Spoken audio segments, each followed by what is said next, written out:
and welcome to the first stream. So, who joined everybody? We got a total of 2 viewers. One is me. Yeah. No, we have more survival. Hi, welcome to the stream. I'm just gonna hang out a little bit until maybe some more joins. Yeah, until the timer runs out, actually. Yeah. Oh, we got even more on YouTube. Hi, everybody. Thanks for joining for the first iteration. I hope the microphone is fine with the levels and everything. So bear with me. Yeah. So what is everybody drinking? So I'm having like an iced coffee right now. Just to get more jitters for being nervous. Yes. What are you guys drinking? Is the timer ready for a beer in your time zone? Yeah. Yes. So I'm super excited to paint the miniatures today. The in-country ones, the Wagner. I have already painted a little bit. So, yeah. Little bit time advantage, because I think average maybe 1 to 1.5 hour per miniature, so getting a head start is definitely good. Yeah. Yeah. So let's switch the music to some more relaxed DMC free vibes. Yeah. 8:30. Wyoming, yeah, that's early for a beer. I mean, depends when you woke up, so maybe it could be the hangover cure. Yeah, water and coffee, but water's always a great choice. Yeah, definitely need that hydration. Yeah. All right, then let's get over to the painting table.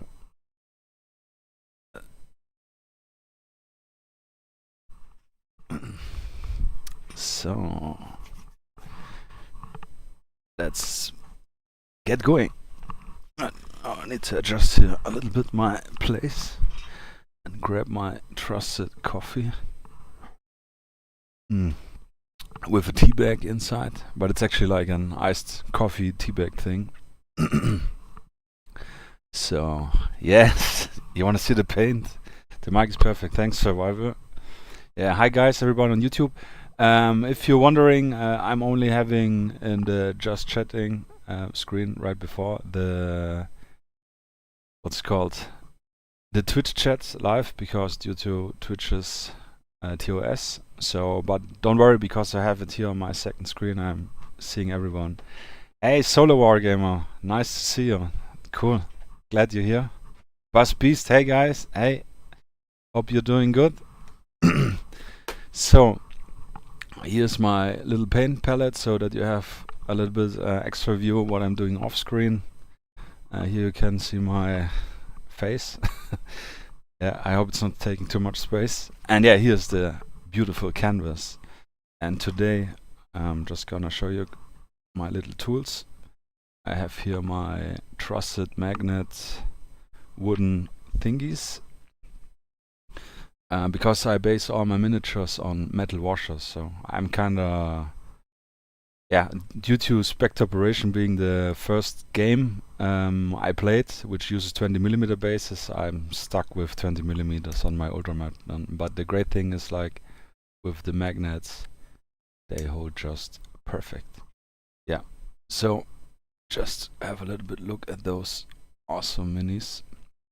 As you can see, I primed them already in a 10 with painted already the skin parts, like the first thing I usually do. And here I used some white because I was painting some other miniatures and I had like white left over. Yeah. But it's a really cool one with the RPK, the light machine gun drum mag for the additional firepower. And the other guy, which I already painted and washed, so this one we will later only add the highlights. Maybe I can zoom in a little bit for you guys. Yes. So this one's really cool. Got the grenade launcher here. Underbarrel no, not underbarrel, but like dedicated grenade launcher. Heavy power packing, those guys. Yeah. And yeah, this one's already painted and washed. Yeah, I like this a lot. Usually not a big fan of crouching miniatures, but I'm gonna do an exception for those. Yeah. Yeah. The other one we have here, pretty cool one. I really like to have all the smurfs set up, which is unique, like no body armors. Yeah, I think they're really amazing. Really looking forward. So usually I have like a rough plan how I'm gonna paint them. Oh, this one got even the balaclava face mask. Yeah, that's really cool. And all those folds, they will pop so great later with the wash and the highlights. Yeah. So, which one should we start? Doesn't matter. I think I will go with this one because I already painted the shirt. So, tiny head start. Yeah. yeah. Thanks. I really like them a lot. Like super excited for those actually. That's why I decided to use them on my first stream. Yeah. So let's get. I kind of cleaned up a little bit for the stream, so I have a new drawer with all my paints. So I think usually I go with the fatigues first, so like the pants, the hat. The hat we could do maybe a little bit EMR camo. This one, it's like a boonie. The gun I will try again, like this one, camouflage style, because I saw a lot of pictures where they use camouflage on the guns. I think it's cool. I have not done that a lot. So let's give him an... Actually, we could leave the pants. This color is actually not bad with the white. Yeah, will be a little bit cheating here and just keep the primed color on it. But we're gonna paint the details like the knee pads and the boots, obviously. So let's grab one of my many paints. So I have so many Vallejo paints, as you hopefully can see here, and Wargamer and war paints from Army Painter. But I lately got the AK 3rd generation acrylics, and I'm really liking those, so I will stick to them a little bit. Yeah, I bought some mixed sets, and they come all with, I don't know if you can hear it, with a little metal ball. So yeah, they can mix better. Buzz Beast. Yeah, it's terrible. It's so hot. Here's the same. Like I live on the top floor, and we have currently, let me check, 28.1 Celsius degrees here in this room. So I do have a little air conditioner behind me. That's why the window here is open, so I can put the hose outside of the window. But yeah, it's heavy. Yeah. That's why a wet palette is really key also for painting, because if you don't have a wet palette, it dries in instant. Like even when you close the bottle, the paint is already dry.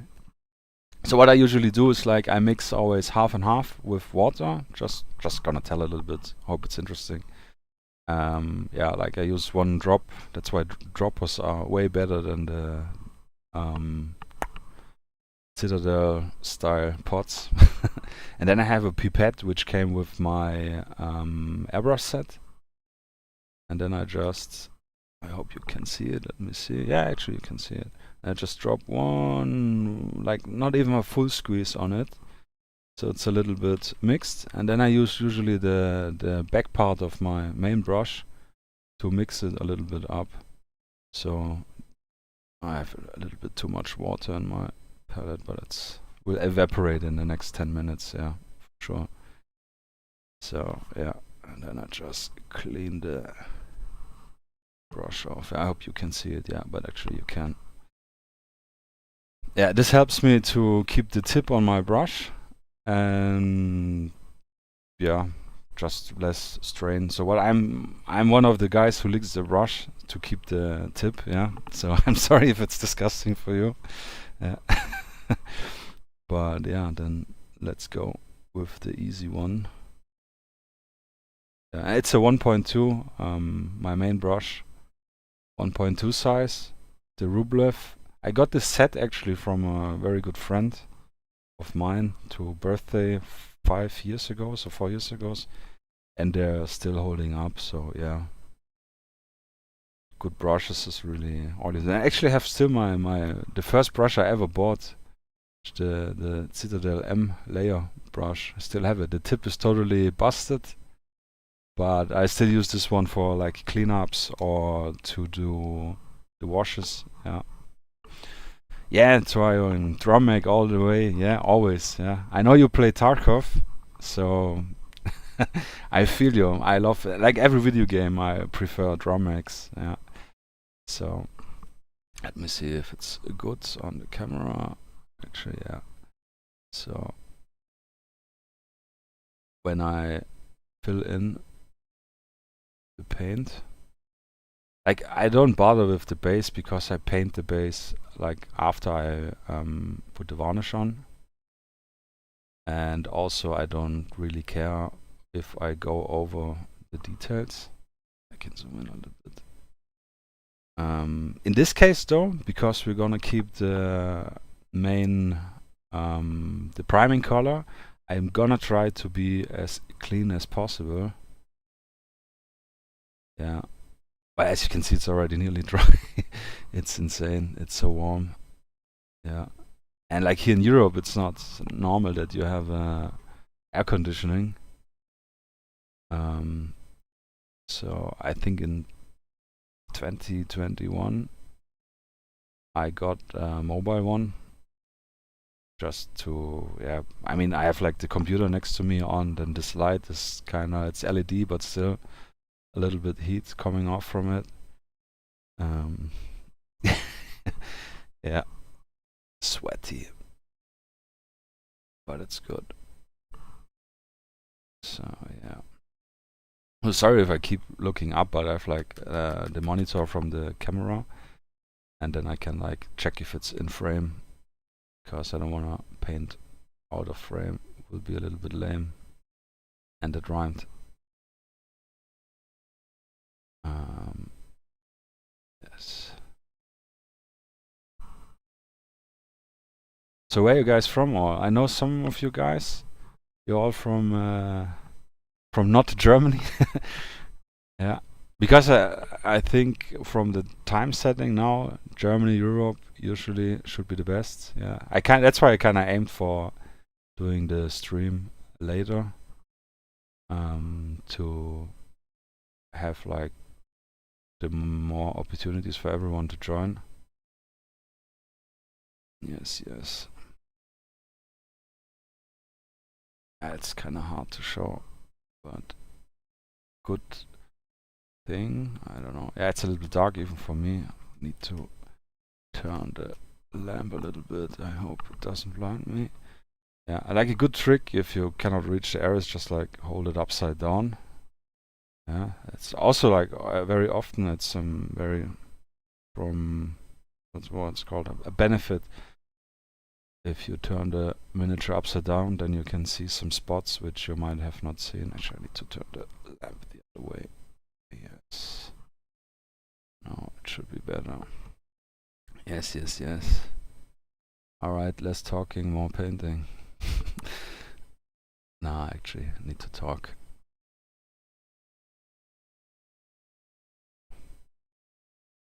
I can't wait to use them in the game. Like, I don't know if you're following me on Instagram. I painted the chicken, which is our own design, and those will go with them like really well. Yeah, this will be really hyped for some game I haven't played in so long. Yeah, yeah, Germany represented. Netherlands. My Dutch is not good. I only know Goedemorgen. It's a little bit late for that, I know. But cheers to Amsterdam, yeah. That's cool. I've been a few times in Netherlands. Really nice. Really great people. Great food. We have been the main time I remember was when we went with the family. We went a big trip on the IJsselmeer. I'm not sure what's called in English, but like we're like 20 people. We rented a small sailing ship, and then we went like for 5 days sailing, checking out some location. This was really nice. Yeah, but long time ago. Yeah. Back in the days when the parents pay everything for you, the good times. Yeah. So we got the boots painted. If I'm keeping the same colors, I will just go over to the next miniature to use the color up as much as I can. So I will be cycling through. So this one got more like sneaker style, so maybe we can paint those. Actually, we're gonna also paint them black and then add my traditional Adidas stuff. So what I usually do, maybe you've saw it on some pictures, I wipe the brush a little bit off on my thumb, on the nail of my thumb, so I don't add like a big sploogey, goopy paint drop on it. Yeah, helps me a little bit with the coverage. And if it's not so hot, I can actually recharge the paint. Yeah, actually, it's a little bit wet still. Yeah, you see. Hope you can see it. Yeah. And when it's dry, I just go over it and cover it. Yeah. Yes. Yeah. Are you guys also painting right now? Or, I mean, 8:30 in the morning with Wyoming. Yeah, I guess you're probably at work, sneaking in a little bit from the stream, right? Or do you have the day off? Yeah.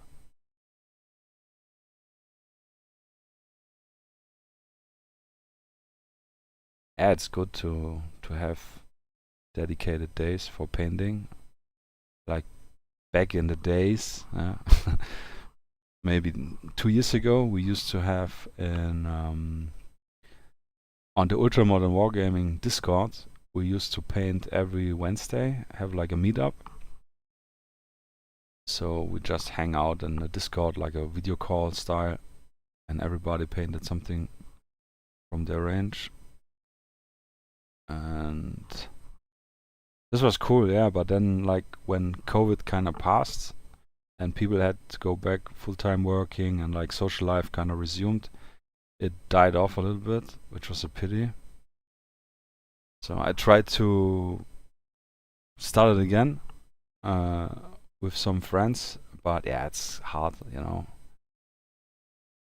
But I thought, okay, then why I don't just start streaming and paint more or less for myself and hope I can entertain someone or all of you guys.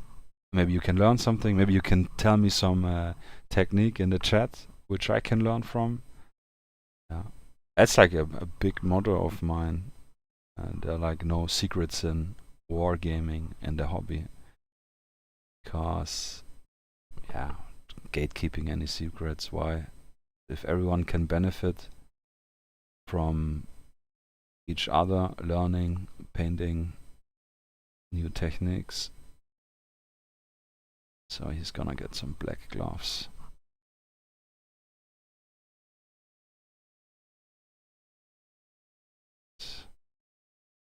Actually, we're gonna make him fingerless gloves. So later I'm gonna go over. Or maybe I need to zoom in a little bit. Later we're gonna go over on the finger tips to make them again skin color. Actually, let me check if the lamp is on full blast. Yeah, it was. Yeah, sorry. Yes.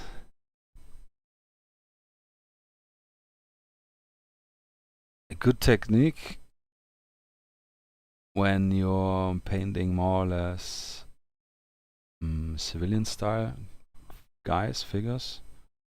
What I often do is I just go on the store, like Adidas website or some other clothing store brands, Decathlon, something like this, and then just get some inspiration for different things, like different jackets, pants. It's like cheating. Don't tell. Actually tell, yeah, because no secrets. Yeah.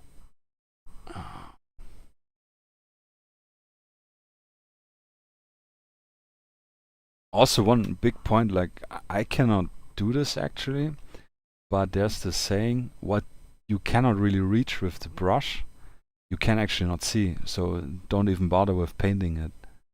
But for me, often it's like I know that's not painted, so yeah, it's I need to paint it. Yeah, I don't get any rest.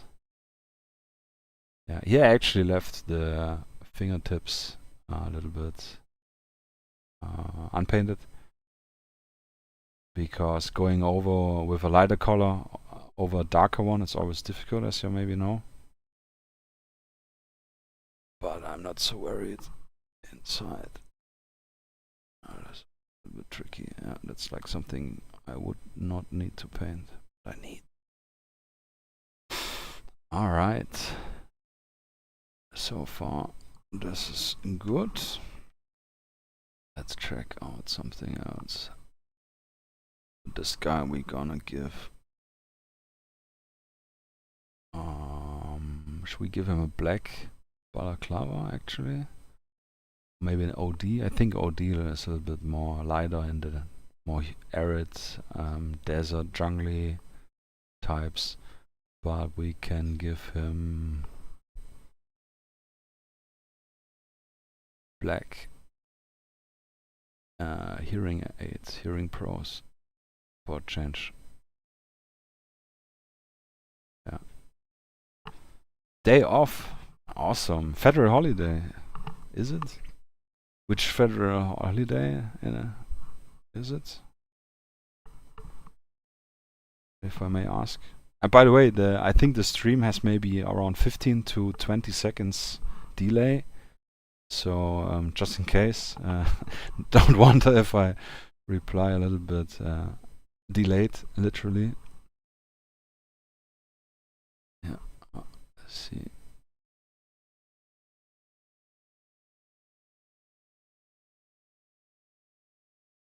Yeah, that's good enough. The magic trick is always the wash, brings everything together. Yeah. Like I remember when I started painting and I saw the washing stuff, I was like, what? That's like cheating. Yeah. Juneteenth. Ah, is it why today is Men's Health Awareness Day or something? Is it today? Yeah.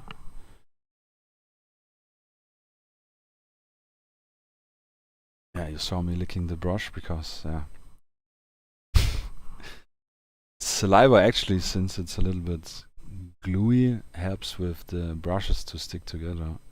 I know it's not so nice because I lose like the dirty. I changed the water today, so I have a good excuse. And and it sticks, helps like get the point. Oh, June as a month. Ah, okay, I see. Yeah, that's actually good. I mean, generally, mental health awareness would be good. I mean, so much stress nowadays, work, private life, everything, and people don't like to talk about it because they fear that they are inferior or like broken, because in society it's kind of considered that you're always strong and you have, I can work 20 hours. Oh, okay, maybe not 20 hours per day, but like 10 hours and so. But it's not everybody can do it, and it's normal that you have a breaking point, that you need pause. Yeah, so mental health very important. Yes. Like nature, going out to nature, having a walk, which I always avoid when my wife asks. No, actually, I'm not avoiding, but yeah, sometimes busy. You need to prioritize your stuff, obviously. Yeah. Buzz Beast painting the Spectre Operation Insurgent Mercenary elements. Are this the new ones?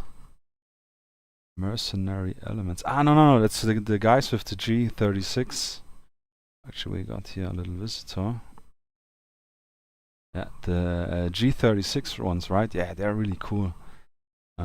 Just finished some pinup model for practicing skin and Spectre QRF team.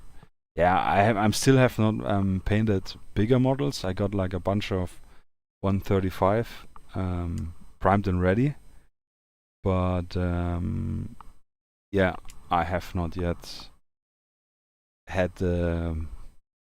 Now, if I say I have the time, it's lying because I'm prioritizing different things.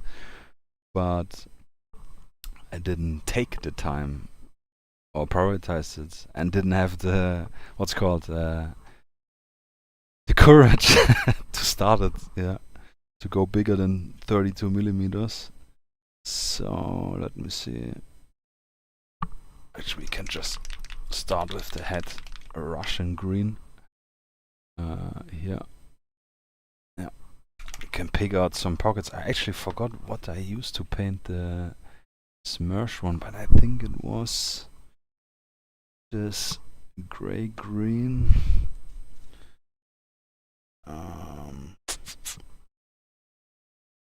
Gray green and something else. Trap. Yeah.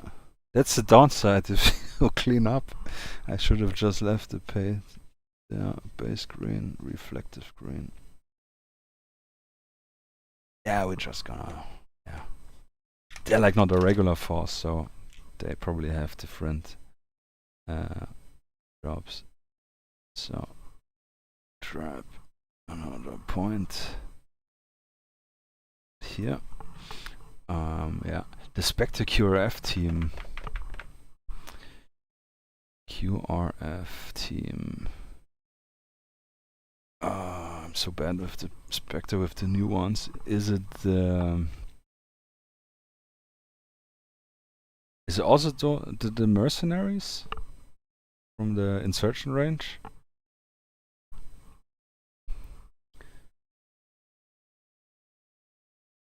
Have you seen actually on Patreon the latest Spectre news? Or like the update?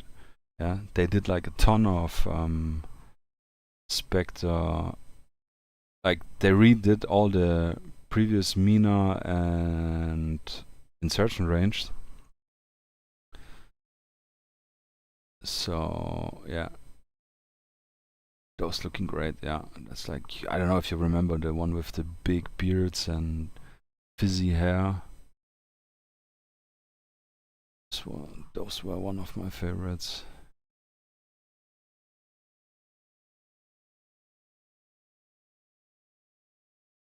By the way, speaking about Spectre, just to show it to you,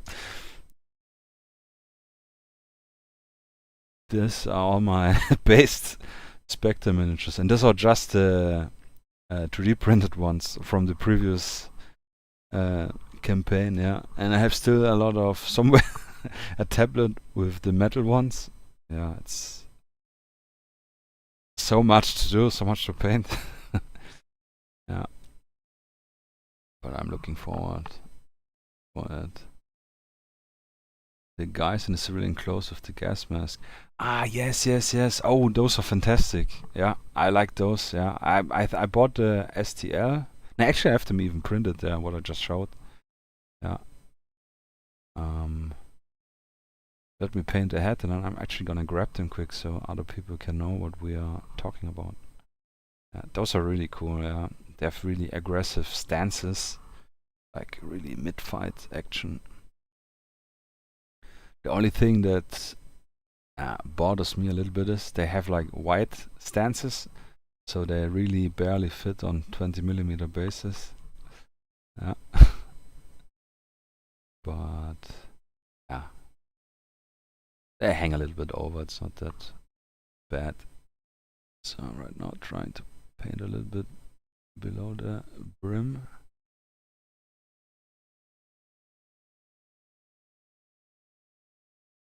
Oh, it's so hot. I actually think I have to start the air conditioning quick. Really sweaty. But I think you cannot hear it, so yeah. Alright. Looking good so far. That's like the thing, like the first phase, as some of you guys probably know, just paint it, and then the cleanup phase you can worry about it. Just try to layer the paints from, if you can. Actually, I'm not doing it right now. From from light to dark. So let me grab the ones you talked about. Where are they? Yeah, those I think. No, actually not.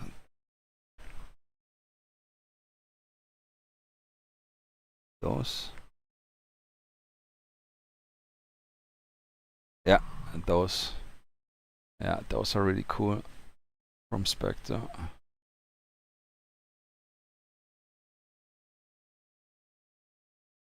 The QRF element. Yeah, I got them all. So one day we're gonna paint them on stream. Don't worry. One day, yeah. And it's like only the Spectre stuff. So I have like a lot of Combat Octopus, Black Hill games. I haven't managed to paint even one. Miska miniatures, everything. So many stuff to paint. Yeah. So let's give this guy.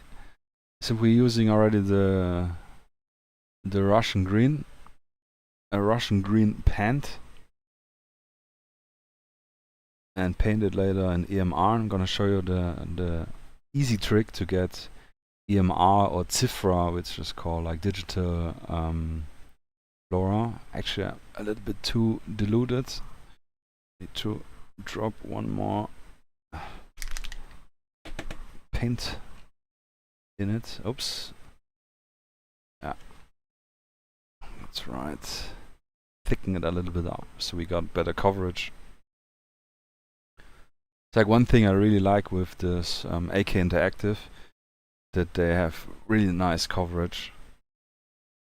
Yeah. Yeah. Did you paint all your QRF guys actually?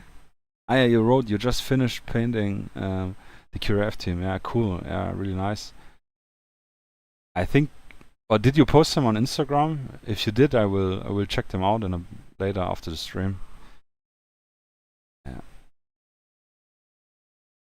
Yes. Can you guys see? Yes. And the nice thing, like generally painting miniatures, like I remember really, really long time ago, I was into comics, into Spawn, if you remember, or if you know. I already forgot, is it DC? I think it's DC or Marvel, not sure. Like Spawn comics and some more independent comics. And I was like maybe 12, 14, 15, something like this. And I remember people playing some game with small figures where they paint them, and this was obviously Warhammer back in the days. And it was really cool, and I liked the little boxes with the artwork on it, and it was intriguing, but nothing which I really connected with. And I don't know, it's, in the UK or maybe in the States, this generally tabletop wargaming is like really big, but here's I would say not that it's not big, but casual, yeah. And years later we got into airsoft like as a big team and met a lot of nice guys, good friends who are friends for life now. And when we all got a little bit older, everybody got their own family or moved away because of a job or something. The airsoft stuff kind of crumbled down. The team got smaller and smaller. And I don't know what I read somewhere on some blog about Spectre. And checked out their website. And back then we were mainly, not everyone, but mainly doing LARPing, as it's called today, from Spetsnaz, Russian Spetsnaz, like Special Forces, Alpha. But this was even before they started using multicam. So I'm talking about 2008 to 2014. And when I saw the older range from Spectre there with the Altin helmet, which you all guys you know probably from Tarkov, for example, you have the overpowered helmet, yeah. And yeah, when I saw those miniatures, I was like really like, wow, that was so amazing. And obviously with the painted presentation, I was all in. And then I was like checking all the miniatures out, and then I only realized that this is for a game system. Like when I got into contact with all this wargaming again, or more in a more sober mentality, and I immediately bought all of them. And the rulebook back then, Spectre version 1 rulebook, and it was really hard to understand, I have to say, because like I had no other wargaming experience.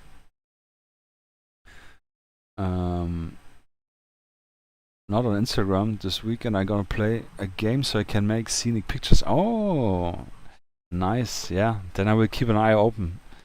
Looking forward. What you guys gonna play? Spectre or Asymmetric Warfare or Spectre version 3, version 2? Yeah. Yeah. So to circle back, like I didn't understand the concept, which is now the basic of every wargaming, like the miniature walk 6-inch. You roll a dice to and add modifiers to shoot and everything. And this was really hard. And I used to play with some friends, or I tried to play with some friends, and they didn't understand it and was like really skeptic toward it. And yeah, it kind of, yeah, I had nobody to play with it. And I remember the first game I played took 10 hours. Yeah, really slow. Nothing happened. Oh, I'm a little bit off screen, sorry. And yeah, it kind of, I put the rules down and back on the back burner. Then I remember seeing Bolt Action, which was cheaper and more excessive, and I had like a few friends who were more interested in World War II. And I just bought the Band of Brothers starter kit, actually, starter set, where you had like some German Panzer Grenadiers, I think, and some Airbornes, yeah, obviously, Band of Brothers, US Airbornes, and Hanomag, the Sonderkraftfahrzeug 251, yeah. I haven't played in a long time, sorry. Yeah, however, I got those and I built them up. Just like, even the building experience, the kit bashing has been like, the first miniature I did was already kit bashing. It was like the commander officer, and I think the German had, the hand was like just pointing like this. I don't know if you can see it. Yeah, like forward, and the arm from the airborne commander, he had like with the 2 fingers the pointing. Yeah. So I cut off the hand to glue on the other body. So it was really my first experience. So I always have to kit bash. And this was really great. And we played, I played with my buddies, and I did enjoy it. And one immediately bought his own armies and started expanding. He bought a big German army. And I think I bought more. What did I buy? I think just regular GIs. Yeah, we played like a lot of Bolt Action, really a lot. And this was like 2020 when COVID started. And yeah, actually, I'm gonna decide to give this guy also an EMR shirt, like because he has more combat shirt style. You can see with the pockets. Yeah, so I think this will be a cool mix, so everyone got a little bit the Russian vibe going. Yeah, and during COVID we played so much. Like I had from work, I had only to work 2 days per week, and the rest was like home office style. But like we had not much business at all, and we played I think once per week. This was amazing. Had like 2 friends, and we either we played like 2 versus 1 or like more games, smaller games, or sometimes I gladly sat back and just did like a GM, a game master, kind of having an eye on the rules. Yeah, this was nice. Was really great. And then one friend moved away for business reason, work, far away, so no chance for just visiting and get some games going. And yeah, that kind of slowed down. And my other friend, with whom I still regularly play, he works mostly on the weekends. And due to this nature, it's kind of hard to get something going because I usually work under the week and or during the week, like Monday, Friday. Yeah, and if you get older, you get more friends, you get the family. You know, it's you gotta cut your priorities. No shame in that. Yeah.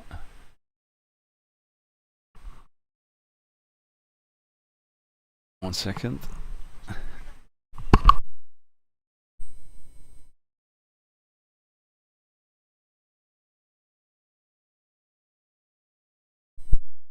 Yeah, I just got information. The painting cam is hanging. Let me check what's going on.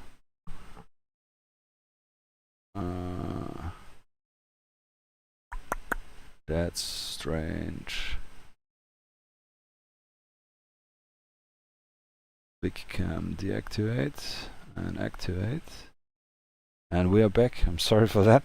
Yeah, I need to maybe if I can actually check. Yeah. Yeah, I will type in the chat because it will be slow. Give me a second.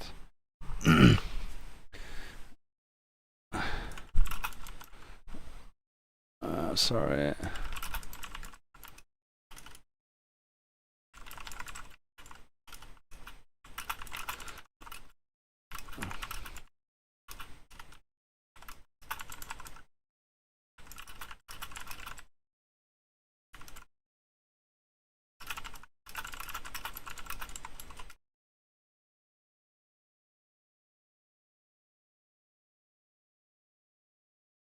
Yes, yes.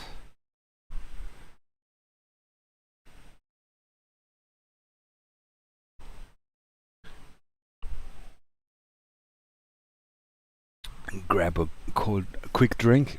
Meanwhile, I don't know. Maybe it's even the heat, but yeah, it's working again.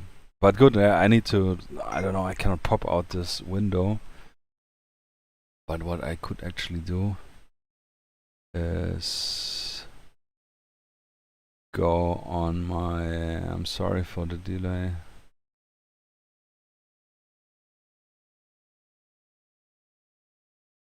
Go in my stream and watch it to keep it in the view by the side. Oh, just gotta mute it. Yeah. I'm sorry. Yeah, that's first time. Always a little bit difficult. I mean, we did a lot of test streams. Yeah.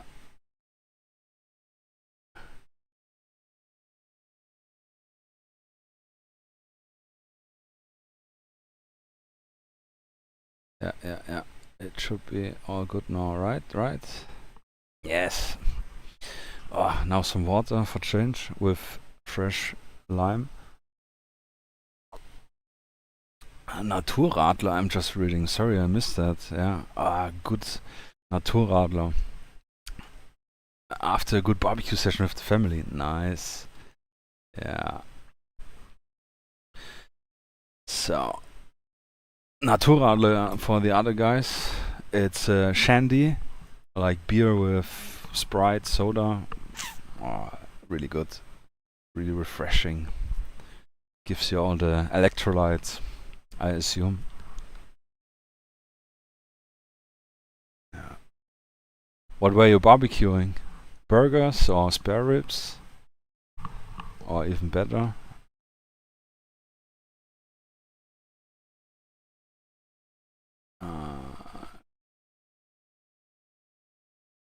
I'm sorry, I'm just adjusting the windows. So not too. Not, you can never have enough screens. Yeah, but I think now we're good. Yeah. So we're back.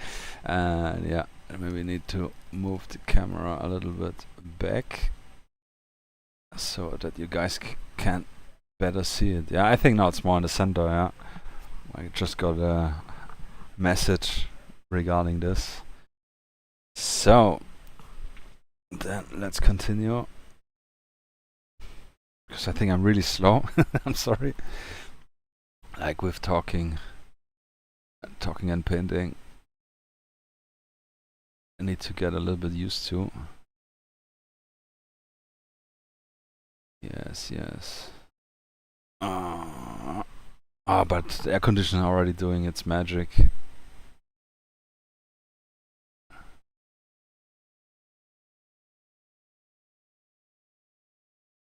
Mainly on my feet, but that's okay.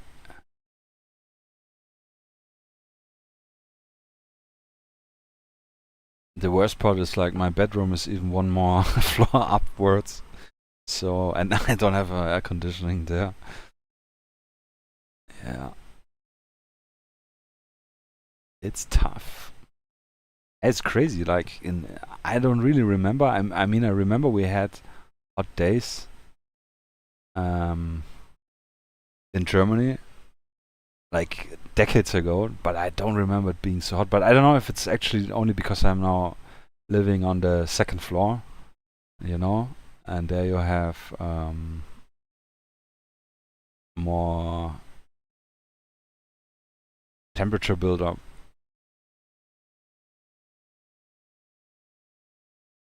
Actually, I'm seeing here this guy has some exposed skin, so we need to go over that later.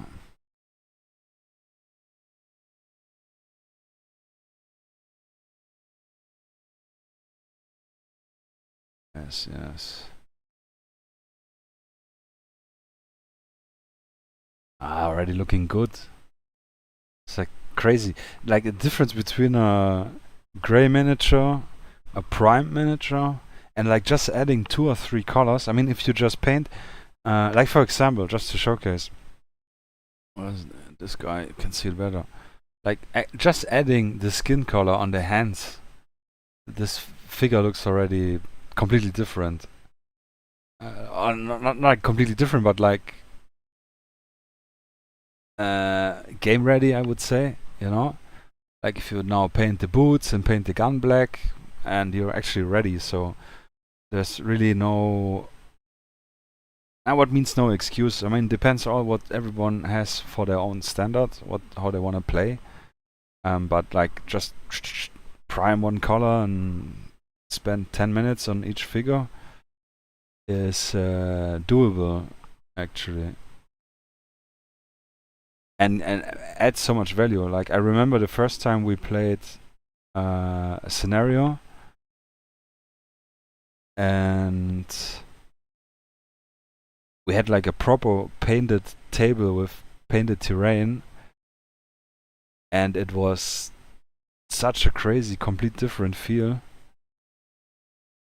And then when I bought miniature trees and we added trees to it, this completed everything.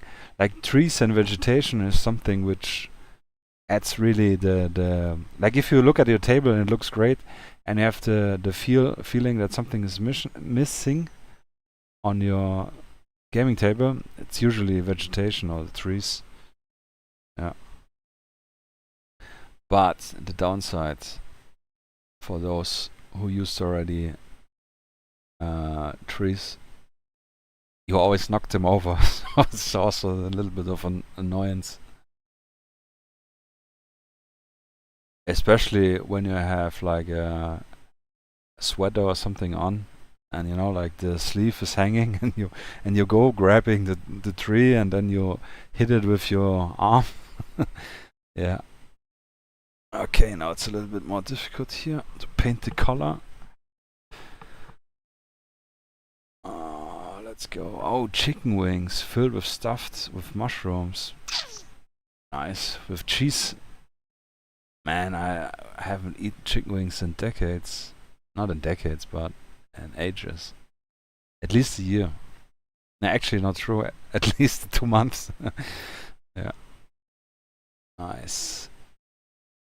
With a really nice barbecue sauce. Fantastic. Alright, let's speed this a little bit up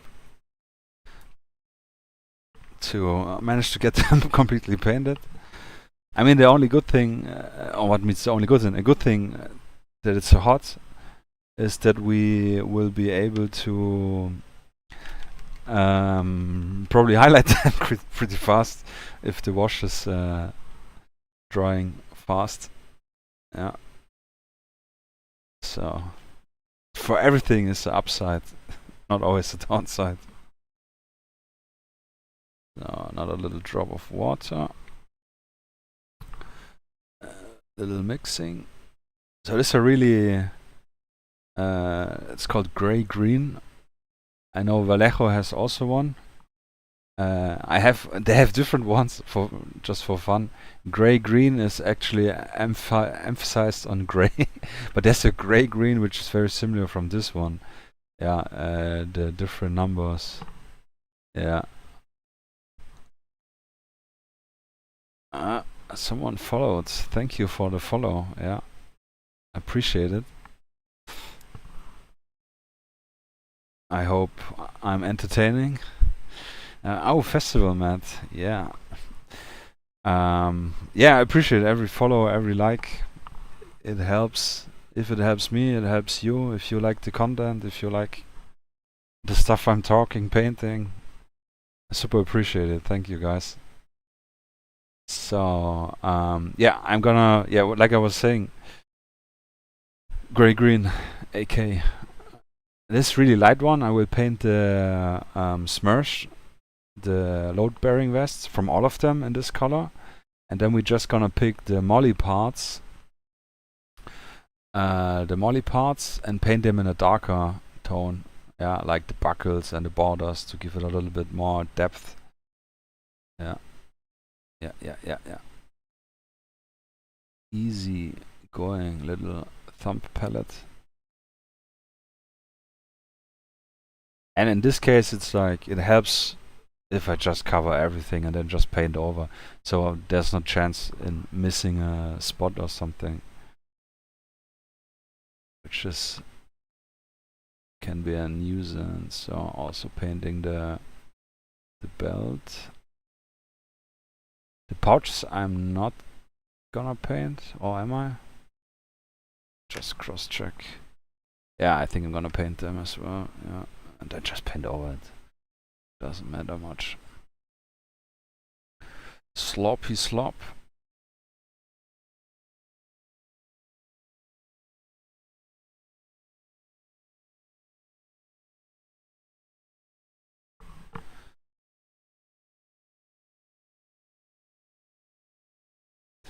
You always, Baspis writing for the guys on Twitch, always try to paint from the deepest to the highest layer if possible, so the difficult parts get a bit easier without correcting what I painted. That's a good point. Yeah, actually you're right. Yeah, that's really good. I try this as well. Yeah, like here. yeah, actually would be otherwise. So like I would paint I usually would paint the pants first because the shirt is over it. You can see a little, like a brim because the shirt is lying over the pants. So it's easier to maintain this line. Yeah, it's true. Yeah, that's true. Yeah, it's also something which adds a huge difference in speed if you have like proper layer technique, like what you paint first and what you paint later. Because I remember something a long time ago. Like you paint and then you correct again, then you paint the other part and you correct again. And it's easier to have this proper layer distribution in mind. And also to do only one cleanup. Yeah. Actually cool, this miniature I have not noticed earlier, but he got two pouches for 2 more drum mags. So yeah, he's heavy loaded. And 2 regular AK pouches. Really cool.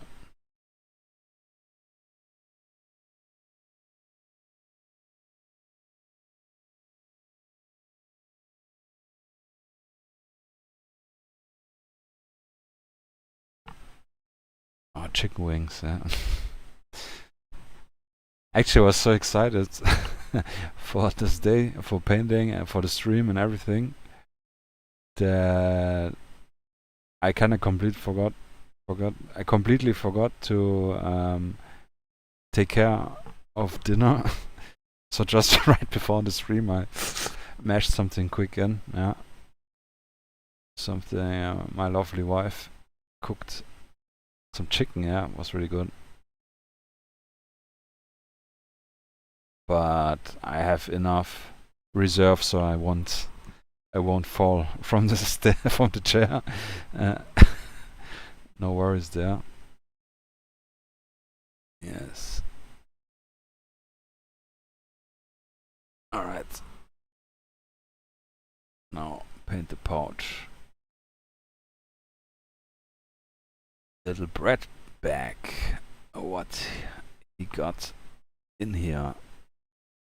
Maybe some Snickers and a Red Bull. 1 MRE, cheeseburger MRE.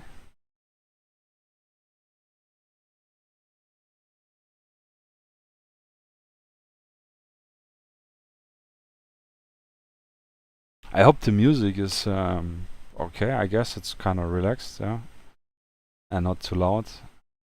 Like I did test it earlier, but still, if you guys feel it's a little bit too loud or too annoying or something, just comment. I take every feedback into account and appreciate it.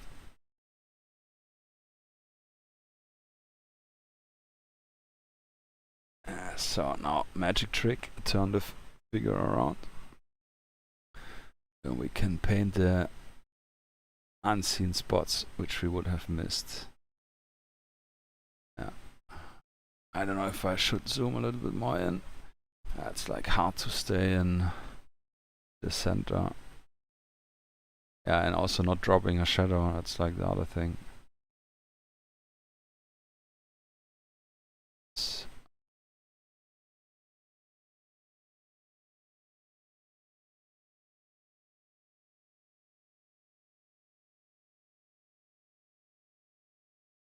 Yeah, you see already jumping around, so yeah, I'm gonna zoom out a little bit.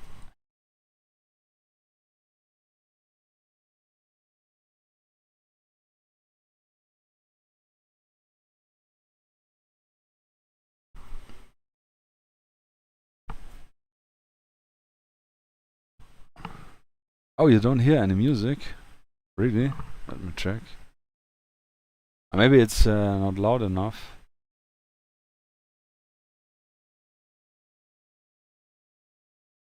Where's the... Oh, you're right. Oh, you're right. No.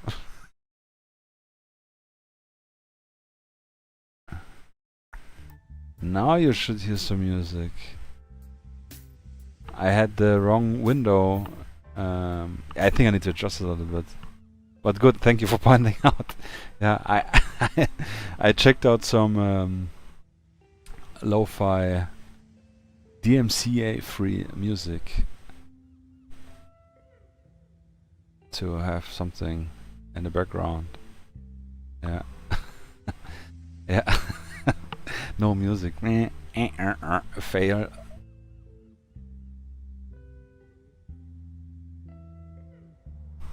I had music all the time. Yeah, yeah.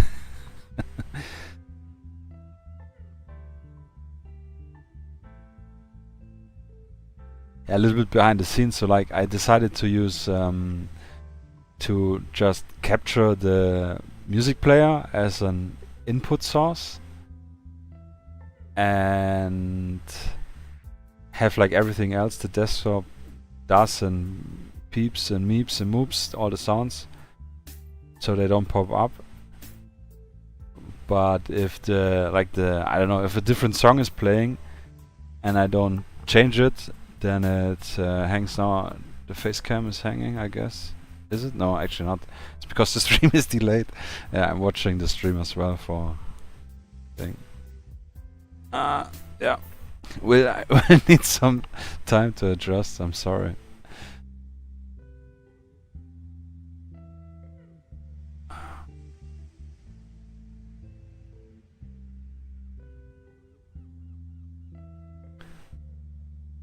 Yeah, some music is good, so if I take a breather, a pause, then there's no awkward silence.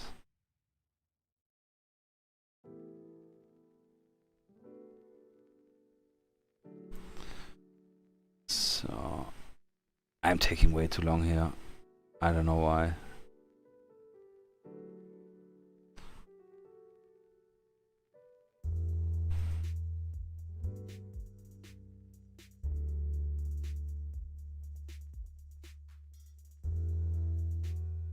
Oh, that's actually the shirt. Ah, no, it's the balaclava here, this part. I wasn't so sure. That's good. Still need to decide on the balaclava color. Yeah, I think it's good, so I'm already overdoing it. So, let's go on the next one. Oh, I see you got also one drum mag. Which could be either for his own gun or as an extra for the other guy. Oh, that's actually cool. Yeah.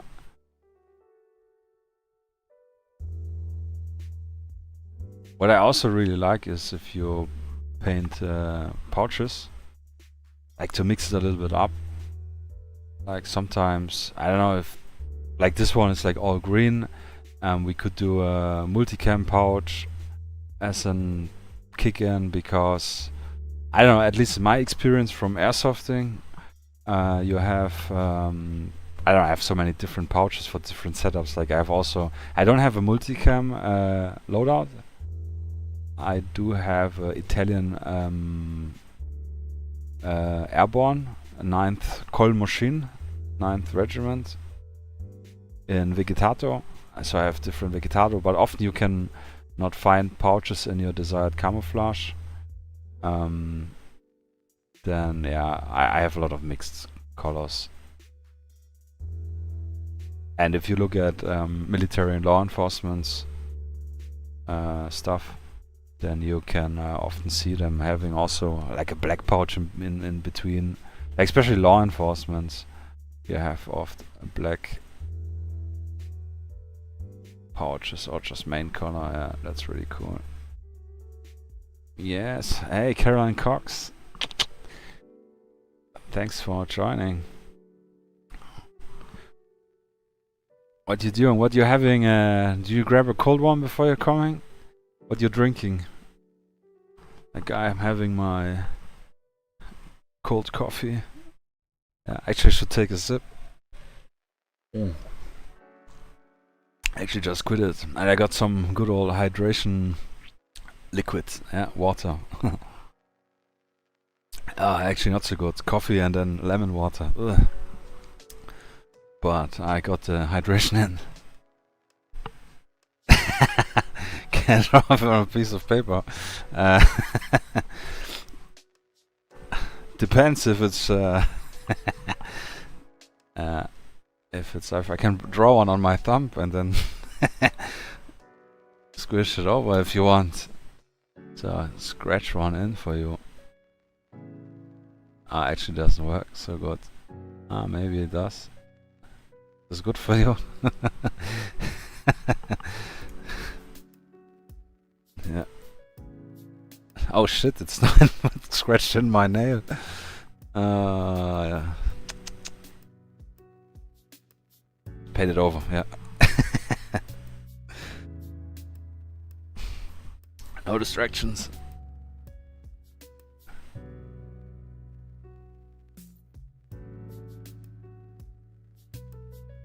Actually, a lot of distractions.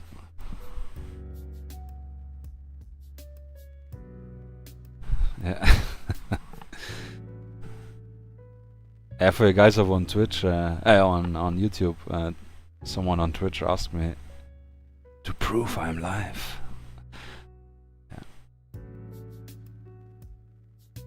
Little rascal.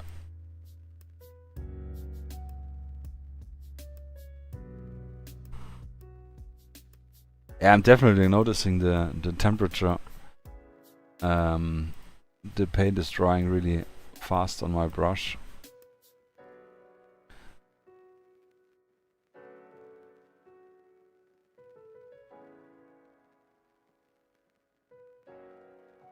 I don't know how it was for you guys, but I remember, like what I told earlier when I ordered my first miniatures from Spectre with the rulebook and everything. And this was in late 2018. And I was so... Moin, Sierra. Thank you for joining. Yeah, come on, grab something, get painted. And if it's just one miniature or just one piece of trash or anything, yeah, just get it done. No reason to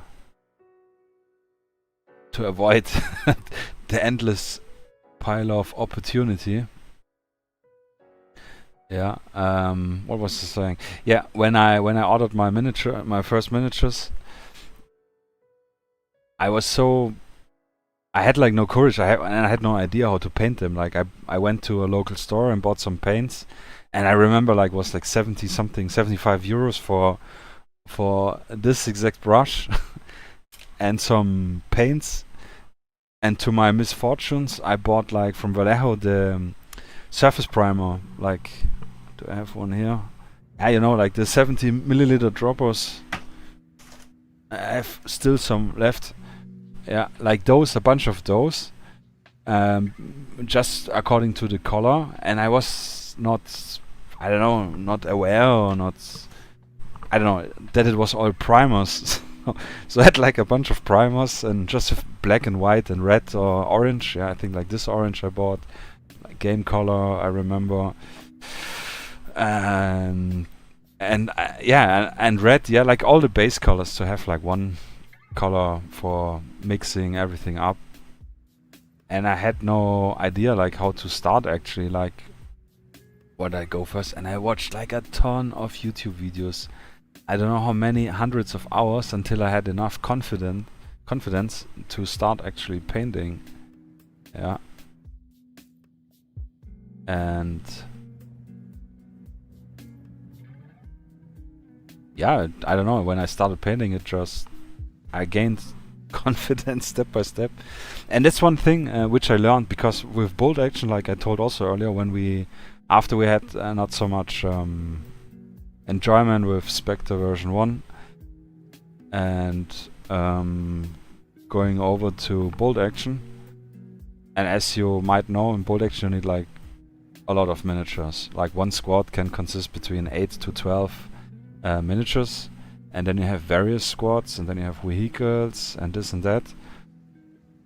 So if you have like 12 unified military guys, then you used to usually batch paint them, like means you paint all 12 of them, or all 20, or all 30, or all 60, which I also have done. And then you paint all the boots first, like 30 boots, then 30 bags, then 30 helmets, then 30 this one. And this feels so like work, like it's really, really exhausting.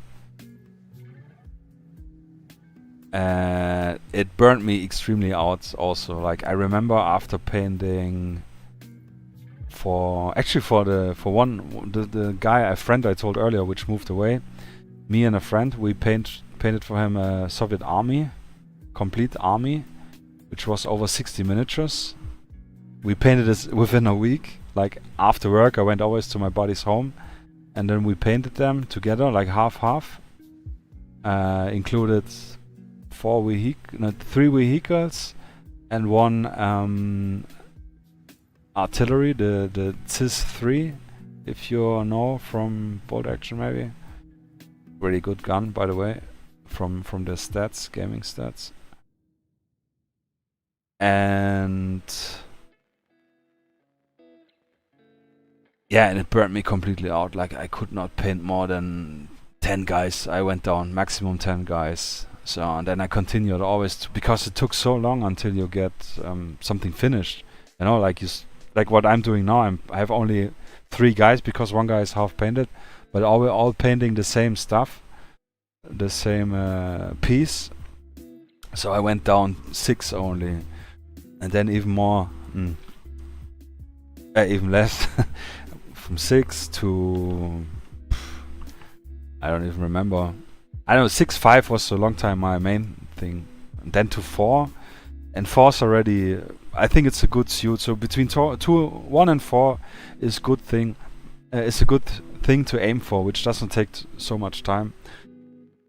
Also, the other thing, if you paint less miniatures at once, like you finish faster a miniature and you have a faster result, then you can look at it and learn from it, and the next one you paint can potentially be better because you have the reiteration phases are shorter. So yeah, also it doesn't burn out, and you have faster results, which is also not faster, but oh, this guy actually has just a belt. I didn't notice. No smushy. That's also cool. Then we could actually, should we paint his jacket in this light green? Could be actually cool. Actually brown jacket. Nah, actually light green. Come on, let's do it. Or I'm not sure. What do you guys think? I think this light green on the face would be cool. Yeah, I think we go with the balaclava light green, and the jacket we make in a different 10. But yeah, I usually maximum paint 4 guys. The other day I painted 5 guys, which already took me 8 hours in one day.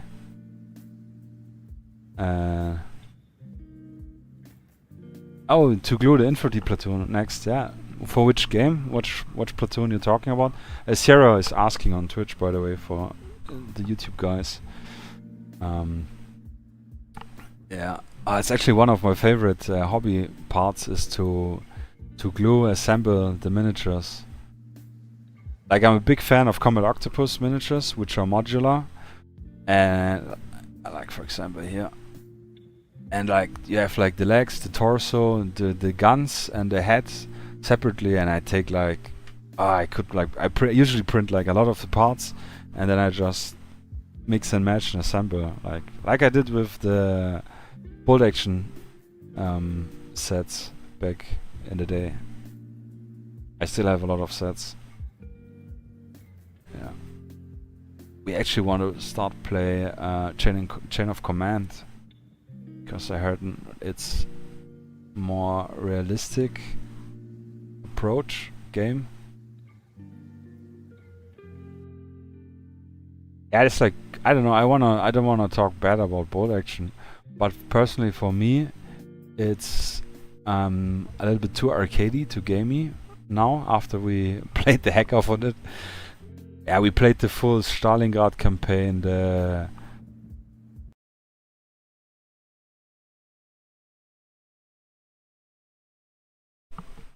from the Windows made some sound now, but all's good.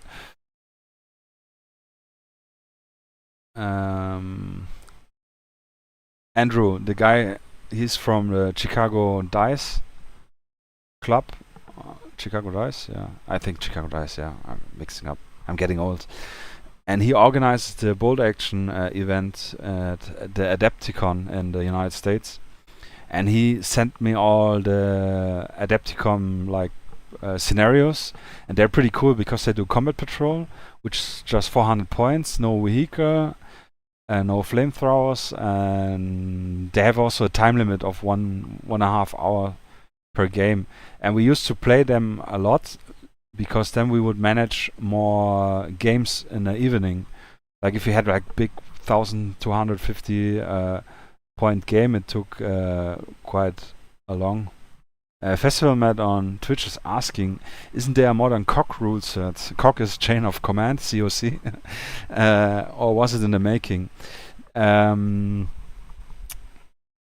They did one which was called Fighting Season, which was more orientated with the British Army in, I think it was the British Army in Afghanistan, like Skirmish Sengen. I'm not 100% sure. But they felt it was too realistic, too current, and felt like all the playtesters didn't felt comfortable with playing actual soldiers in a current conflict. And they, kind of cancelled it, so I'm not sure. But Michael Charge from the Charge blog actually is, or was, I'm not sure if he still is doing it, but he did like a conversion and had some scenarios already written down and like gun profiles. So yeah, but I think he kind of stopped this idea to pursue complete own rule sets. Like also his interest shifted a little bit. It's like if you have so many input from video games, movies and everything, then your interest can shift. So I think this was the one I painted his head. Yeah. So yeah, I'm not sure on that. Yeah. But this would be cool. But Skirmish Sengen, for example, is really nice. The version 2. This is really nice. So what color are we going to give his jacket? Should we actually make it camouflage? Like a multicam jacket, maybe? It's a little bit more time consuming. Because it's like a fleece jacket, you know? Could be funny. Actually, we could try it. Oh, I haven't painted multicam in ages. Yeah. Sierra is writing. Comet Octopus is great. I printed the NGSV guys from Awesome Miniatures. Yeah. Those are cool, yeah. From the Kickstarter, I guess. They're also modular, if I remember. You have like the legs, the torso, which have the guns included. And then a head. Yeah, I remember you. I think you wrote on Discord also something. Yeah, let me check my cheat sheets if I have some multicam now. I have really long time ago painted multicam.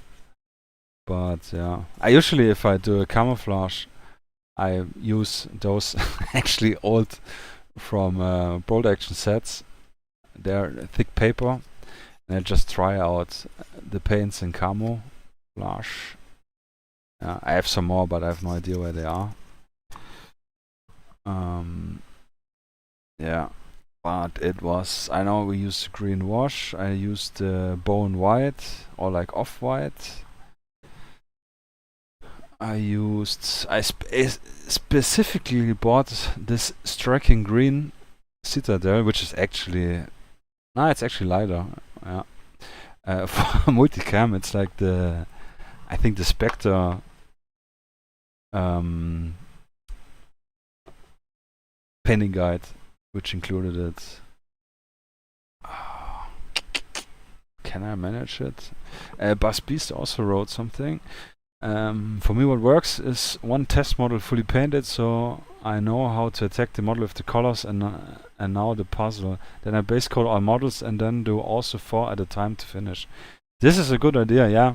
Just to paint one miniature to have a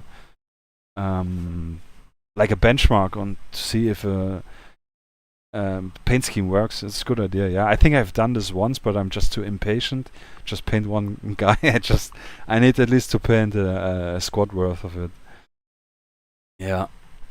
Yeah, that's a good thing. Yeah, it's funny. Everybody has their own technique. I actually need to look up how multicam looks. Give me a second. And I guess I said I don't have any multicam. Like gear, I have one old t-shirt, but I think it already went in the trash or turned into a mob. Yeah, I think we... actually, I can look up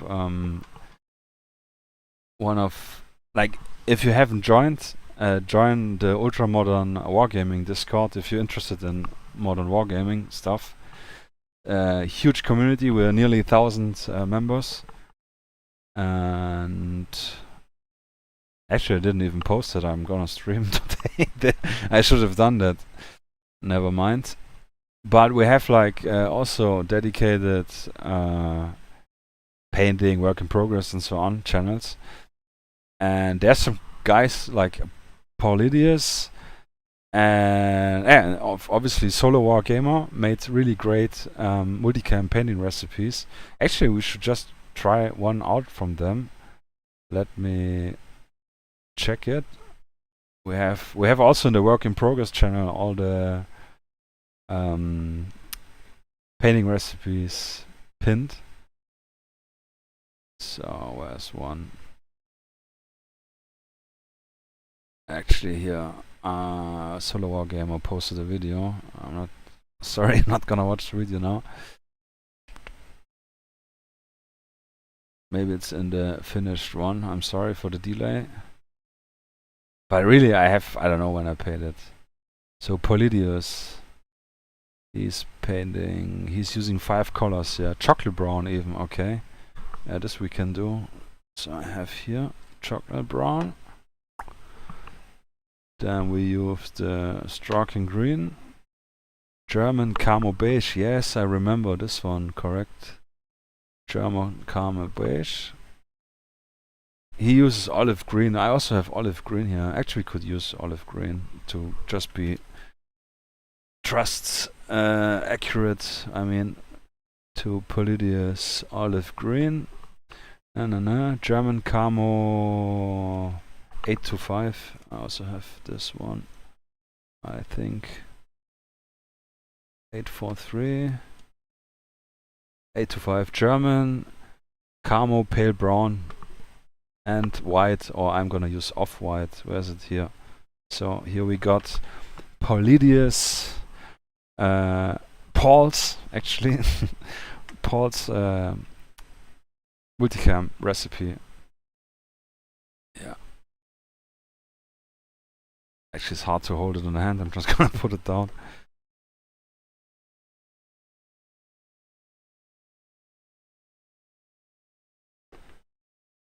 I don't know if you guys can see it. Maybe. I hope. I will post it on Instagram actually later and give credit to him.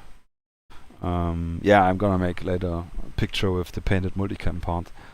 But yeah, let's give it a shot.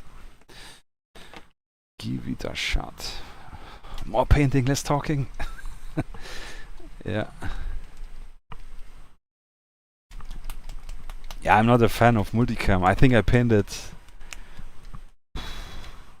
just a few guys like pants or like separate pouches. Do I have more painted? No, actually not. I think some plate carriers I painted and stuff like this. But yeah, it's kind of difficult because like every side in any military conflict, every special forces is using it. So yeah, I mean, if I'm gonna paint the Rangers from either Black Hills games or the Rangers from Incountry, Inks, I definitely will paint them in multicam. Yeah, that's true. So yeah, no excuse from me. Yes, yes, yes. So mix it up. Clean the brush. And let's get going. I think this will look cool. A multicam jacket. And I think the trick is later, if we have all painted down, that the green wash or the what's called Athonian camo shade, exactly, that this will bring all together. Yes, yes.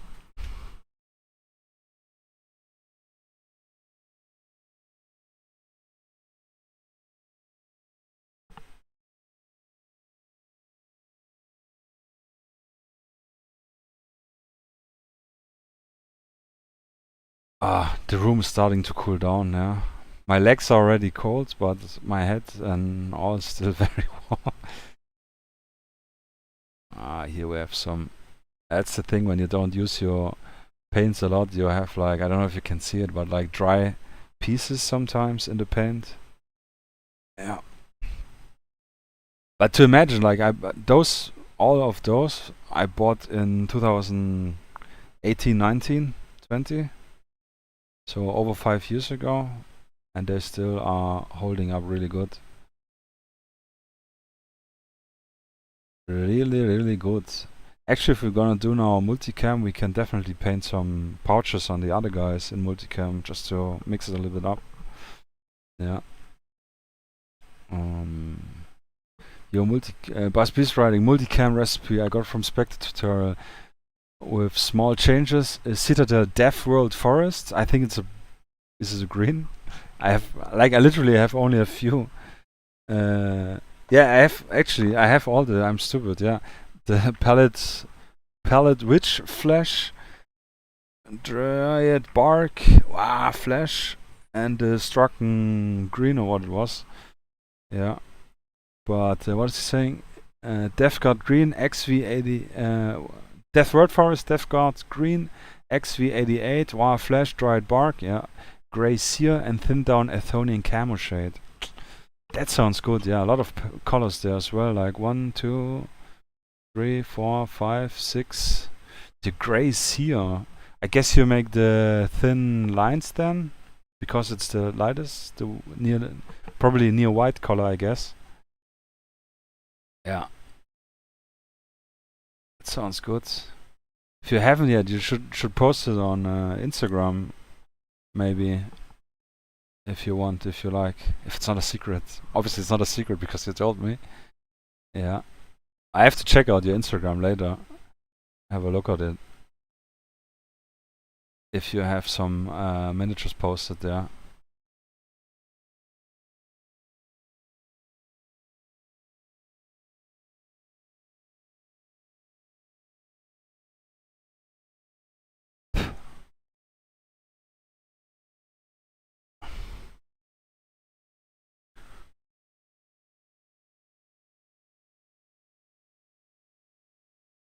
So yeah, that's good.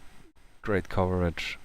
But I think the priming color helps a lot here.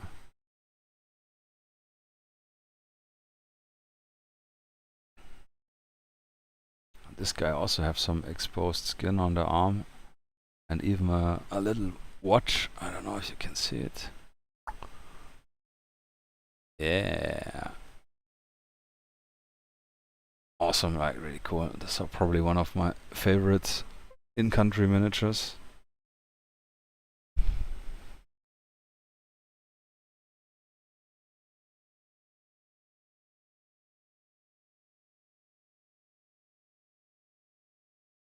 Sorry, off screen. Yes, the stripes he's riding, yeah, with the gray sear. Nice. All your task force have this. The new task force one, I guess, and probably the old one as well. Yeah, you're right. I think I've painted some of the old ones with the classic Spectre um, recipe.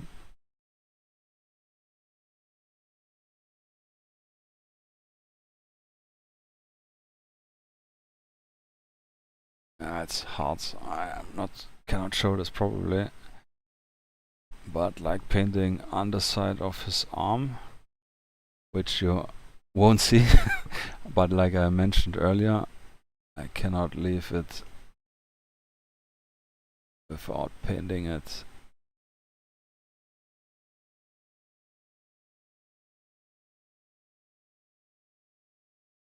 Yes.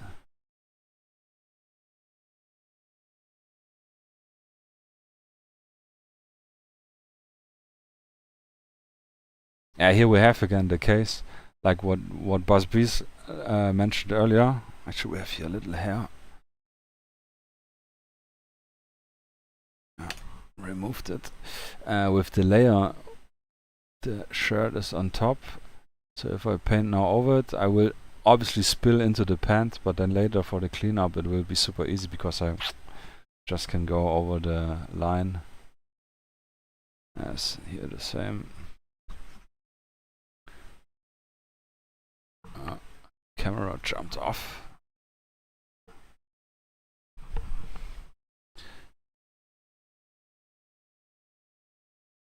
Oh, my face is burning, it's so hot.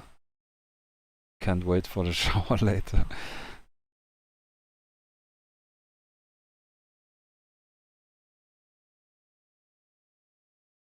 Actually hope we get some rain these days again.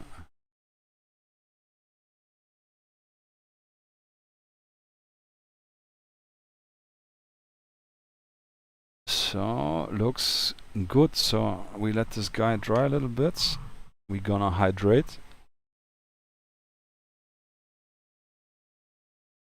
Ah, nothing better than proper water. Maybe beer, but not so good for hydration. Yeah, also don't think to hydrate yourself. And then we're gonna paint some pouches. Maybe this guy can get a pouch. Like for example, the radio pouch would be funny. To just paint it over, quick and dirty.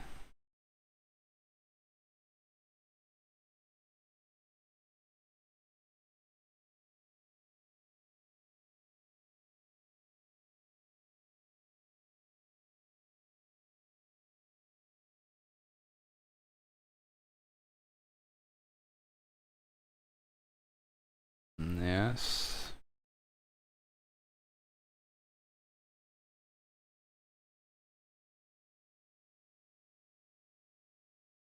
Ah, we could have painted his head and multicam.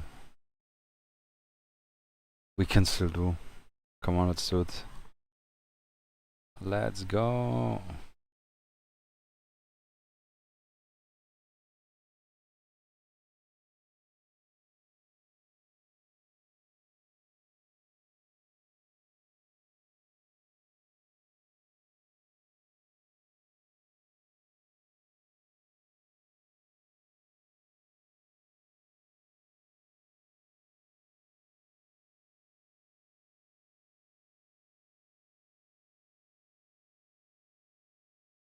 And don't forget below the hat, the brim or the sun shield or what it's called. It's hard to see, but it's also hard to reach. Again, not necessary, but I gotta do it. Alright, so maybe, that's the guy we have painted already. So this guy, I'm tempted now to paint his pants in multicam.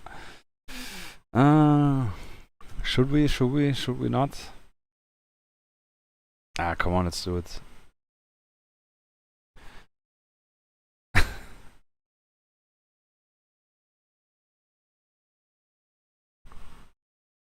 It's like one of those more cheaper fake multicams. What are they called? Camogrom from the Polish, for example. I remember Helicontex brand pants. Actually, you're right. I do have a Helicontex UTP or something pants, which have this Polish Camogrom. Yeah. I completely forgot it about. Obviously not, because they are way too small for me now. Because I have big bones. Yeah. No, but yeah. Actually, I do have those, but I never used them for airsoft. I used them for, I don't know, like going out, since they are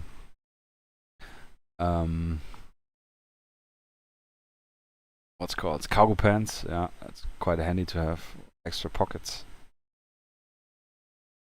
Yeah.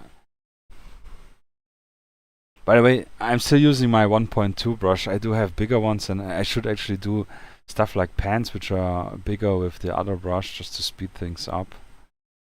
But I'm lazy. Actually, I'm not lazy, because if I would be lazy, I would take the other one. But come on, let's grab the bigger brush. Where is it? 2. Tastes fantastic. Yeah, and now with this big boy, we can definitely get this painted in one go.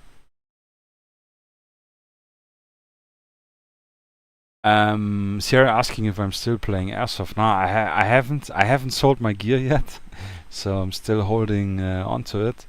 But I haven't played in literally a decade. Like last time we played was 2015.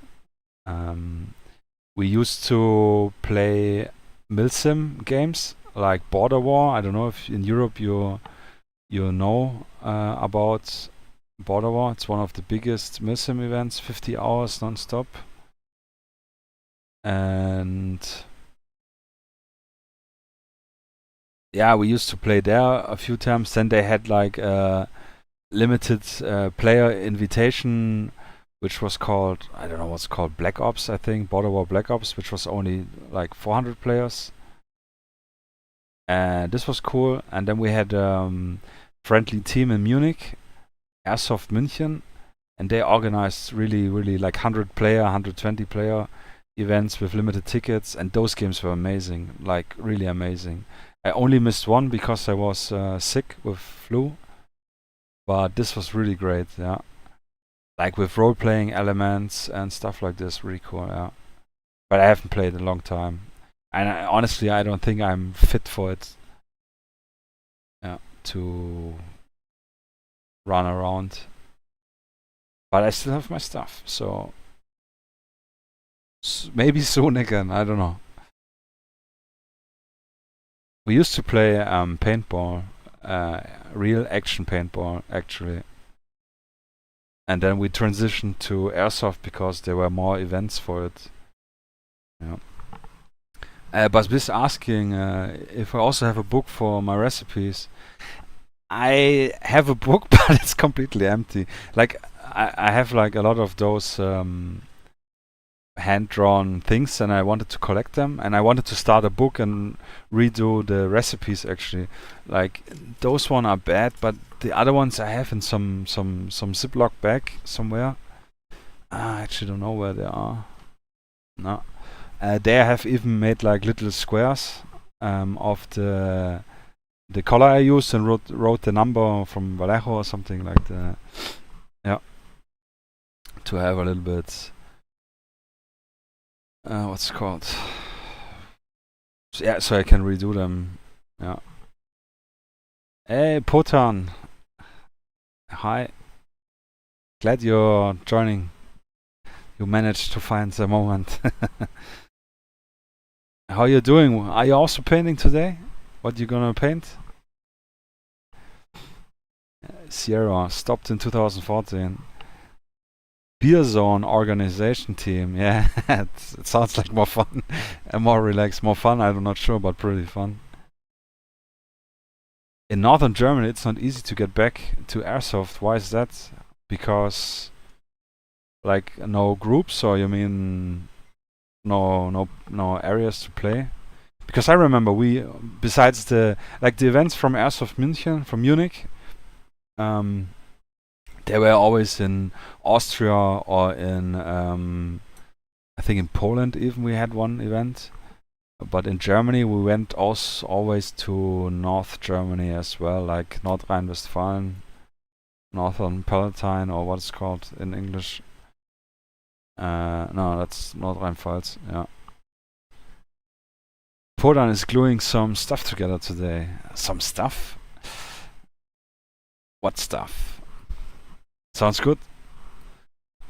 Sierra on Twitch is also gluing together his Austin Miniatures Alliance Force. 40 miniatures he wrote. Quite a lot. Yeah. I'm only doing 4, that's enough for me, and only painting. I'm really glad those are single pieces, honestly.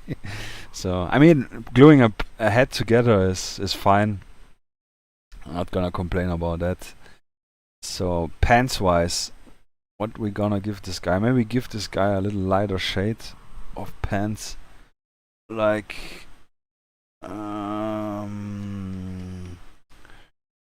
early sands yellow. It's probably the same like this one.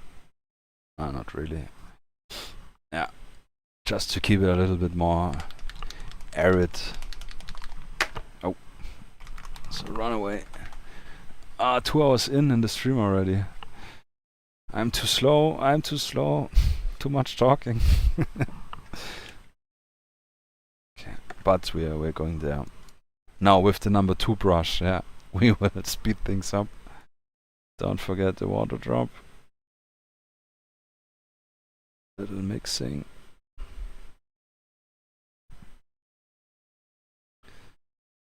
And now we will have his paint ready in seconds. Oh, and I see I forgot the brim of his jacket here. Ay. Not good. You glued together the wheels for the J-Con and the BPM 97. Nice. Yeah. Oh, I'm really looking forward to see how you're gonna paint those up. Yeah. Really cool.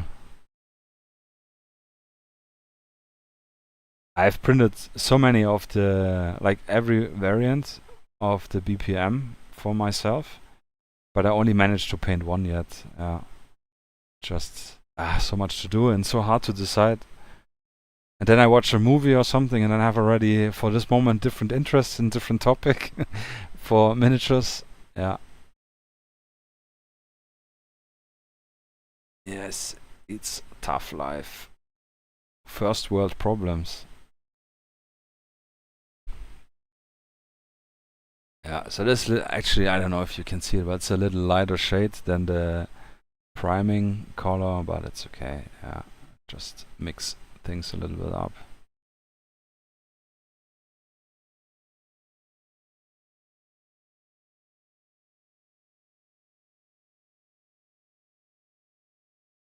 Yes.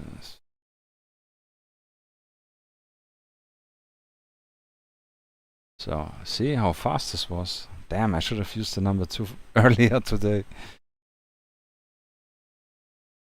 But this one's already a little bit bushy. It doesn't hold his tip and form so good. It's not so good.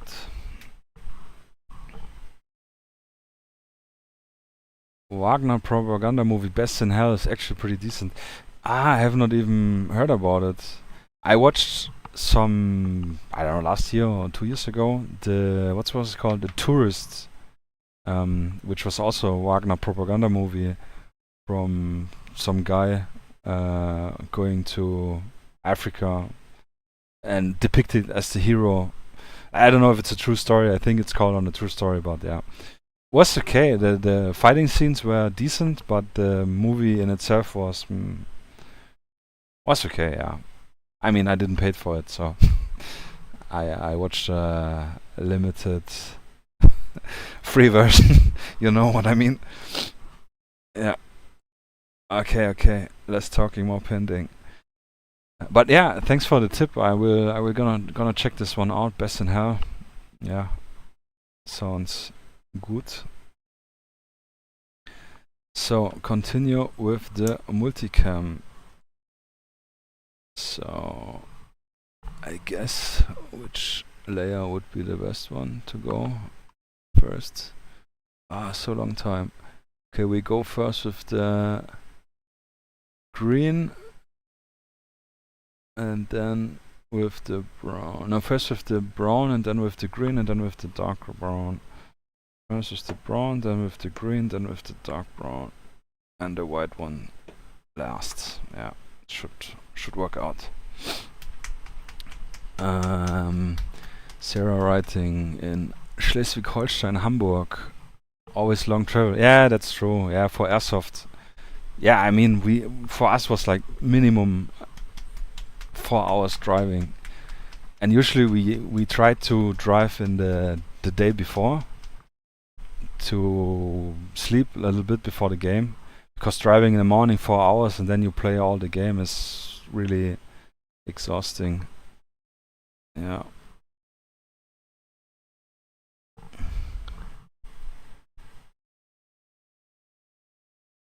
The Best in Hell made in 2022. Yeah, on YouTube for free. Exactly. Yeah, there's some good for free channels on YouTube for watching movies. Oh, they got veterans as movie advisors. Okay, so the fight scenes are pretty good. Off the table support. Oh, yeah, for a nice inspiration for tabletop scenarios. Yeah, I'm looking forward. I will write it down and check it out later. Which is also actually good. It's not really Wagner, but kind of the same. And you probably watched it, most of you guys. Is the Escape from Tarkov movie series thing.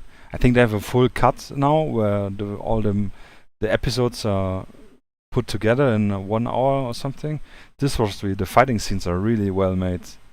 Not a big fan of the story, but the fighting scenes are really worth it. Yeah. So did I use my water? Yeah. No. But it's okay. This one can be a little bit thicker. It's too thick.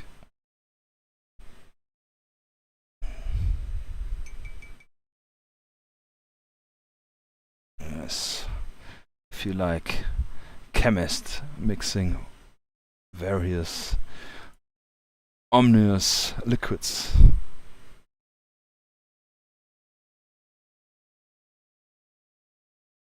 Alright. Okay. Cheat peak. Big splotches. More or less big. Where's the picture from Politis? I'm so ashamed.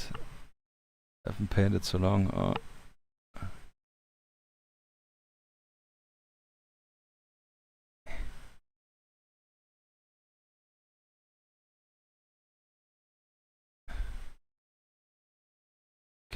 Message cannot be loaded. Damn. We will ball it. Yeah. I'm confident. That's a good thing with this 28mm scale, that Anthrax 8 equals 0. Yes. He posted on Twitch. Glad you managed to join. Like I said, the good thing with 28mm miniatures is really it needs to feel right. Camouflage, not necessarily be right. Yeah, so I hope this one will feel right. But yeah, I will be fine. It's okay. Those Wagner mercs in Africa, they probably only get some Chinese knockoff multicam anyways. So no no problem if I mess it up.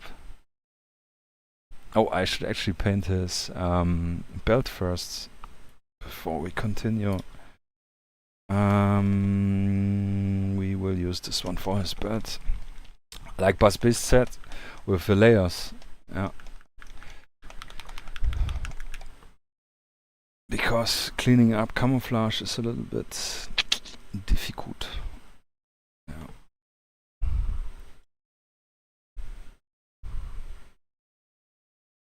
Little drop of water, a little mixerino,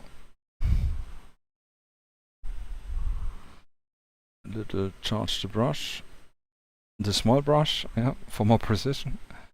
We're just gonna make it all brown, and then later we pick out some pouches.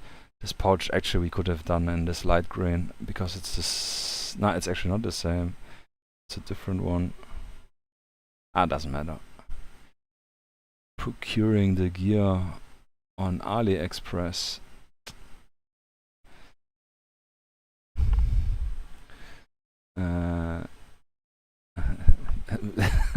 Anthrax riding a dude with big eyes and open mouth. Yeah, he's ready for action with his gun, obviously. Yeah. What was I painting here before I start messing up? Distracting me. Yeah, yeah. Long time no see.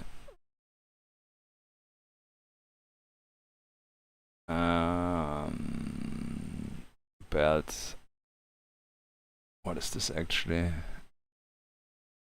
It's part of his jacket actually, this part. And there's the belt. Okay, then we have to go over there.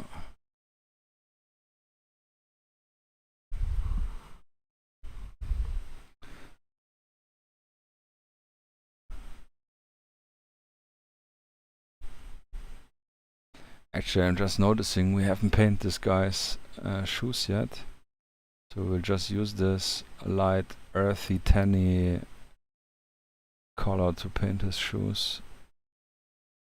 Sneakers. Yeah.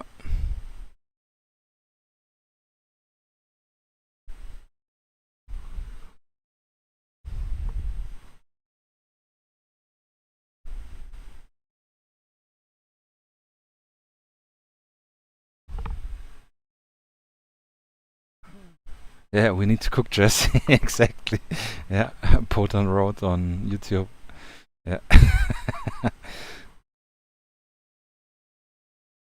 We need to cook. We need to cook a new batch of multicam paints.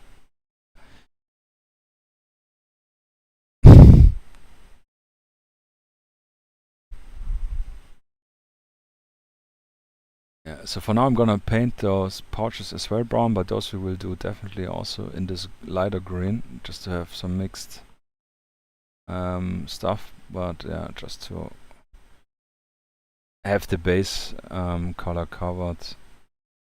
Yeah.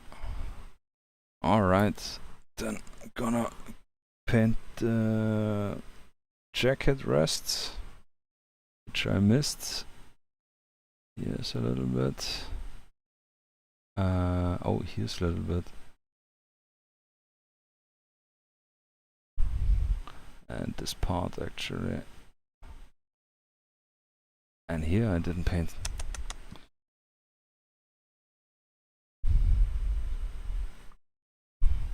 I blame it on the heat. It's so hot, it's hard to focus.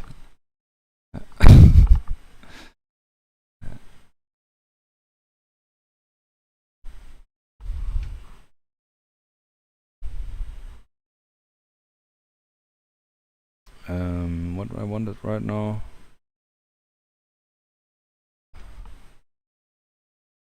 Here, this one.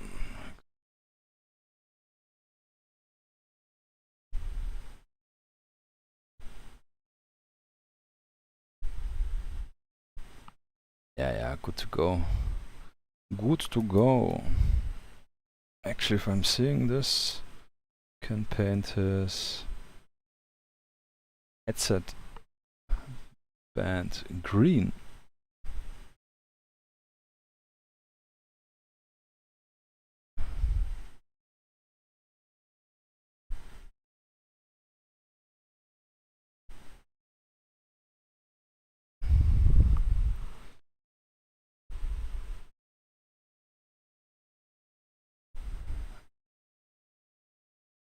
Potan, how's the weather? Is it also so hot there in the Czechia? In Czech. Here we have currently, I hope the air condition dropped 2 degrees, 27.7 just now Celsius. Yeah, that's insane.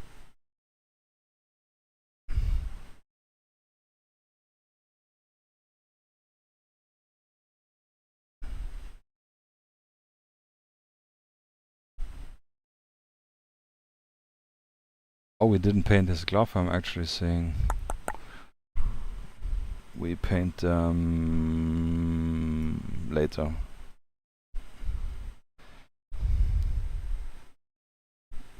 A little inspection. Looks okay. Ah, the shoes, we said something. We're gonna paint the same brown. Yeah, let's do this quick. Browny brown. 22 degrees. Nice. Yeah, this is perfect. Like 18, 19 to 24 is like my preferred temperature. Yeah. But last week was even 28. Yeah, that's what we are having here right now. Yesterday I went in the car and okay, my car is parked in the sun half, but it has like 50 degrees inside the car, and I was like, fucking hell. And my air conditioner in the car is obviously not working. Yeah, this was a fun trip.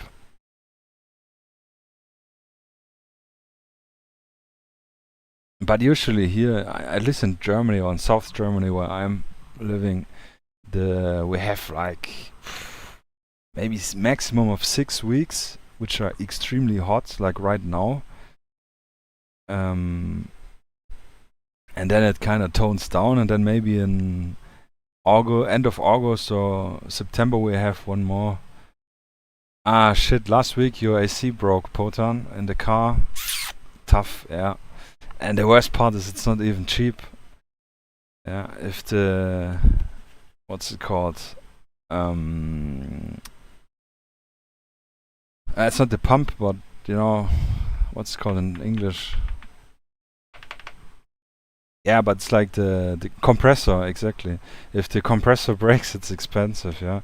For mine, I think my compressor is fine, but it's not tight, the system is not tight anymore. Not tight, not sealed, I mean. Because I had it last year, some guy refill it with this liquid, and it was like good for 1-2 weeks, and then it started again to lose power. Yeah, oof, 800 euros. Yeah, that's tough. Yeah. Yeah, I haven't checked it out because it will probably be also around this 800,000 euros, and nah, I rather sweat. Yeah. Actually, I don't rather sweat, but I don't have a choice. Yeah. No, all this resin for the miniatures is expensive. Just joking. Yeah, it's again need to prioritize what's more important. And since I don't have a long way to work, it's okay. Yeah, it's only on long trips, which sucks.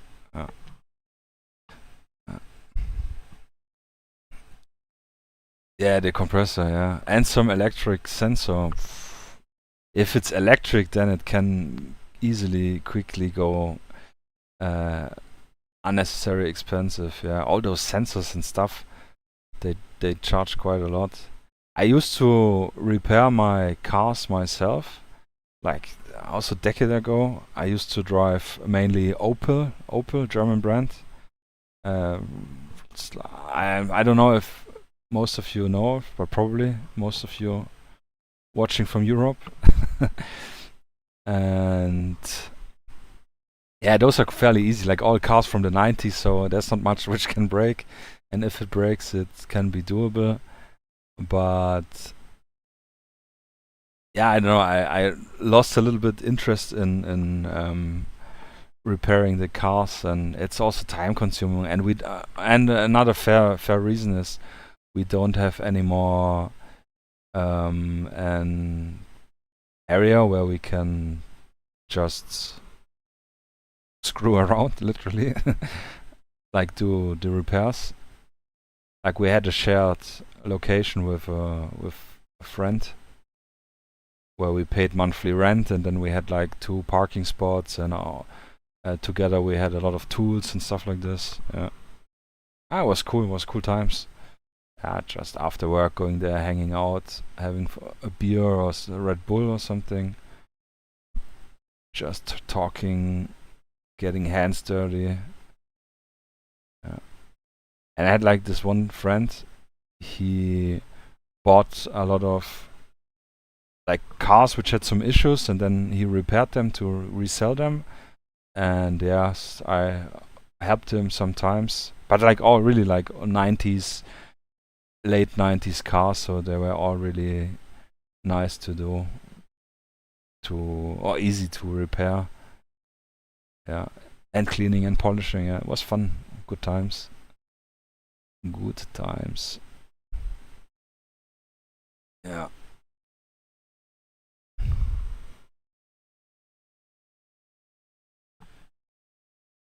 Yeah, now you need USB stick for repairing anything. Yeah, full laptop and VR glasses probably now.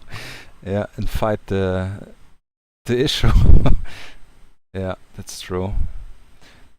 Yeah, back in the day when I finished school, I actually wanted to make a apprenticeship as a car mechanic. But right there in this time, they changed it from car mechanic to car mechatronic, because like all cars had so much electronic stuff that I said like, hell nah, no way, no electronics. And I sucked it with electronics in school. Yeah, it was, I don't know. Today it's probably a little bit better, but yeah, like all this voltage, schmoltage, it's not my world, I have to say. I'm sorry. Yeah. That's right. Multicam. Yes, the pouch. Nearly forgot the pouch.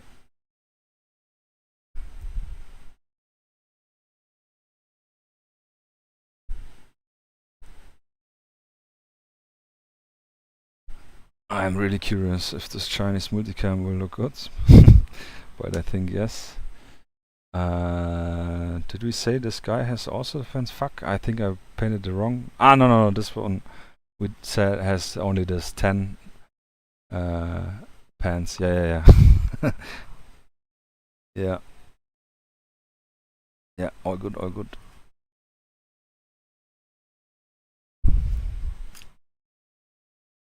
Okay, so this one, now the olive green from Paulidius recipe. Potan writing on YouTube.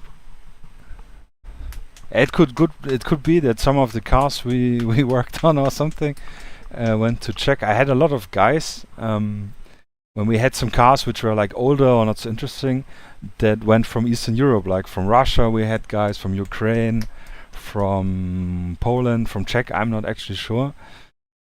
Turkish people, guys who bought some cars which had like visually deficits. We had another friend from Poland which had it's not like a junkyard, but like car recycling area thing, station business. And he used to, like, if we had cars which were beyond repair, we gave him to him, and he gave us some, I don't know, like 150 to 300 euros, depending what the engine was. And then he would like take the car completely apart, and then sell like only the door or like the mirrors or something like this. And I remember that he always sold engines to Russia and like Asia even, or Africa, because they had a lot of those older cars, and the engines were like worthy there. Also, you have to consider that I don't know how it's in Czech, but in Germany we have all these laws for what's called for the fumes, you know, like the exhausts, pipe fumes. I don't know what was the word. And they have to reach a special limit that the car is allowed to enter cities here and so on. So a lot of people sold or gave away or brought to the junkyard their cars because you weren't allowed to drive them anymore, which is a shame, yeah, because if you think about it, a car has so much stuff, like if you throw it away to recycle, it's not environmentally friendly. And also creating all this new car with all this electronics and so on is also not really environmentally friendly. So actually, if you have one car and you drive it really to the last day you can, is the best environmentally friendliest way you can do. I think, yeah. Yeah. Same, the whole EU. Yeah, this could be, yeah, probably. Yeah. The whole EU. So I'm not so convinced yet that it will look like a multicam, but yeah, we will see. Chinese multicam, we said, so I'm safe.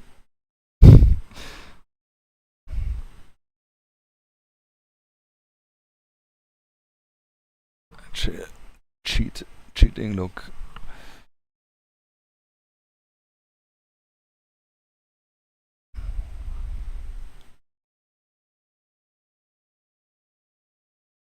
Grenade here, also some parts.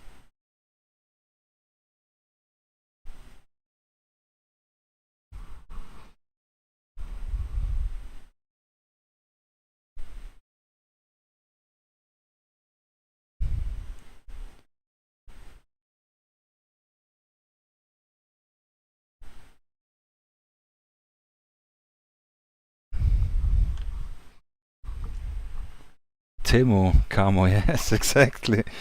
Yeah. He ordered his pants and jackets and probably got like a tablet for free. Yeah. Yeah. Yeah, it's true. The white and the dark brown dots, especially the white one, which I remember when I did the last time, that, or like one of the previous time, is that it's really easy to overdo the white parts, the white dots and splashes, splotches, and then it looks weird. Yeah, that's true.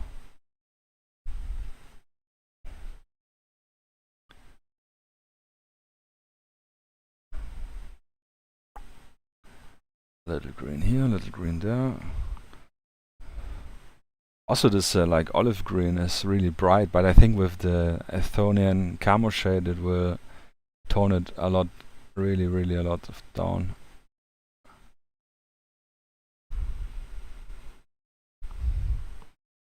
But it will be fine. Highlighting also will do a lot of magic in bringing in tricking the eyes that it looks good. Yeah. How do you guys, if you highlight at all, how do you highlight your camouflage? Like what I usually do is I take the base color, like in this case it would be the, what was it? The German camo beige for this multicam. And then I would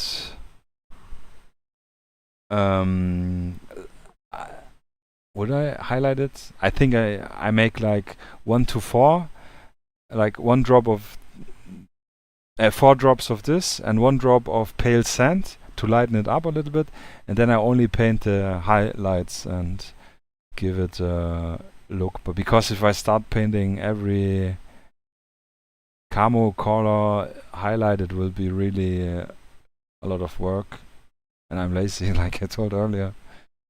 And it looks okay, convincing, I would say. Yeah. Yeah, that's yeah. I mean, you don't need to highlight camouflage. It's really yeah. It's you often you make it worse than it's before. Yeah, but it also kind of depends if you're painting your figure to look. Oh, sorry, I'm out of frame. If you're looking that the painter looks good close up or that it looks good on the table. And I try always to be like in between to have a good mix from this. But yeah, I have a friend. He painted for Bold Action his Germans in this what's called Platanenmuster, this SS camouflage, which has like all the small dots.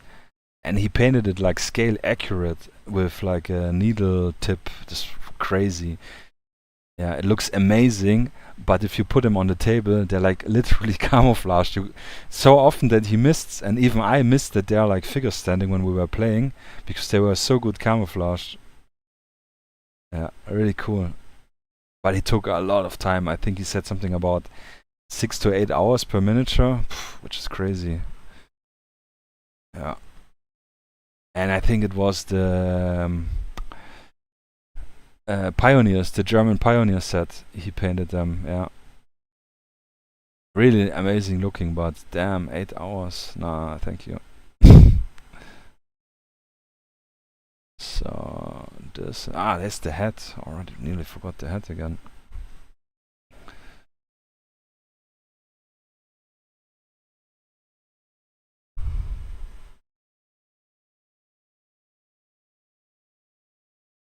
Yes.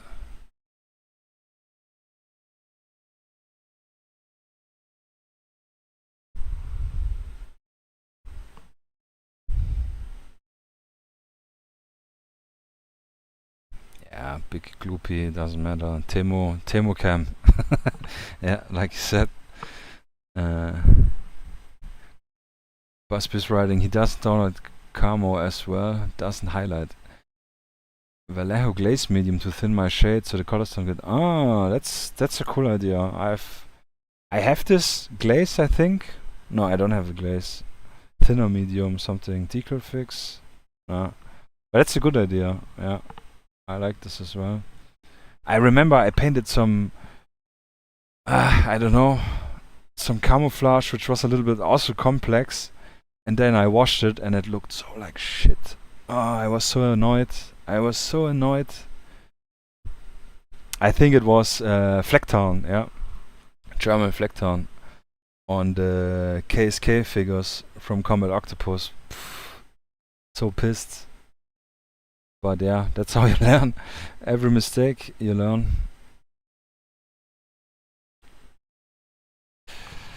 So, looking good. So let's give a quick check what's generally missing. So his skin parts here, his glasses, and his jacket, which we didn't paint properly. Yeah, let's do the jacket quick. Like here the brim.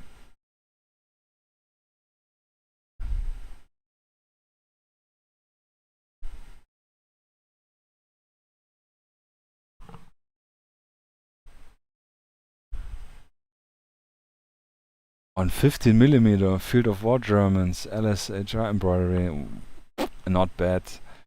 Yeah, I haven't painted 50mm yet. I painted 10mm miniatures, which was a lot of fun. And actually, it's like after I painted a little bit, it felt very similar to painting 28mm. The only main difference was really like the face is so small that you couldn't get any proper shading and details, which on the other hand speeded the process extremely up. Yeah. I have a few more of Ultramodern 10mm, which I did rescale and converted from Combat Octopus and Black Hills Games miniatures. I should do a session with those, painting session as well. Oh, this will be hard with the zoom. Yeah, I need to be super steady then. Yeah. But also cool, I based them individually on 12mm bases, I think. Or like I printed them directly on bases. Yeah. So, and my idea was to have like a quick grab and go ultramodern gaming shoe box, because when we like I have all the terrains from like the only buddy with whom I play, and I have always like big IKEA boxes, those plastic boxes which I go to a friend, and it's like always so much to carry, and it would be cool if it's just one small box. Yeah, I mean he often comes here due to this reason, but if we decide to play at his place, it's a little bit uncomfortable for me. Yeah.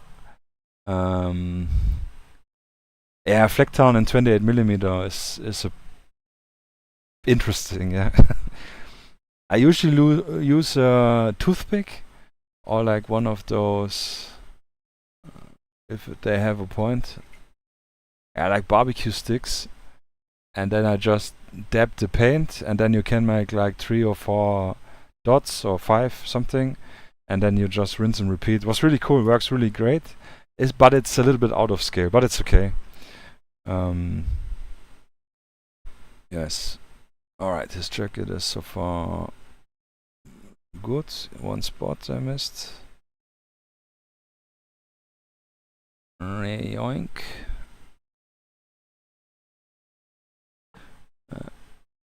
Nice. Sierra got 33 ready for priming, 9 to go. Nice. If the weapon squad got new guns too, and maybe I need to print some bigger backpacks. What's the plan for those? With bigger backpacks, you wanna do some like recon patrol type of guys? With the awesome managers one? Yeah. Yeah. Poton, yeah, interesting, yeah. I will paint definitely Flecktown. I have the Black Hill Games Fallschirmjäger. I've printed and based somewhere here around. And I do wanna paint them in Tropentarn, like this more desert area, arid variant, not arid, arid variant of the current Flecktown, yeah, of the green Flecktown. Yeah, those will be cool. Sehr cool, as we say in German. Yeah.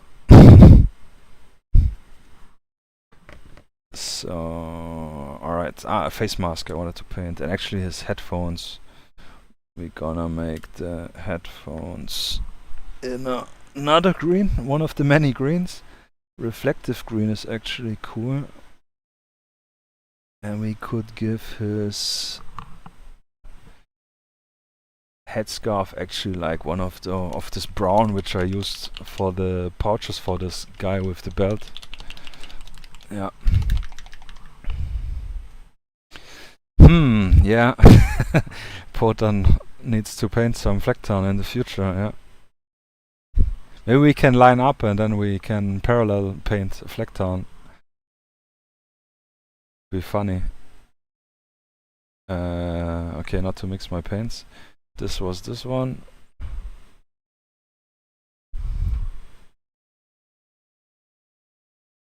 Zap's a wrap. We need to cook Jesse. Cook the camo, the green one, reflective green.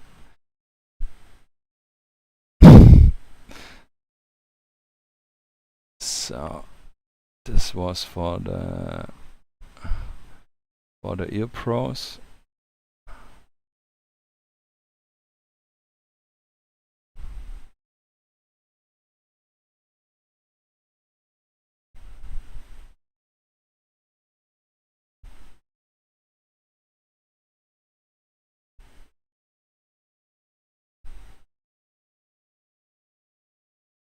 No, I painted his skin part. Damn it, need to clean later. So we can actually try and pick a pouch. Yeah, come, let's paint this pouch and this green, just to have a little different.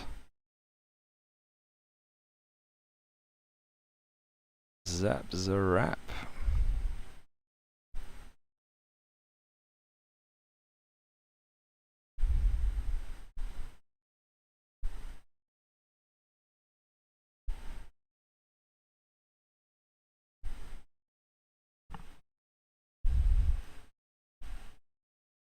Yeah, put on. Sorry, I'm reading, and you guys cannot read on Twitch, especially. Putin wrote, a fun part is that as a teenager he did airsoft in Bundeswehr attire. Yeah, I knew a lot of the, like, from Czech and Poland. They liked a lot of the German stuff. And here in Germany, if you lab with German gear, you're one of the few, I think. Often it's like people who were in the military, in the Bundeswehr themselves, and have like the gear left over. But I don't know anyone in person who has Flaktan gear. Like, always want to be the cool American Flaktan guys, or like us, the edgy Russian special forces. Yeah, with all the fancy exclusive stuff. Yeah. But I also really like the design of the G36. I wasn't so much a fan of it long time, but I don't know, it grew on me. Yeah, I like it also a lot. G36, pretty cool. Yeah, so now we got one extra fancy pouch here to complete the AliExpress.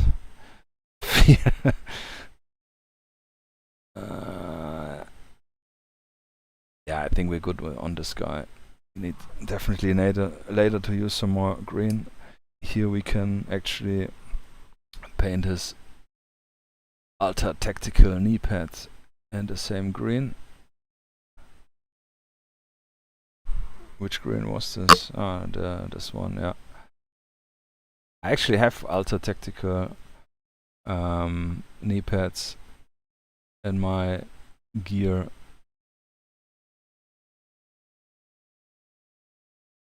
That's why I know the name.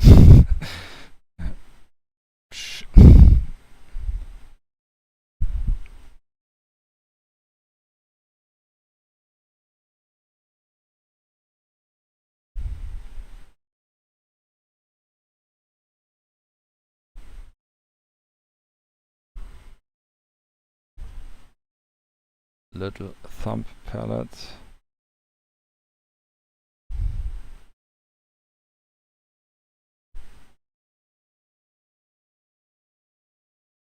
I think this is hard for you to see. Generally, sorry. Like between the legs.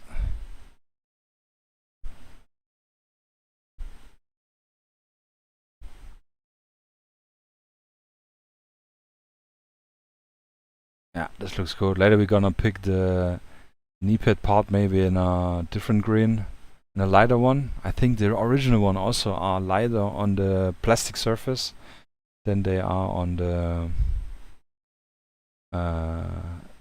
other part. We can use this green to paint his ear pros as well. Oh, and we haven't painted his mask yet, actually. Actually, we can paint this one black mask. He's the LMG gunner. He's more fancy. White jacket, black mask, white shirt. Actually, maybe we can try again skull balaclava style. I really like those.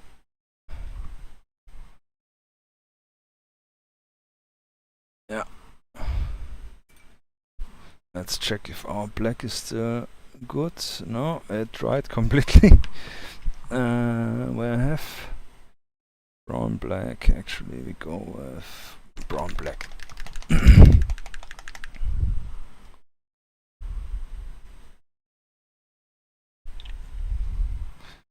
And in the meanwhile, I'm gonna hydrate a little bit.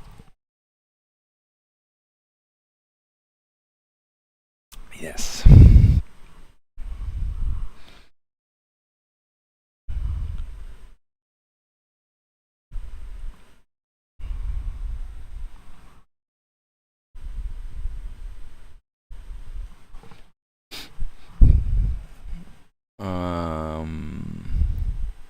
So many messages.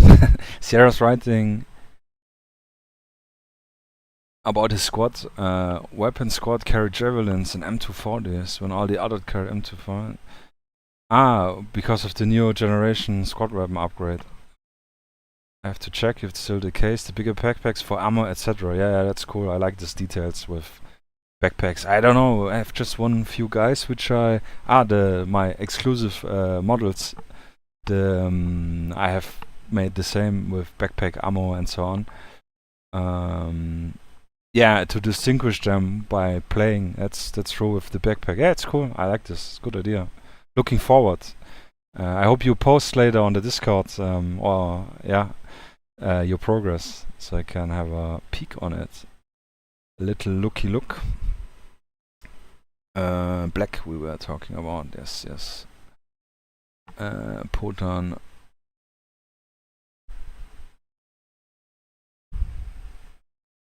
Yeah, it's true. He's writing like the Flecktan camo was super cheap back in the day. Yeah, it's true. Because it was like leftovers. I remember as well buying a jacket which one of my ex-girlfriends borrowed and I never saw again. But I had like a jacket, a Flecktan jacket, which I bought like for 10 euros or something, or 8. Yeah, super cheap. I still think it's still very cheap if you go to the stores which have all the secondhand stuff. Or online probably as well. I'm not sure. I think that's also the reason why no one back in the days wanted to really play with Flecktown, because you have only the cheap camo. Are you poor? You know, back then this stuff matters when you were young. Nowadays I wouldn't care.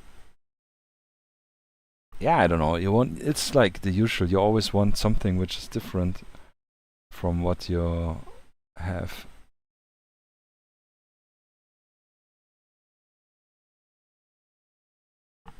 Yeah. Sierra's writing they had 2 German teams with Flecktown in his airsoft group, and yeah, you're freaking invisible in German forest. Yeah, that's true. It's really good. It does its job very well. I really like the light spots, the light green ones. They look like when the sun is shining through the leaves from a tree. So this effect is really nice.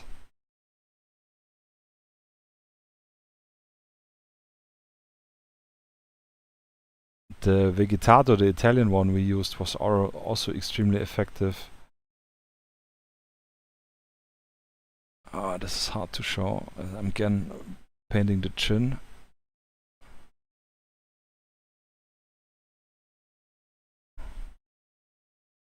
Which no one can see anyways.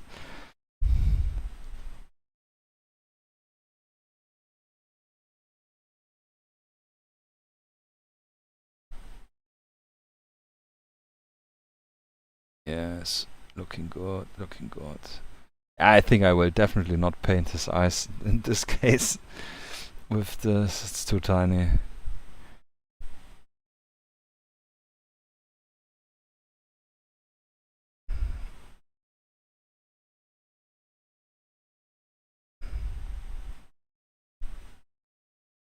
Yeah, I think we are good with this guy. And we can actually use the black to paint the ear program.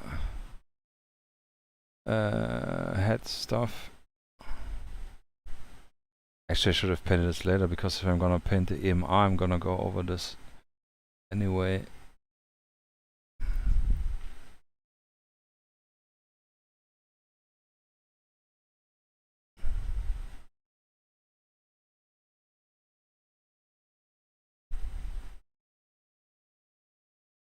Yes.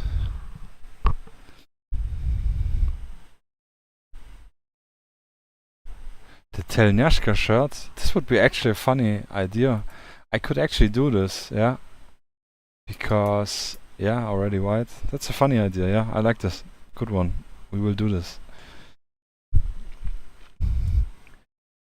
Telnyashka. Need here a little bit more green. And actually, black for this like cable stuff.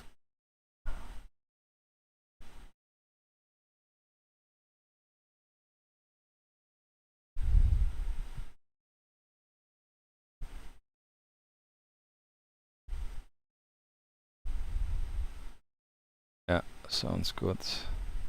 Looks good. Actually, wait. This is supposed to be the... Or is it the shirt?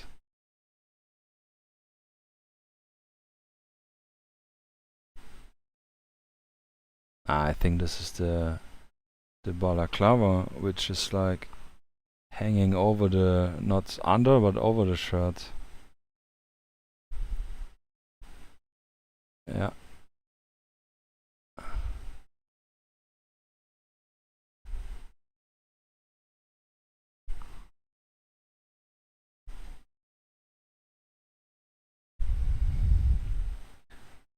Yes, this looks way better now.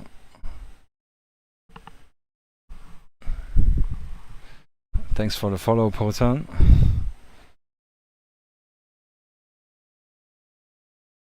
Appreciate it.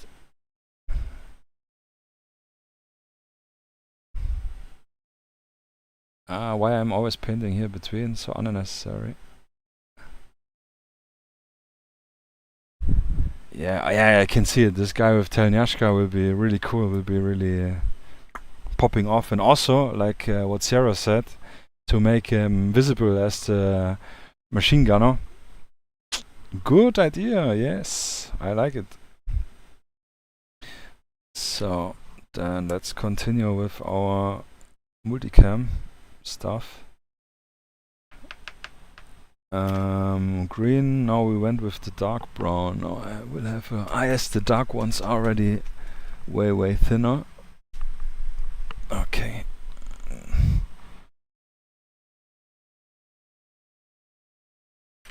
Chocolate brown.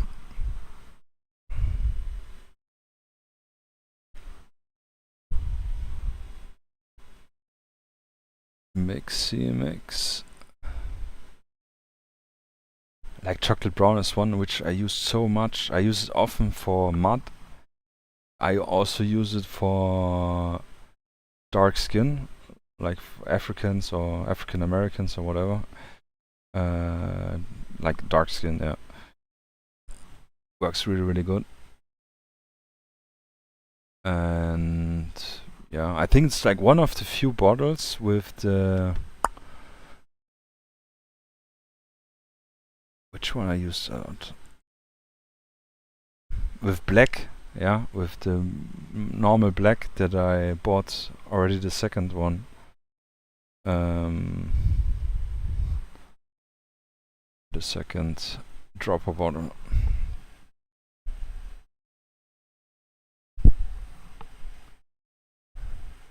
Germans know how to say the sh as widely used in Deutsch. Yeah, yeah, that's true, the Americans. Yeah.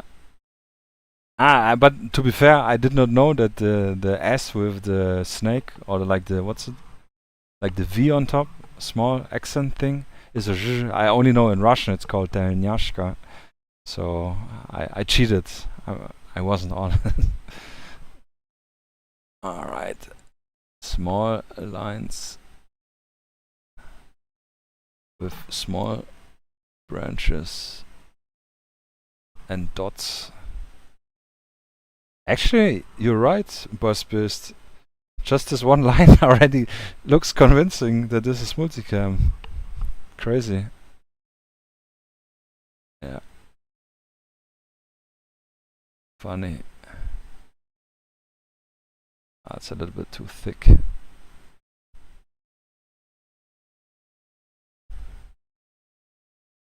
Now the trick is not to overdo it.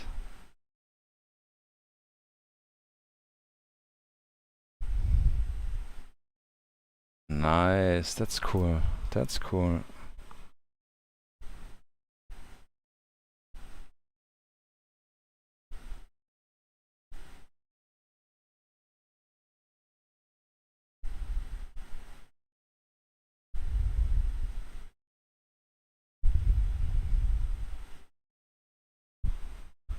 he in frame?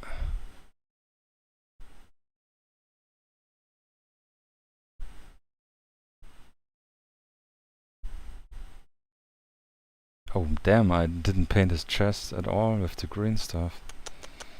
Ay. Amateur.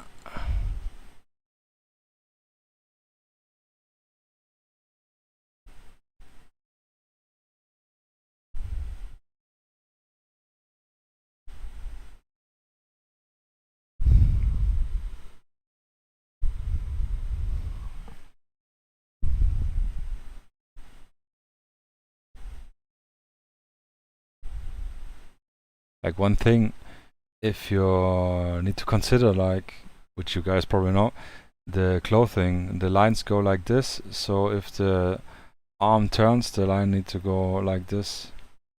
Like, yeah. Small but effective.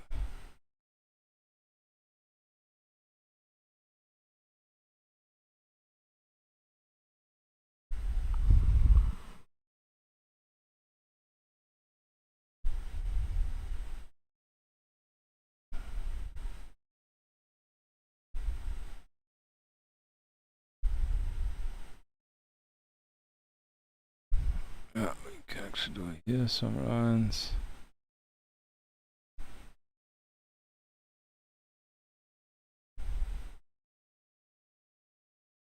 Yeah, and I need to paint his chest with green and the other lighter brown, yeah. Yeah. Skimping. I'm trying to take the easy way here. Unbelievable.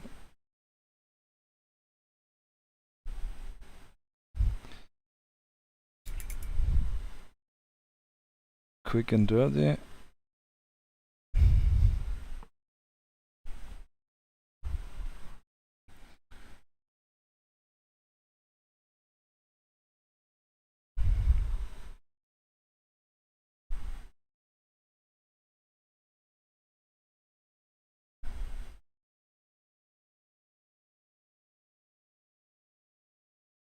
Yeah, good enough.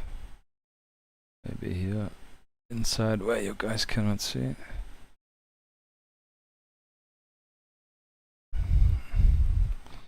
Good, then we let it dry to make the stripes. Did we miss here any green? No. We're all in the green with this guy. Alright. How's the progress with the gluing proton? Already priming? And with you, Sarah, 2 more to go? Will you prime them today or not today?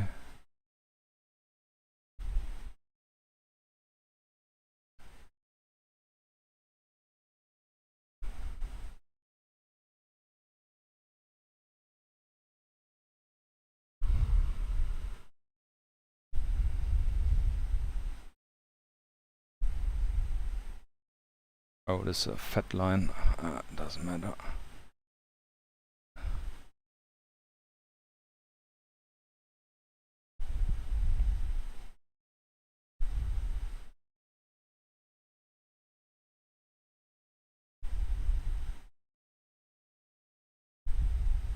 Yeah, it's crazy. Like this line's already making a change. Too late for priming. Yeah, no. Sleeping in the fume's not so cool. Yeah, it's true. It's late already. I never see the outside, so for me, it's not different. Nah, just kidding. Or am I?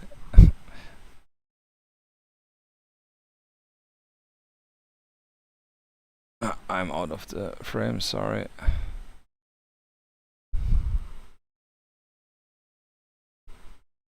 Yeah, usually I prime my vehicles with spray can because it's just faster and easier and cheaper. But miniatures I do use the Vallejo surface primer. I really like this. because it has this effect that it, when it dries, it shrinks. So it's really hard to fill in the gaps with the primer, like the details, like the folds or something. It doesn't happen so much. But the downside is I need to use airbrush, which is just super slow.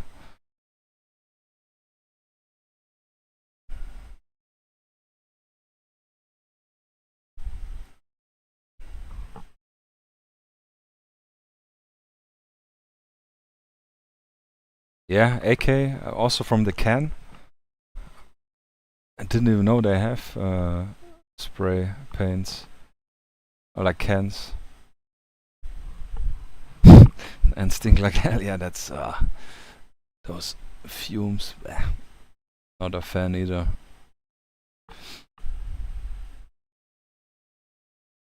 Yeah, the road missing parts.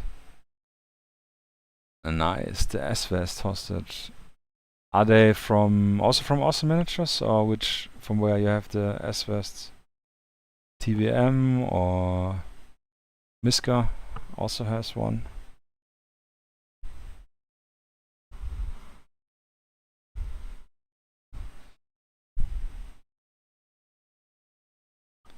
I think just one more strip, then I'm good here before I overdo it.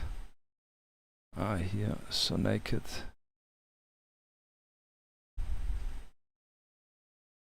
Add in some dots.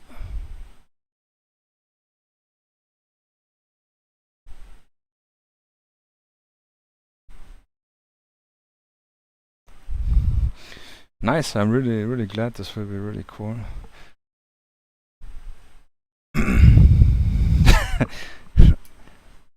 Moved 5 years ago and still didn't unpack the compressor for the airbrush.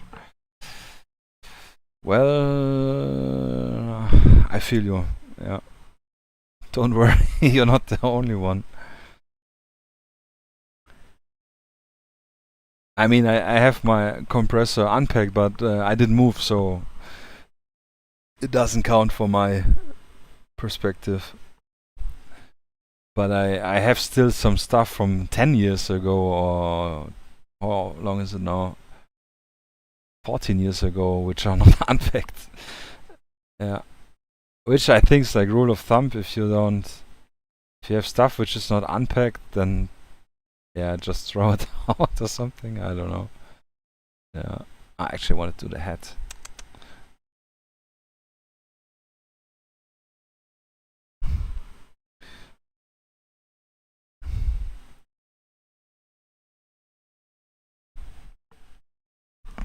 Oh, neck. I don't know if you heard it. Needs an connect the neck.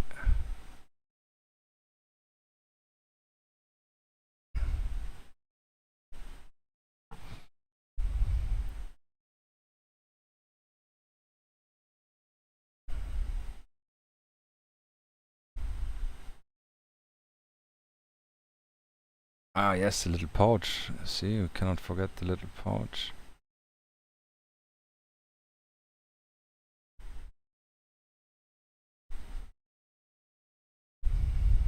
Yeah, man, it looks already like multicam a little bit. Not bad. Not bad. I'm satisfied. Yeah, but I think you see, I will not finish the stream on point. Like I will finish the figures, but I think it's definitely better to just paint two. Like even with one already painted, it's taking way more time than I anticipated. It would be cool to like paint them completely on stream. We already did this guy. Oops. So yeah, then we could do, what could we do now? I saw this guy's headphone and hair and face mask. Yes, face mask. I don't know, the face mask we could do in this brown, I think we said, which we used for the pouches. Yes, I remember now. Yeah, thanks Potan. Yeah, crazy. Yeah, I like really the like Boss Biss said the dark brown stripes, they did so much.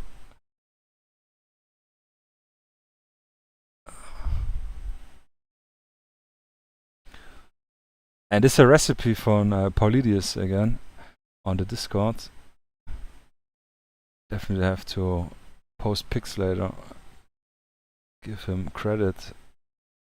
I mean, recipes is always one thing. There's like tons of recipes out there. But like Boss Biss posted a recipe earlier. But he used Citadel paints, and I have like super like 1, 2, 3, 4, 5, 6, 7, 8. Only 8 Citadel paints, so it's hard for me to do it. And the Vallejo one I had now all here. This is cool. I do have a website. It's a paint conversion site, and I think there are even apps nowadays where you can put in the color they're asking for, and then it showcases which one is next to in all the other ranges. Yeah, which is also cool. I use this a lot.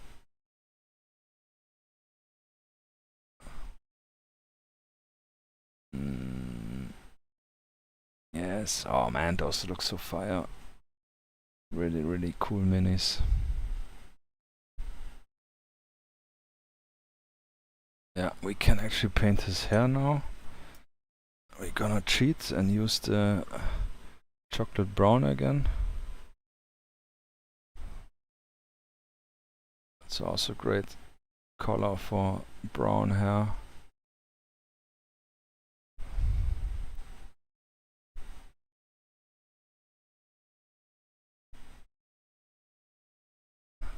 And don't forget inside.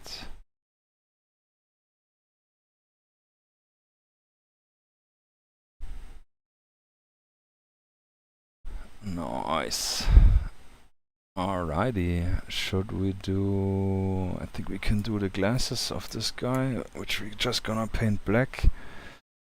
Not sure if I'm gonna bother with painting like reflection stuff. Like it's really, really hard first to reach and then to like kind of see. Like if you have him on the table, you're not really seeing his glasses. I don't know, maybe I'll give it an orange tint.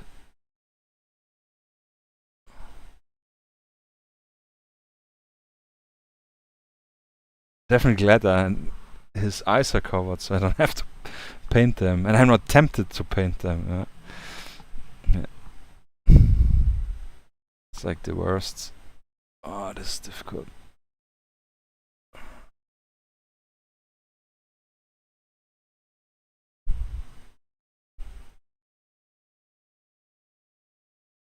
And we can paint already the details. The stuff actually also. The antenna and buttons.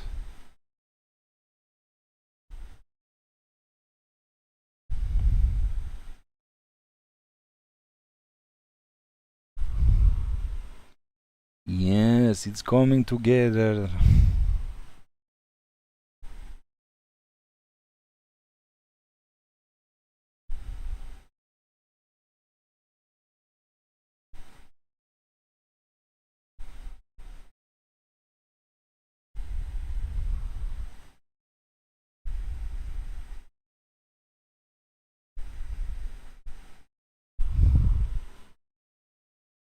I think I will do tomorrow another. I wanted to stream tomorrow as well. I wanted to try out some more chilling, chatting gaming, but I think I will just do another painting stream, and maybe then if we're finished or waiting for them to dry, just to chill and chat a bit, hang out, to get those finished on stream with you guys or with someone else if you are busy. Yeah, a couple of white dots. Yeah, we will do them in a second. Yeah. Yes. Creamy dots.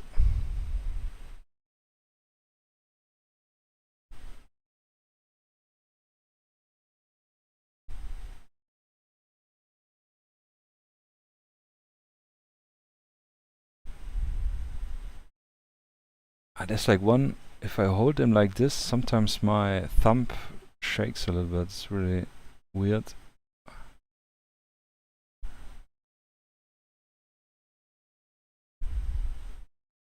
That's what I really love about this hobby, like this painting is like meditation. I don't know, it's obviously now I'm talking all the time, so it's not 100 meditation, 100%.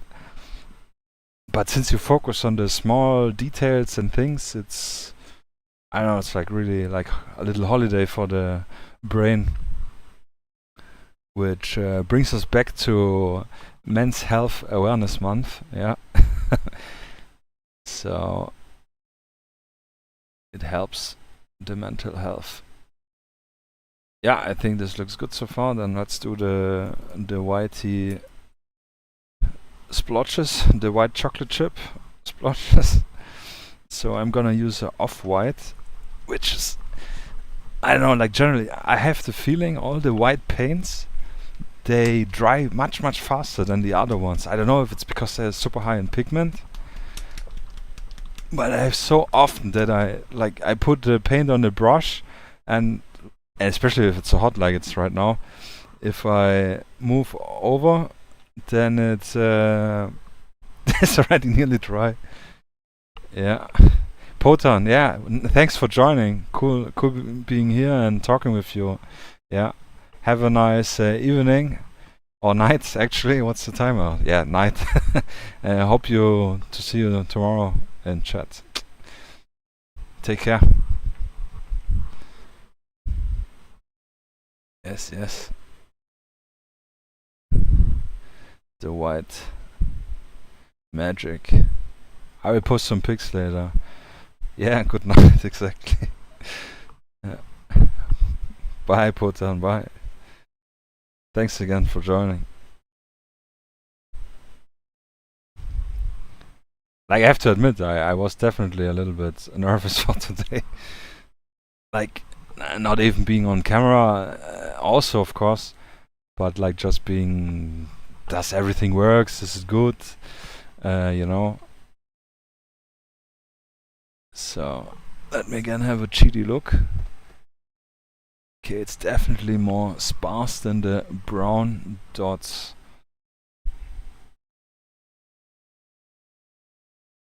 And more squiggly. Yeah, that's what I didn't do with the brown ones.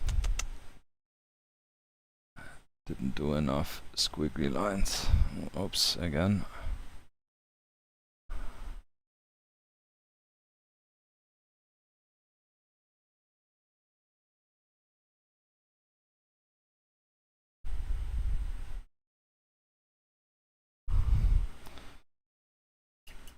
Now I have again a little.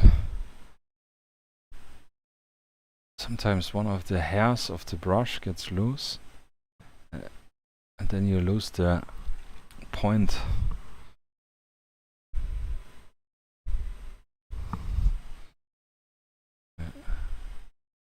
Yeah, but sorry, I didn't saw you. Thanks for joining. Thanks for being part and writing so much. Yeah, 5 a.m. Jesus Christ. Yeah. Then good night, good sleep, good rest. Maybe if you have time, you can join tomorrow again, and then we finish those guys. Yeah. Thanks again. Take care. Good night. I will stay strong and finish the multicam and some other stuff. Yeah, I definitely want to get them in washed today. Then it will be just highlighting tomorrow. Maybe I don't wash one guy, so I can wash him tomorrow on stream. One with the multicam stuff.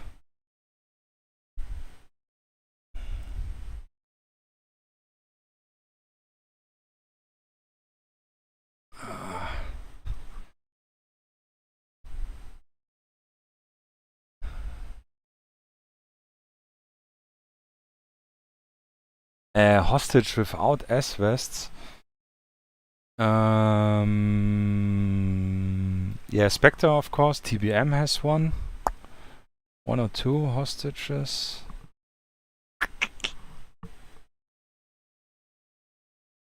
I'm not 100% sure, but I think Miska has one. Actually, it's not a hostage, just this VIP guy in distress from the Zangier, from this African Kickstarter.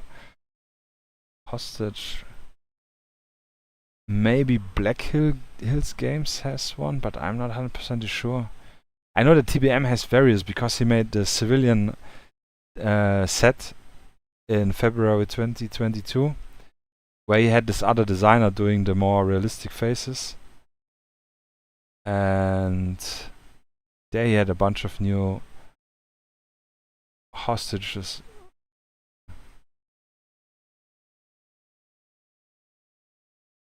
But right off the bat, I'm not sure actually. I don't think so.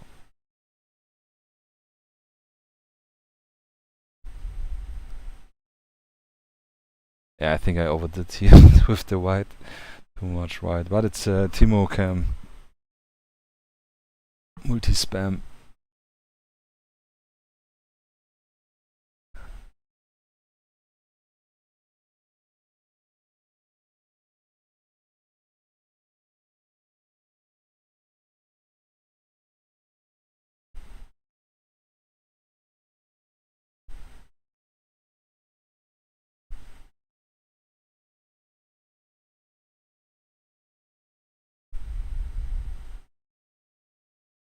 Hostages. I think there are, but I really cannot remember it right now.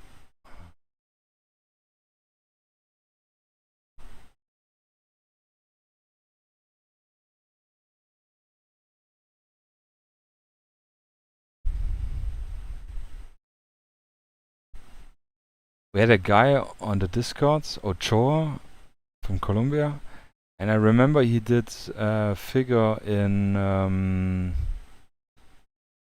what was it called? Hero Forge, like a hostage. I think I even have it here. No, actually, it's the TBM guy. And he did 2 guys, a female or 2 figures, a female and a male, with bag over the head. And he uploaded it on the Discord. When you check the STL files and stuff, maybe they should be there, way up. Yeah, those are actually cool. I've printed them. I think I mirrored them and printed them twice for hostages. Oh, I have no idea. I think I have them in my box stored.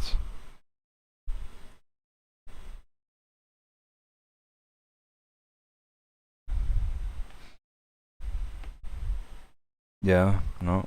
I mean, Spectre has the STLs and he has the... Ah, no, you asked specifically for STL, yeah. Maybe Raven Albino has maybe some... He did some law enforcement style.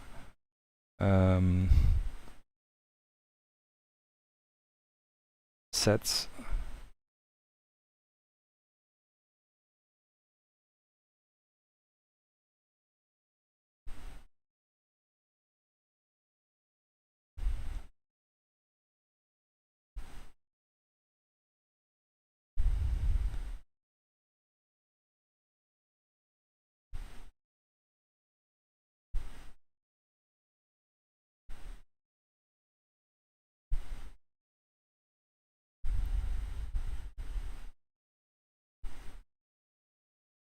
Yeah, it's really cool how this multicam's coming along.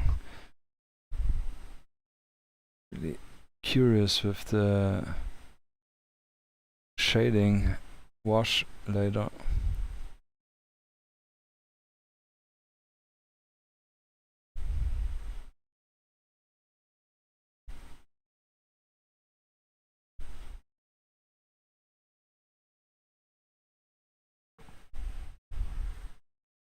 Yeah, the Spectre SLs, they look really good. They're like basics, yeah, I think they're fine.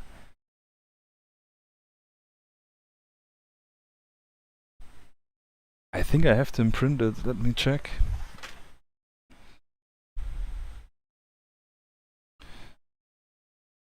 No, I don't have them actually printed and based.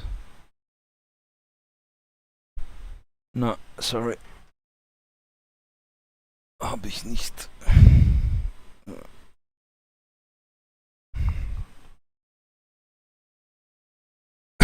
Or are they here? Ah, they're not here. I think I painted them maybe already. Because those go fast without face, just the back. Easy peasy, lemon squeezy.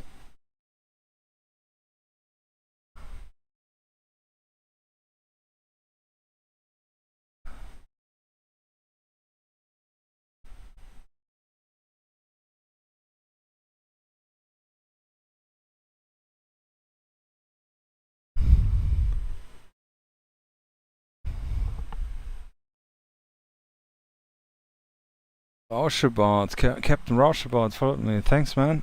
Appreciate it. Hope you're enjoying the stream. The painting action. Yeah. Yeah, I'm really liking. What do you guys think? Does it look convincing, multicam yet? I think if we drop the wash, it will be a little bit nicer. I hope I didn't overdo the white pawns.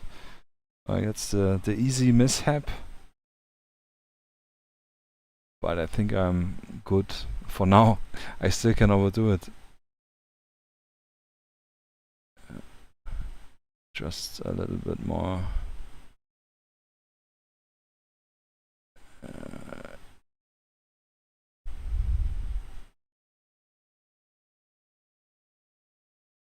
Yeah, a little bit here below the arm. There we missed some brown parts.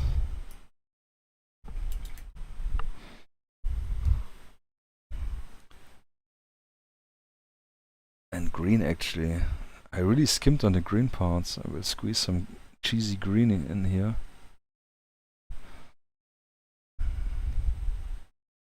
Like here on the shoulder. Just a little bit.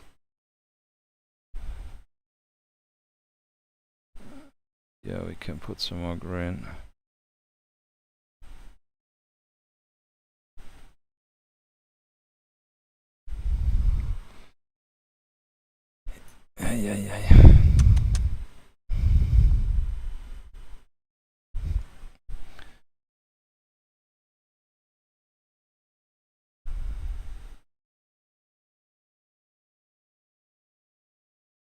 Yeah. Filling in some gaps.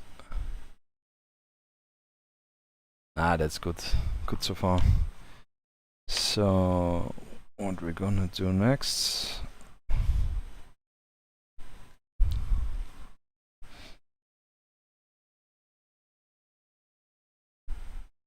We could actually start painting the guns now, which is another bag of worms, so to say. So I'm a big fan of the Bakelite magazines. So what I usually use for those, the orange magazines, is Vallejo Red Leather. After you wash it with Agrix Earthshade, they work really good. Like, they get more brownish orangey, and with the wash, and then you highlight them, it looks really like this wooden style lines, which is from this Bakelite resin mixture in reality, in real life. So that's really nice. So we're gonna definitely, like, this guy has already them, which are washed, and if we highlight them later or tomorrow, is it in focus? No. Then they will look really nice. So we're gonna do one guy more. Yeah, maybe this one. Maybe we can do both. Doesn't matter. No, actually we do just one guy. The other one has a more camouflage style magazine. Whoop. Easy going.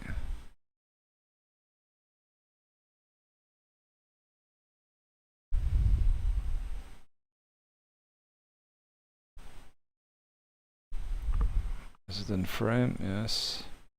So the bottom usually is metal, so I painted black, but just to not have the priming color like generally showing, I just gonna paint it over.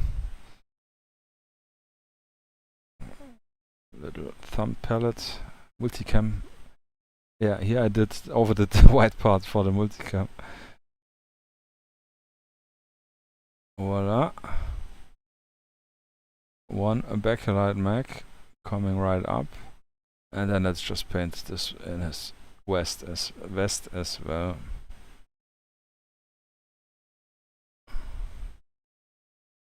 They're actually double stacked, like 2 mags. I don't know if you guys can see it. So we're gonna paint both them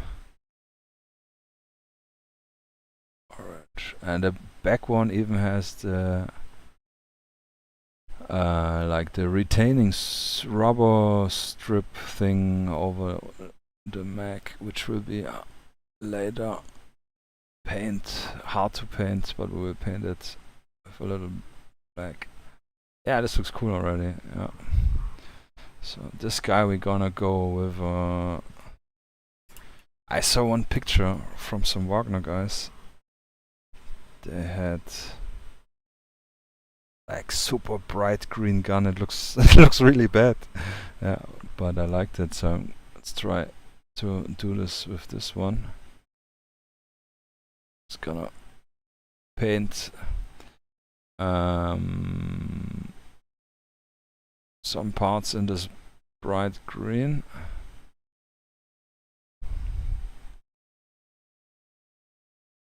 Like the red dot we're gonna paint in a black, I think, just classic for a little bit contrast.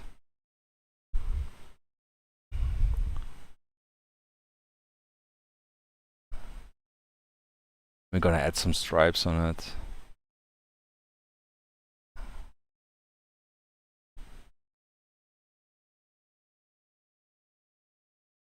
It's a little bit diluted, too much.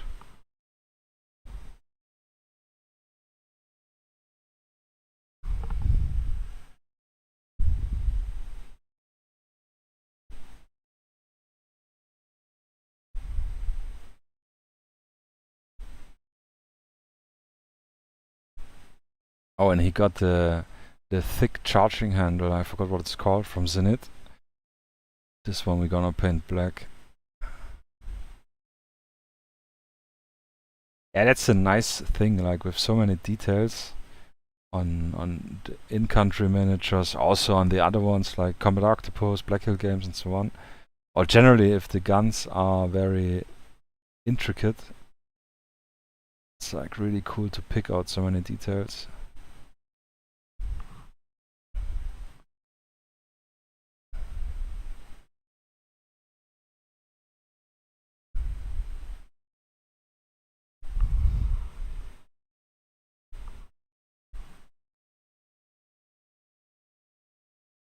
Only thing which we're gonna paint black later is like the gas port.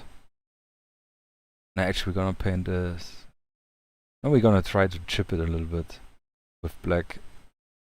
Not that it matters on this scale, but it will help a little bit. Like we assume this guy just put the gun on the ground, closed the charging handle and the bolt. Yeah, the bolt, and we need to paint it black definitely. Yeah, this is not green. And then just splash spray can on top. Spray it all green and then threw on some leaves. Here's actually still some green stuff. Some primed stuff.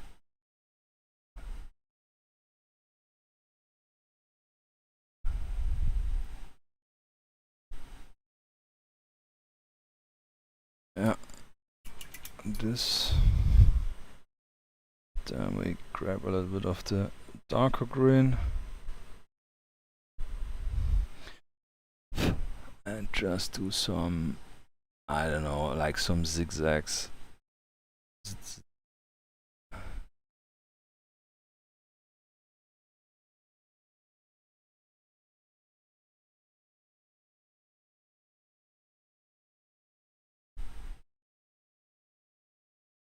Then we're gonna let it dry.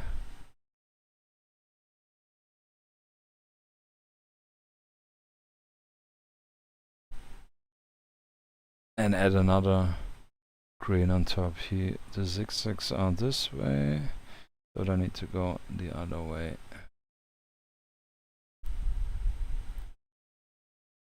Like the inside of the gun is not that important, because it's hard to see anyways. But in German we say the devil is a squirrel, which means actually I don't know what it means, but something like the devil is in the details. Yeah, something like this, I guess. I don't know, I actually should have looked this up. Yeah, so let this dry a little bit, then we do the next gun. So this guy, we could do a more brown gun. Or a 10 gun, actually. Actually, we could leave this gun. What did I do here? This one I painted brown. Yeah, actually we could leave this gun 10 and just pick some detail or go with a green over it, like I did here. Now here I went with a brown over it. Take this dark green again. And try to put some, like, I don't know, dots or something.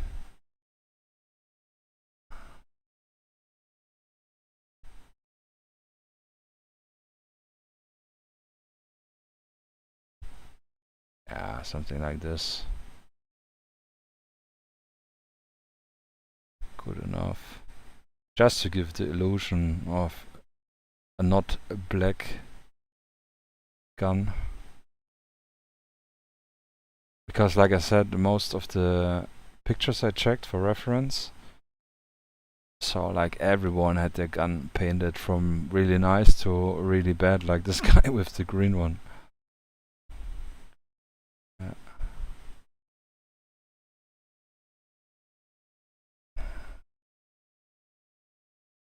Yeah, that's good. Looks already fancy enough, you see.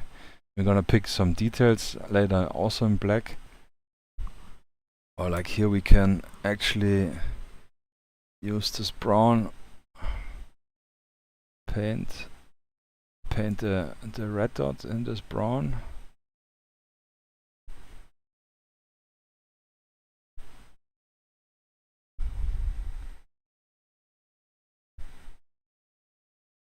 Just to have it a little bit different.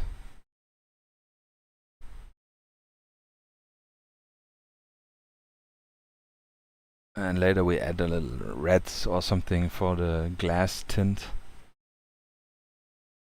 Yeah, and then we paint the barrel and the charging handle and so on in black. And then this looks great. So we have here some visitor. Come on, move, little body. No, not this guy. This guy I'm gonna paint. Come on. Yeah, he's flying away. I have the window open a little bit for fresh air. Then we get some random bug bodies. So what we're gonna do with this gun? Actually, we could also go. Actually, no, we cannot do it black because we have black face, so we lose the contrast because of the balaclava. But we could also go with this brown actually, which I just used for the red dot.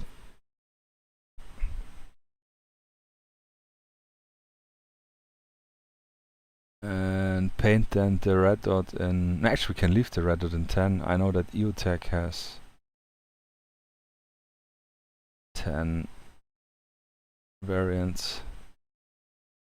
Yeah, we're gonna leave the magazine. This one we're gonna paint black because we assume actually this handguard we can also paint different because we're gonna assume he already reloaded his magazine. Because he's in this firing stance. Oh, I noticed we haven't even painted his gloves yet. Then he will keep the 10 gloves. Easy Easy decision. Already painted.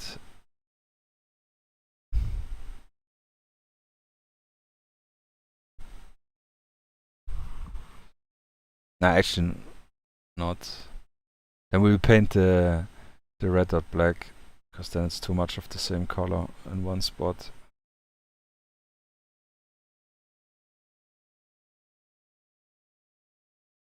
Maybe.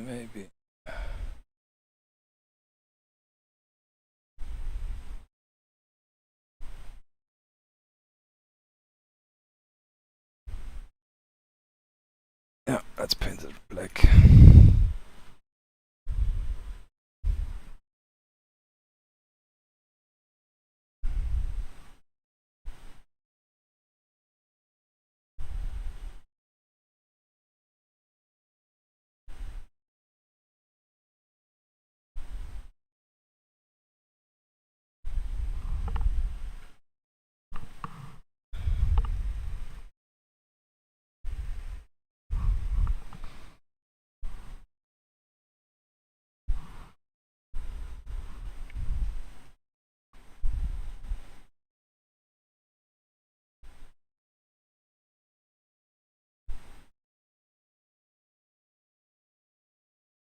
See, nice contrast.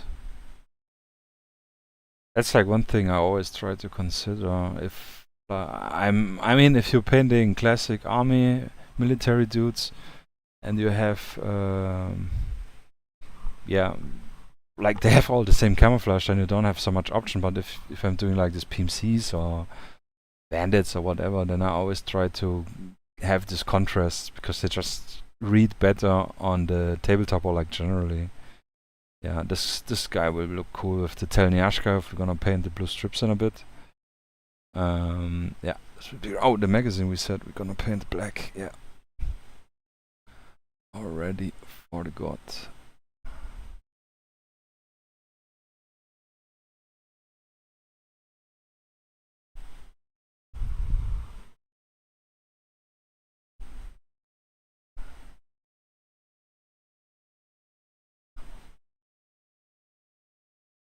Big old drum mag.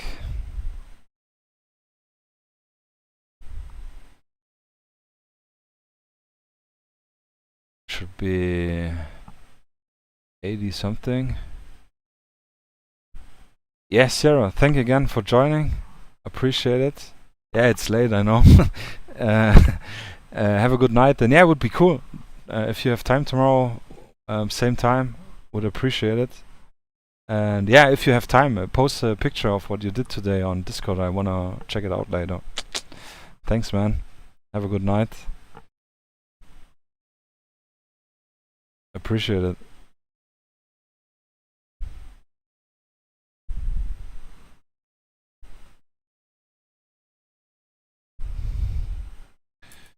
And in the meantime, the black paint dried on my brush. Yeah, it's so freaking hot. It's unbelievable.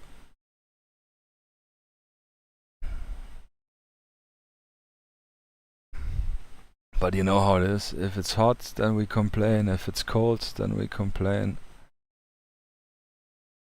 It doesn't matter. Nah, it's second dry.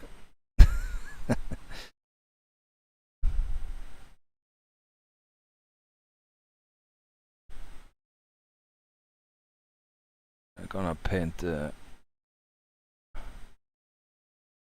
barrel and gas port. Not gas port. The side black. And dot the gas port and the siding block a little bit. Yeah, we're gonna paint black. Damn it, it's drying fast now, this black stuff. Black paint. Yeah. The bolt. It's gonna be black.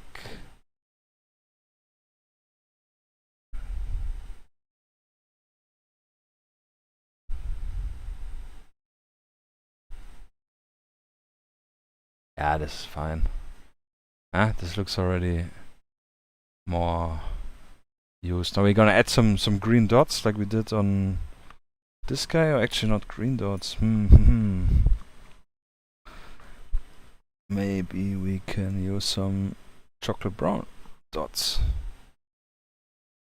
Chocolate chip style. Or maybe just paint the buttstock in a darker brown. This would be cool.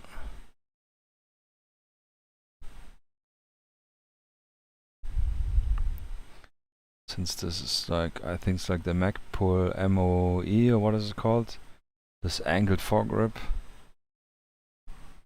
Let's say he bought them. They were only brown available from Timo, from AliExpress. The black and tan ones were sold out.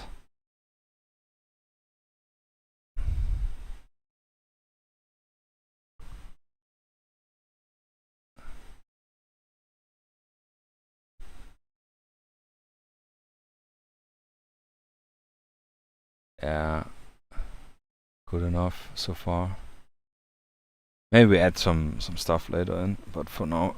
But I want to go back here to our Mr. Green and go with the. Actually, we can also go with this brown and try to make some really thin lines to accompany the camo stuff.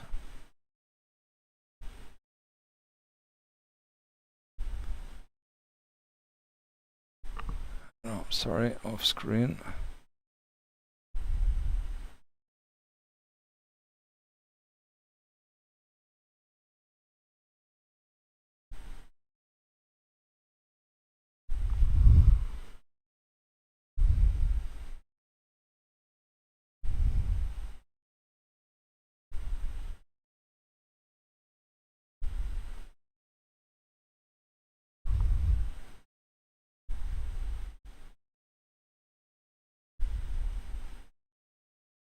I already forgot, but I think didn't we want to keep it 10? Actually, we could keep the red dot 10. Looks actually not that shabby. Yeah, but we can add the black details now, like the barrel tip, definitely black, and front side charging handle. We said we're gonna make black because it's the big RK1 or something. I forgot what it's called, from Zenitsko.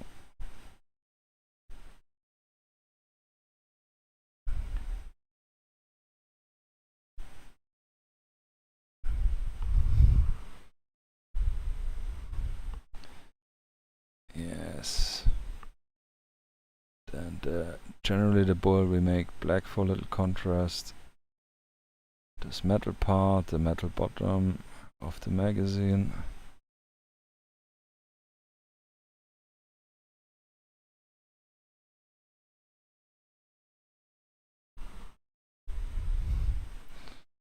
Nice. Looking good. Actually, just add some black. I don't know if you can see it, but like some black parts, just like it looks a bit like chipped off. Just on the edges, some scratches.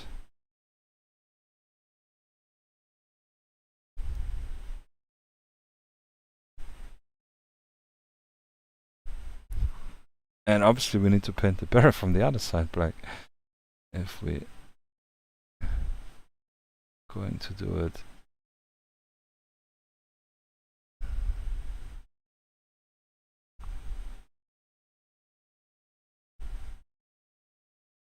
Yeah, just give it a little bit distress. Yeah, that's cool enough. Now it looks way better. And it has again this little contrast to his multicam part. Can actually paint the magazines in his pouch now. We're just gonna go also with the bakelite style with this orange. just to have a little nice pouch contrast. The spray can was only enough to paint the gun and one mag.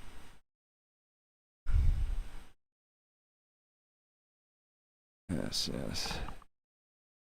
Bro, Caroline, thanks man. Have a good night. I appreciate the time and watch. Yeah, nice. Thanks man. Have a good night. Good rest.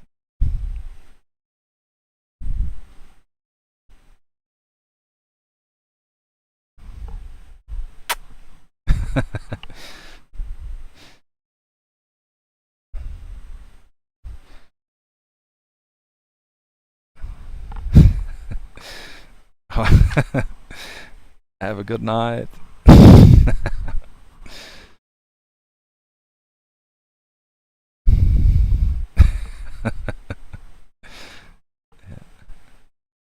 Is it? Yeah, it really does look like Sko. Yeah. Yeah. He should also be in here today.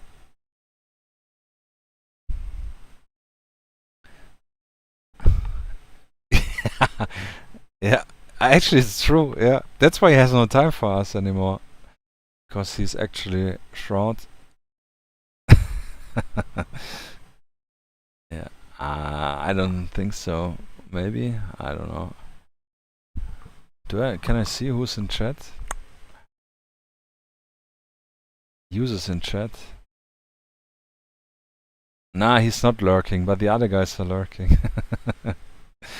Hi Desert, hi Lars, hi Anthrax, hi Sierra. I thought you went to bed, Sierra. Hey Smooths. It's only the Twitch chat I can see. I don't think I can see the other one. Nah. YouTube I cannot see.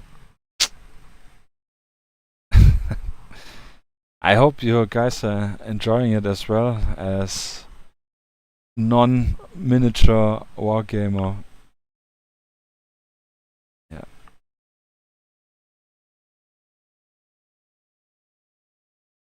And my yapping.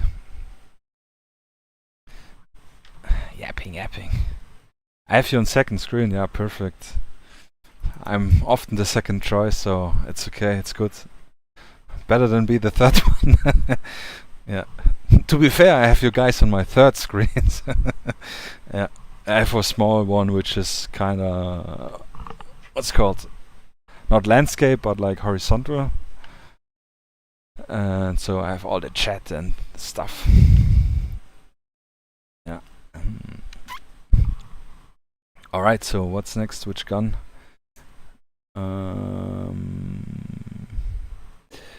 We could do Path of Exile Priority. Yeah, I feel you, man. Absolutely. I feel you. I should play again as well, yeah. I haven't played since last time I played, which was the week when it came out.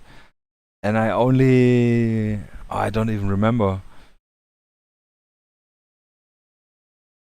I think I started the second...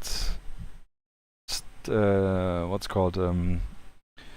Zone world. Yeah, no, the third one actually. Or was it the second? Like the desert one. I just literally arrived and I didn't continue to play there. Yeah. Shame on me. So for the stripes we will actually mix something up. Path Exile 1, okay. Is a new season, I guess, right? Alright. Some blue. And some darker blue. It's a good thing if I don't have the colors, I just... Oh, holy shit! That's blurged right out. Nah, doesn't matter. Just mix it offside.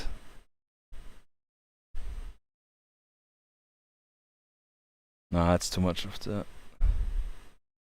Okay, then we just use the dark blue. It's okay. Oh, does it mix? Does mix, but really, really faintly.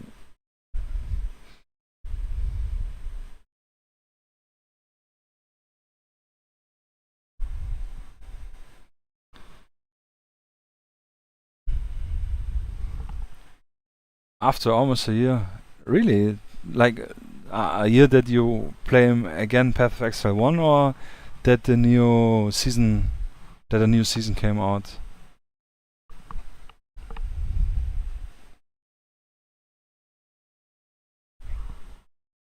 Like I really want to play Path of Exile 2. Like this was really, really good. I enjoyed this a lot. New season. Damn, 1 year. What the hell? Because they focus priority on Path of Exile 2, I guess.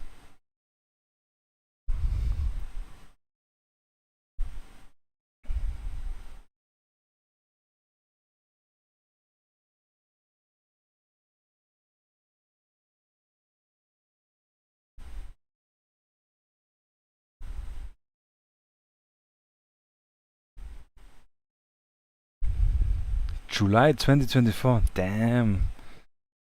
Crazy.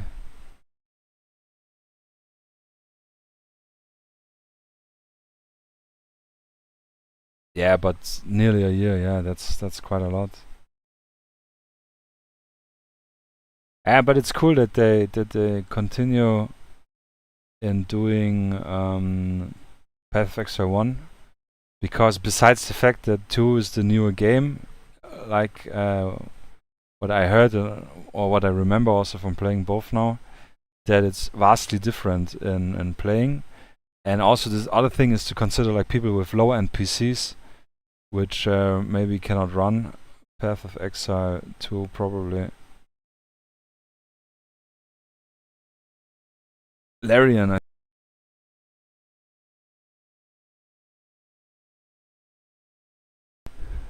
really cool. Windows is doing some strange sounds.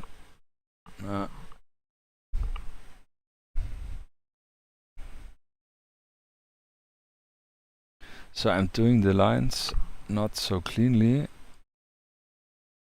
which is bad, but I will clean them up with white anyways.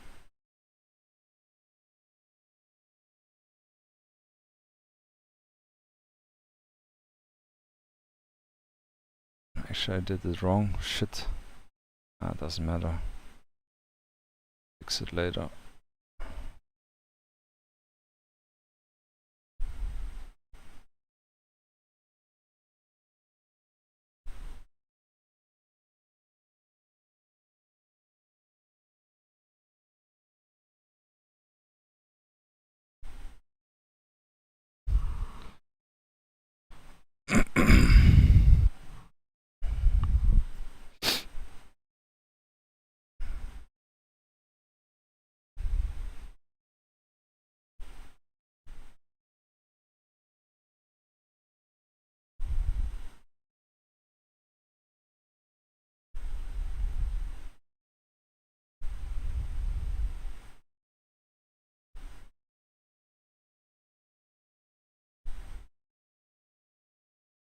Only thing is Telnyashkas usually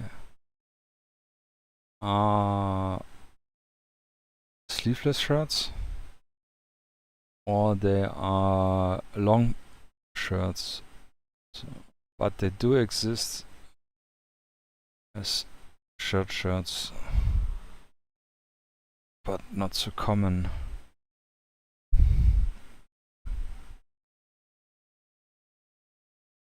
Doesn't matter, will be a cool contrast.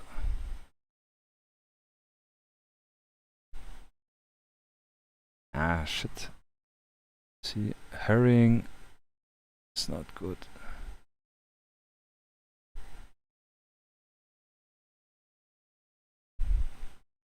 That's why I did those stripes here wrong, because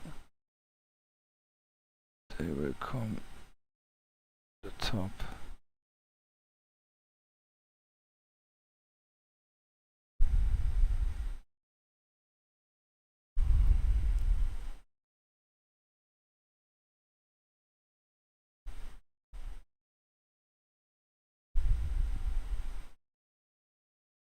Actually,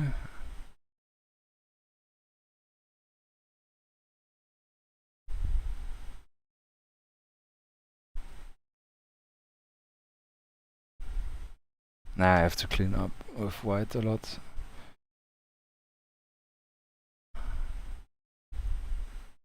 But that is fine.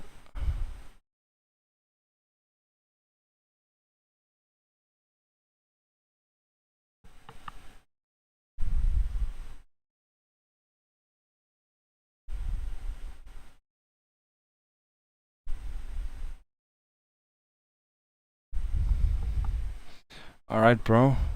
Good night. Thanks again. See you maybe tomorrow. Oh, I hope I see you tomorrow. Oh, you see me, and I see your text. Good night.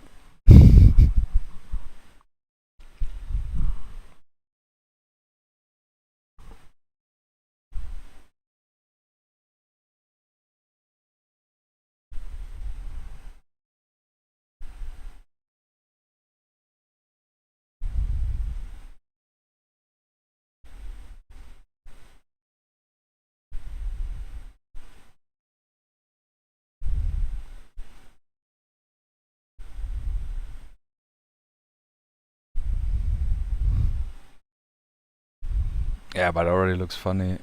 Contrast. Contrast-wise. So, but this guy, yeah, I noticed that I need more of the screen. The shoulder is not so well painted.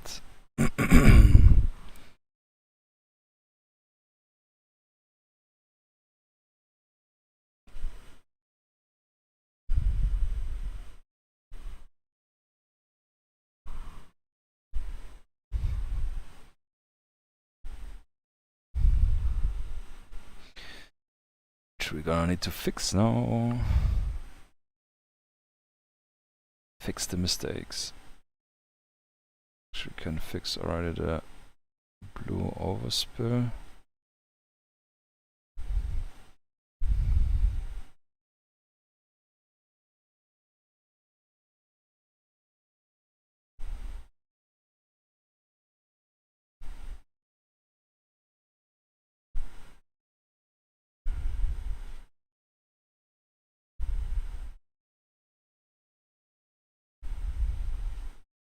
Yeah, but here is not so green, and here especially.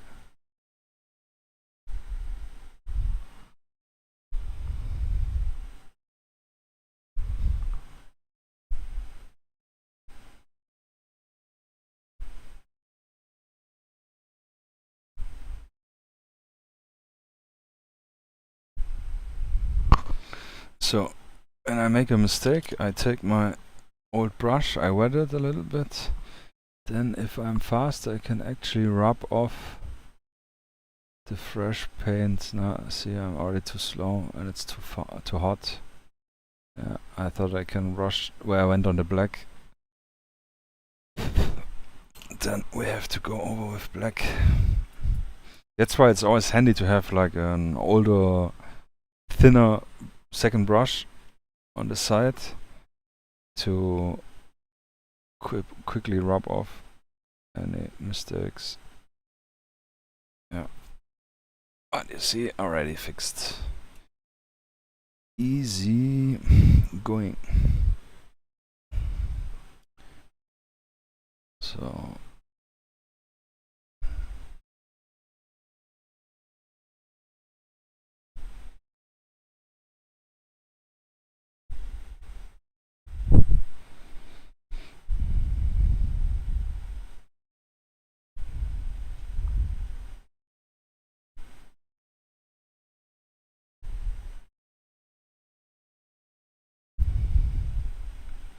actually not liking the 10 gloves at all, so he will get also green gloves, but the darker green ones. This green ranger, no, reflective green.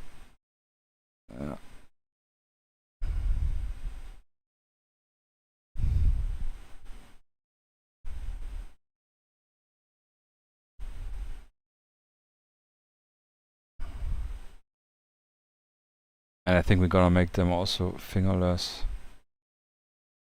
with some magic skin color over the fingers.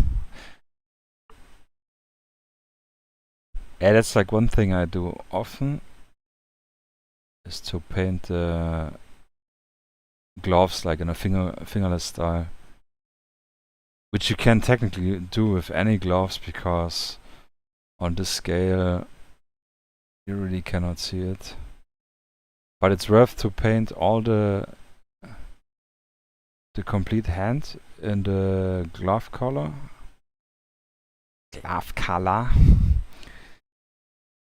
And then just go over it later.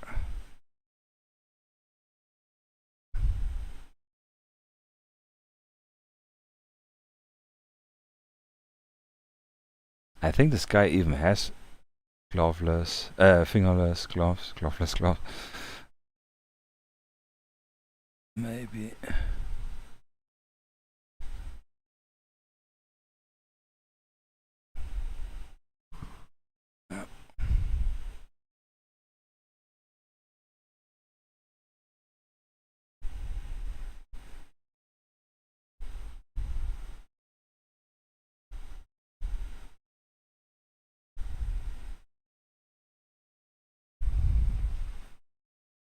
My man. Yeah, looks definitely more cohesive. The stripe stuff here on the right side we're gonna fix in a bit. Now we're gonna check the guys here. This one needs a fix on the headphone strap.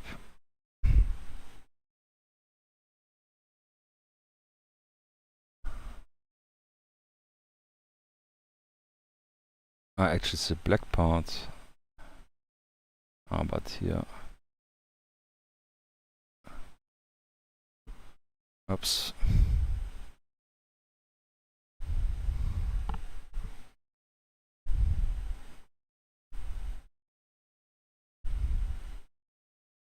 And his gloves. This one we're gonna paint in the black, yeah, because the gun is green. If the gun is green, green gloves will not be seen.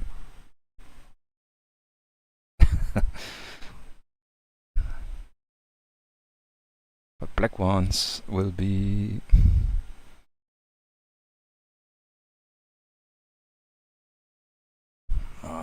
Black color is already. That's why it's drying so fast. It's too dry on my palette.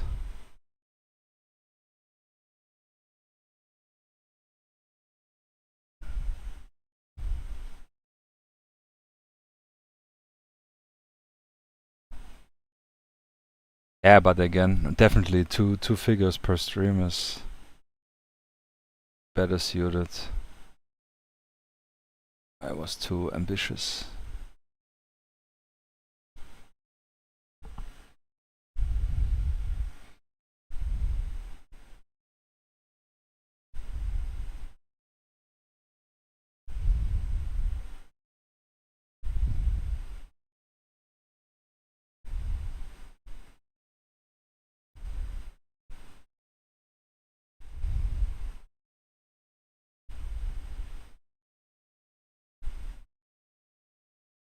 It's the guy with the watch. Nice. I'm tempted to give him a gold watch, like real mercenary style. But those are actually cheap mercenaries, so I don't think they can. Maybe it's a Temu watch again, AliExpress. Could think about it. So a little bit off screen now, I guess. Off camera, but it's again difficult part. Flippity flip. Yeah, this one is also hard to show. and the actual fingers, which we will keep black with this guy. No, gloveless. Fingerless gloves. Gloveless. Also just to make it easier. And stuff here I wanted to paint. Oh, time to hydrate.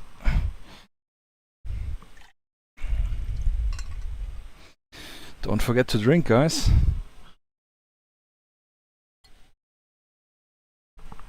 One second.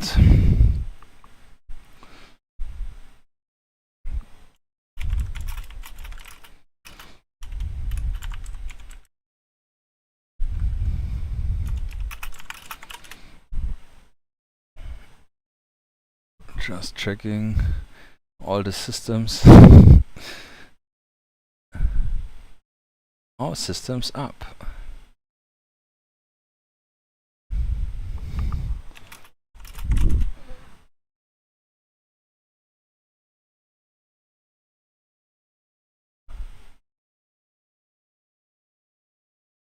Yes. Now the black dried again on my brush, obviously. Can actually charge one more teeny tiny drop. A teeny tiny drop of water. The paint also gotta hydrate. So do the Jesse again. Cooking the paint. Yes, and then we're gonna fix his U-Pro stuff. Like the wires and the metal frame thing. And I think on the other side I messed up, you see here. Green splooge.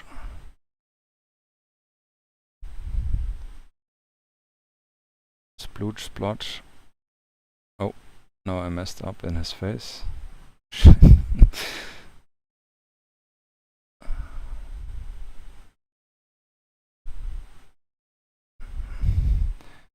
Yeah, sometimes there are like parts where you go back and forth.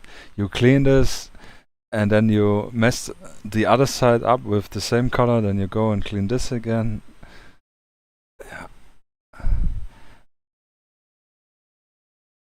That's life, but it's an easy fix. You see, bada boom, bada fix.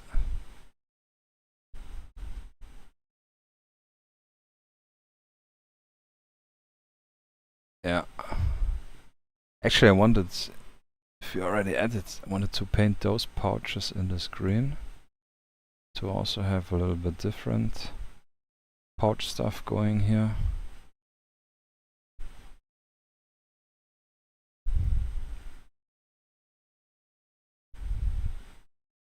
Don't forget the bottom. Zap, zippity zap.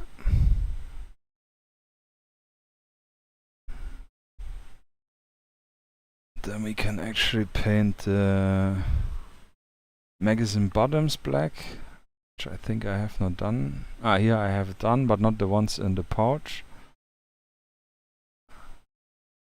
Teeny tiny detail. And another opportunity to mess up the camouflage. But nah, it's all good. Just give it a little bit. Just the illusion. Yeah. And the straps are actually not green, I would say. So make them also black. Those rubber straps. Robert.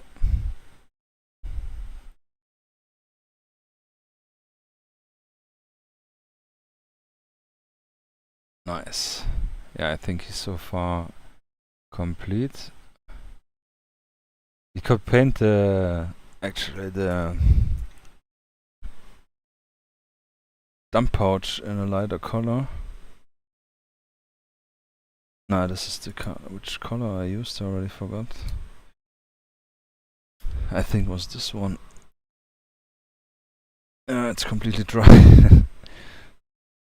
This was the IDF early sand, yeah.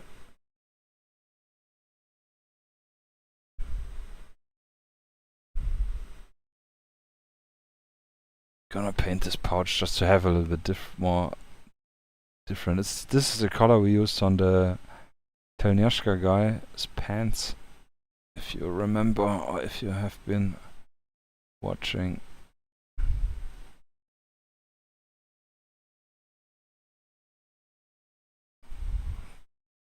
Zippity zap. And we are back. See, a little bit lighter. Okay, if it's dry, it will change its color again by drying. Quick checkup. The guys are fine. This one I messed up a little bit. The face mask on the nose with the glasses. So we're gonna try to fix the tip. Yes, easy. Yes, this looks good. We forgot the white splotches on the little pouch for the multicam of his radio.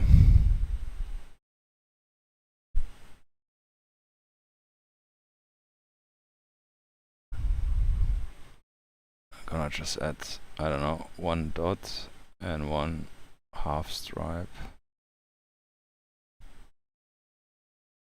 And it should be enough.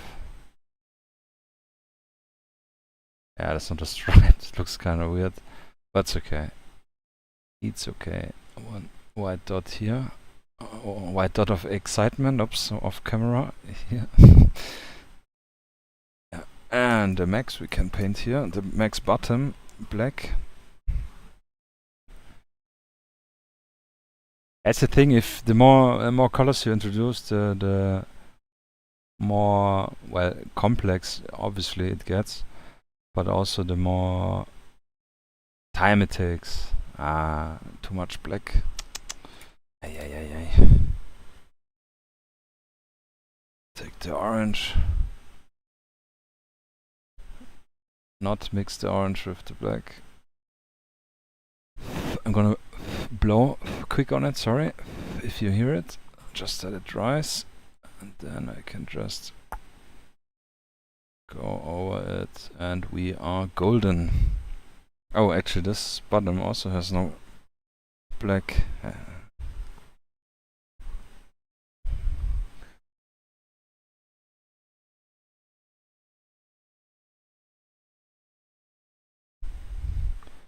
Yeah. But this looks so far good. Then we can actually do the...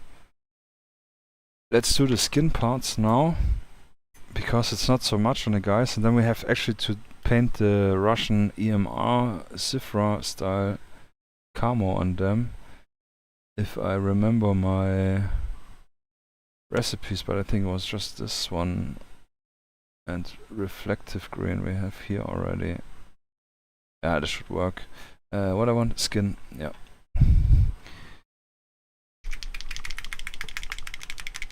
One of the rare colors from Citadel. Yeah, but Cadian and Kislev, they are like unbeatable in my opinion. So they are like really old. Those are like from, yeah. And 2000 is limited. Nah, I didn't bought in 2013, but like in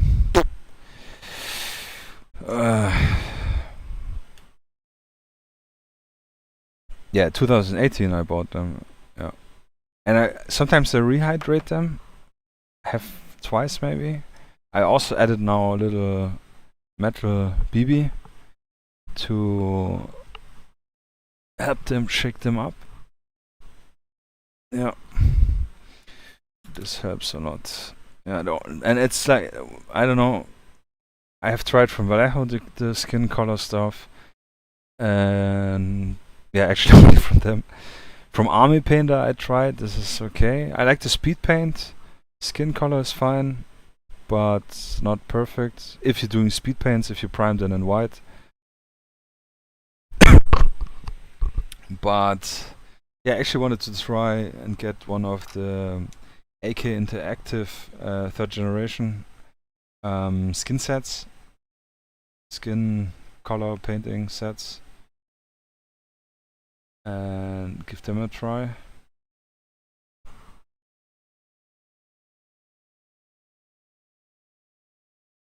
Yeah, but haven't so far. I have to wait until they're on a sale again. They're often. Oh, this guy actually has also a watch, but it's on the inside. I didn't notice earlier. I don't know if you can see it. Yeah, like towards him, like from here. That's cool. Tactica.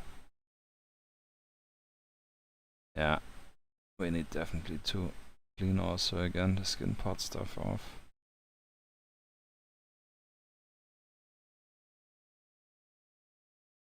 Yeah, you see it's bleeding here, and we need to clean his face.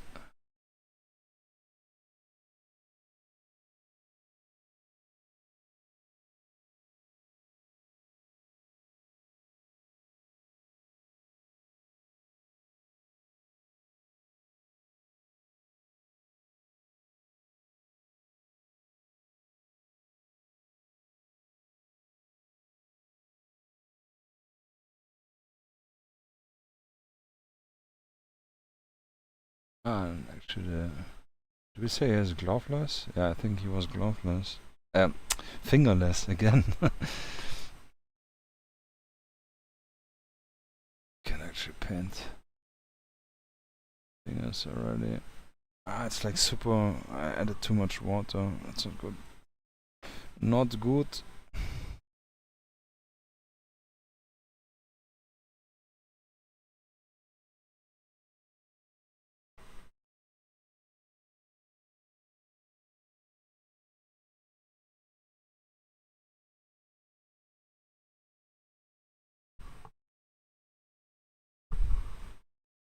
But now it should be good. Yeah, I like the consistency I aim to painting the, or like the consistency of the acrylic paints should be like when ice cream starts melting. It's like so liquid but thick. I don't know how to say it, but it's like the consistency I aim for.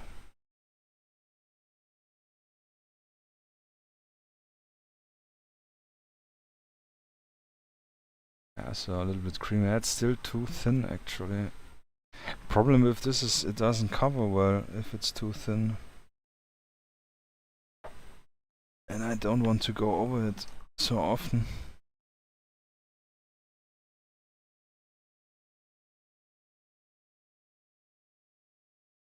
Yeah, but now I don't know if you can see it on the palette cam, probably, but it's, yeah, really like creamy.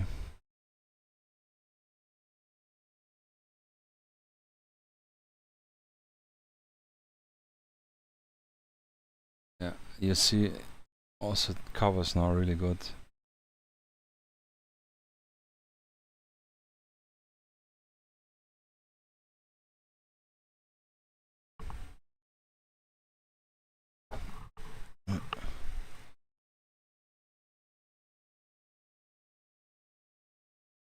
Second.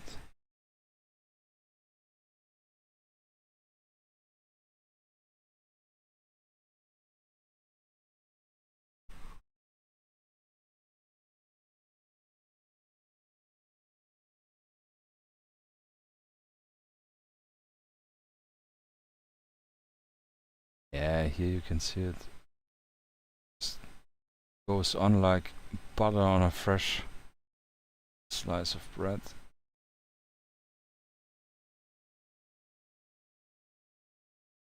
Perfect. Actually the index finger. The index finger.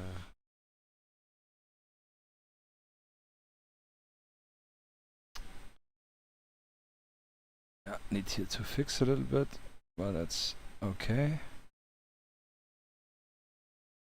And the inside, which you cannot probably see, maybe like this.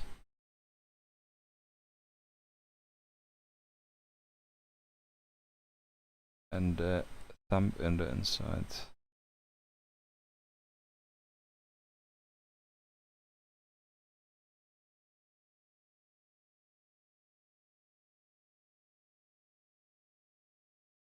And later when we're gonna wash everything and the hands with the more red wash for skin, or the skin parts generally, we're gonna highlight the top of the fingers again so they pop out really nice.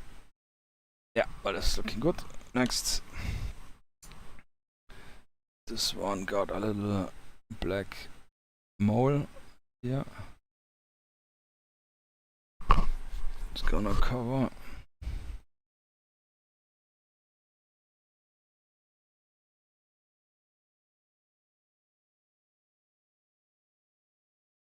Yeah, that's it actually. Did we say we gave him shots? Fingerless gloves? I think not. I think yes.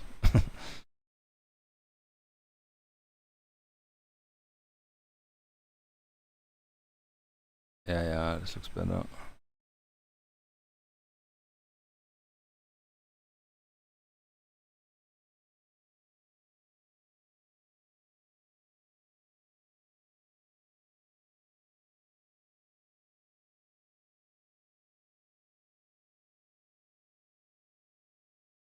Yes.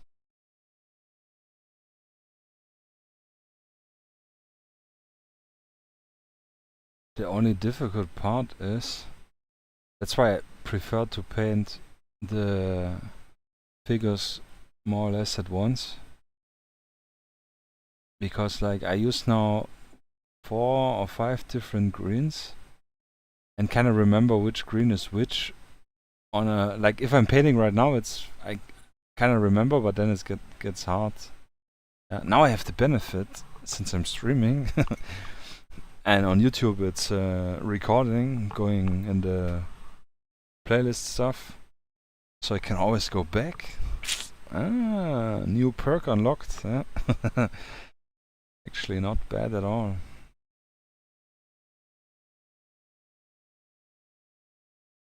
So little thumb.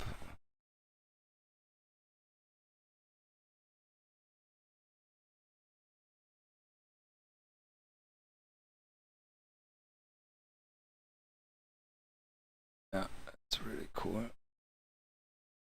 So I'm not sure, again overhead. Difficult.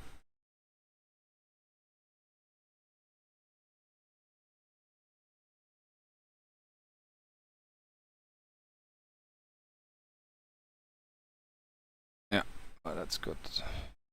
Goody good. Next. This guy has also exposed wrists. This watch, which we still need to decide on.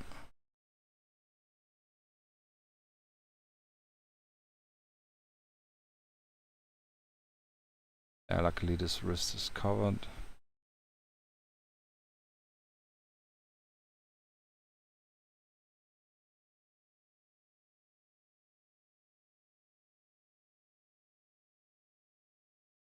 I'm tempted to give him like a silver watch, maybe. Gold watch not, but a silver one would be cool.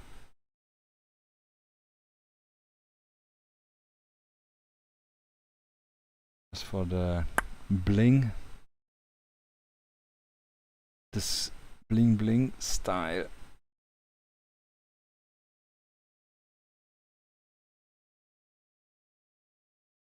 And actually here I want to add a little brown multicam stripe, because here inside you can see it looks like a little bit naked. If I just add like, I don't know, a little stripe, or like this, looks ein bisschen besser, as we say in German.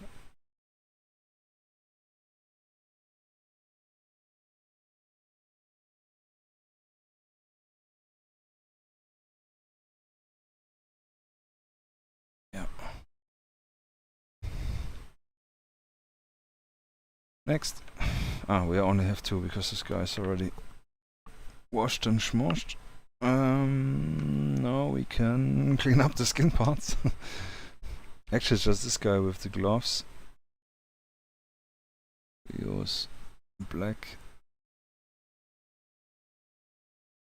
which was only... this guy's watch we're gonna paint black as well. I'm just gonna put the watch face like in a white and try to add two handles on it.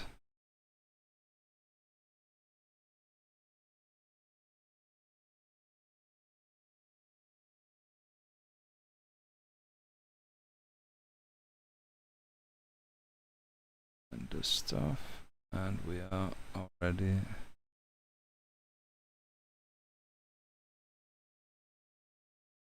done. Nearly.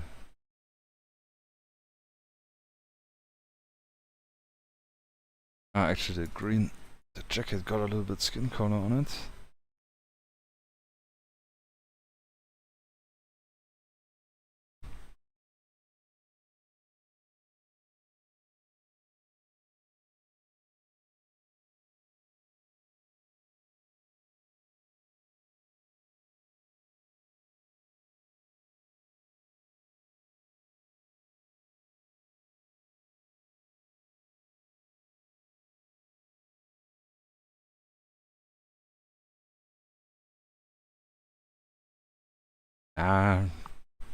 Bitch. Yeah. Cleaning up the jacket and putting a green dot on the skin.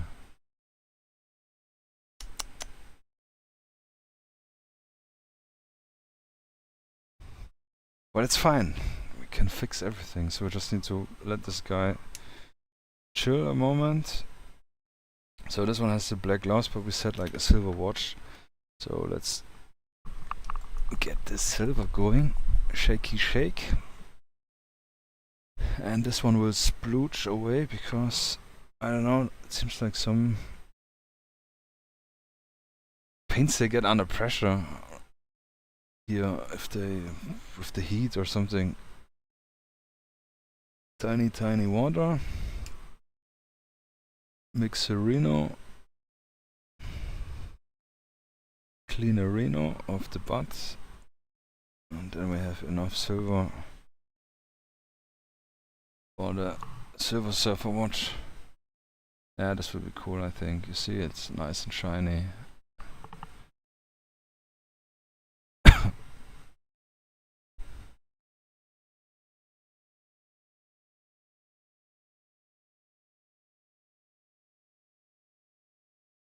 Gucci.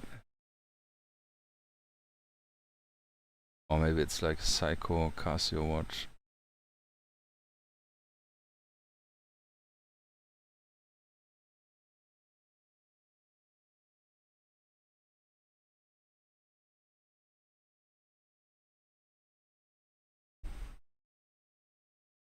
Yeah, that's really tough inside. Wrist.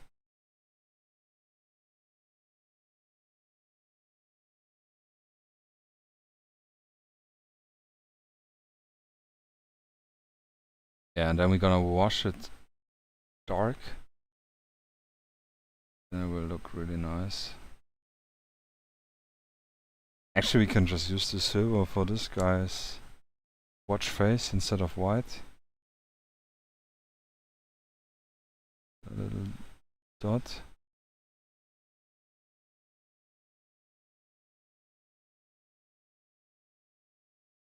Yeah. It gives a little refraction off. So if we're gonna varnish the miniatures, which I usually, or I always use Ultramodern varnish. Then I take in the end shiny gloss varnish for like glass parts. Like the watch, we can add a little little on top. Yeah, and for glasses sometimes I use it too. So then we can actually clean up this guy's Ternyashka, which will be a little bit sucky. But I remember I used this white grey and not normal white.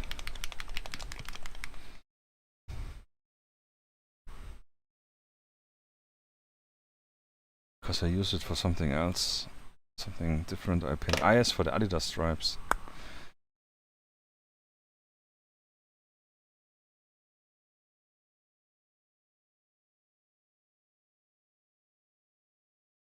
Mix.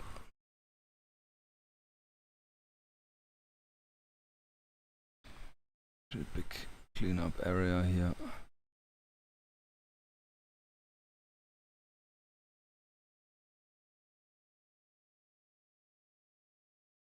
Yeah, it's a little bit unfortunate, but no problem. The only problem starts when you clean up like 3, 4, 5 times, then it gets like the layers of the paint get thick. And this is visible. But like 2 times it's fine. Also depending like how you're thinning your paints. Yeah, oops, I made some mistake. Here I was a little bit heartless. As well as below. You can see it.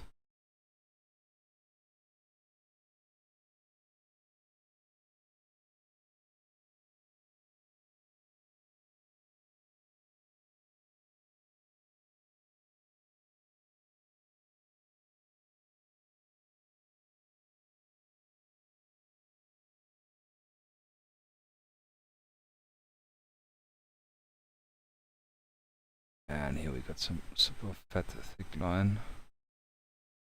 Just gonna thin it out a little bit.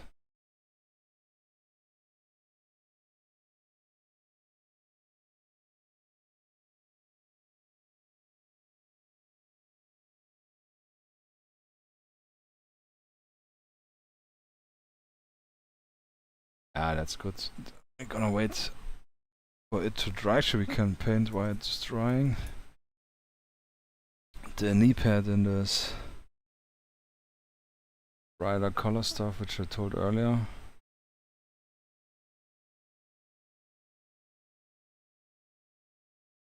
Yeah, I think the knee pad is darker actually.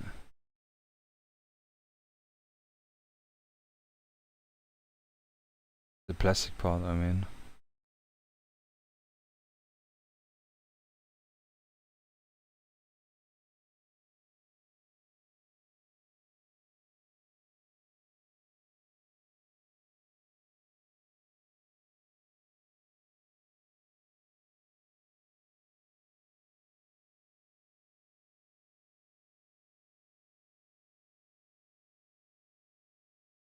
This was refractive green.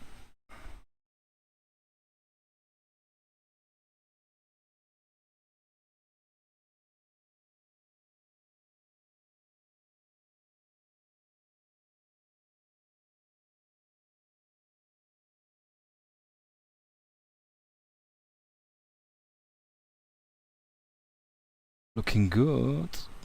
Then now we can use, what did I use here? I think it was also the Russian green. Actually starts with the load bearing vests details, which I did really easy. But they make a change later. So like all the straps we're gonna paint now in this darker green.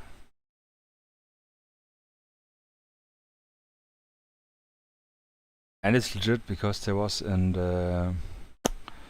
I'm not sure.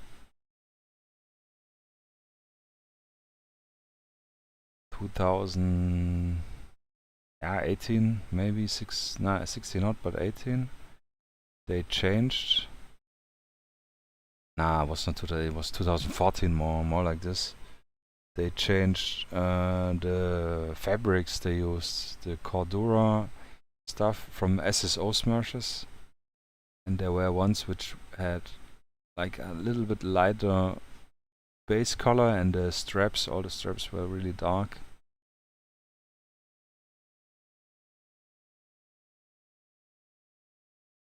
And it gives, like I said, a nice contrast, and this is what we're mainly aiming for.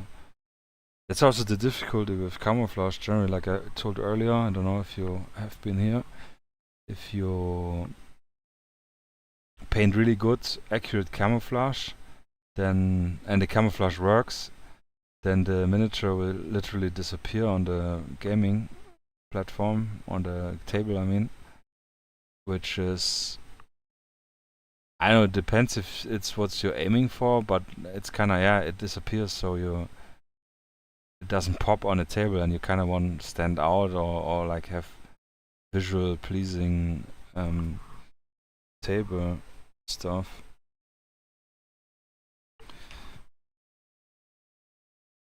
But again, it's a preference thing, obviously.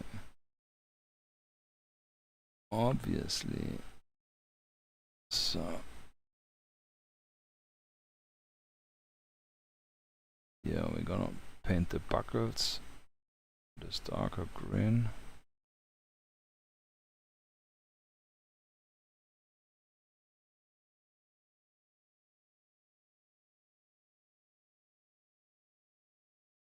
Need a little bit more water.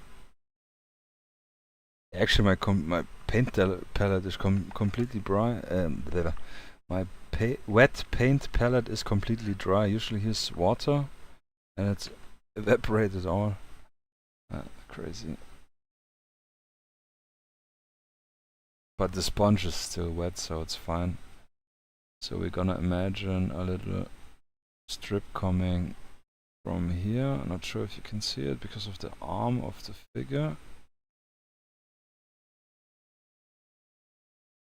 And the border we're also gonna paint darker for this pop. Damn, bloody paint drying so fast.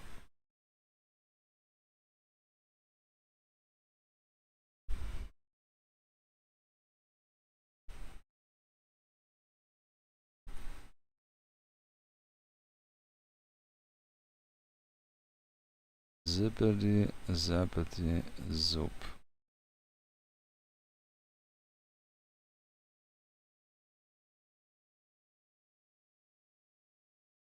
Yeah, we can definitely be a little creative with this. Here I see more or less strips. The belt buckle we can make darker. This was usually also different plastic. Oh, what means different plastic? It was definitely different plastic from the what's it called? Oh, this guy has magazines here. Actually, we need to paint them also. Orange, already forgot. In a second. So in all the strips as well. Yeah, and here, and the buckles, not buckets. The buckles we're gonna paint differently as well.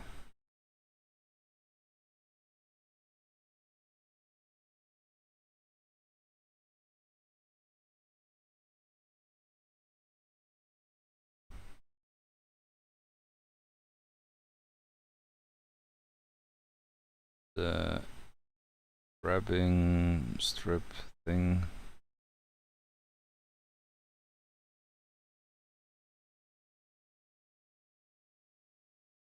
It's again dry.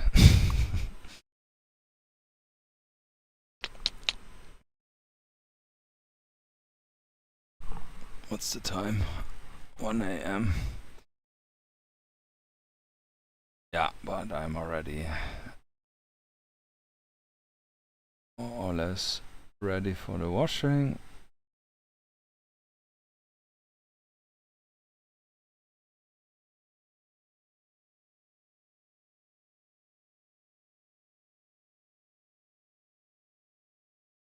Oh, the EMR we need to paint. And his Terniashka stuff again, quick. Ah, but it's fine. It's a fine. A strip. A chest strip.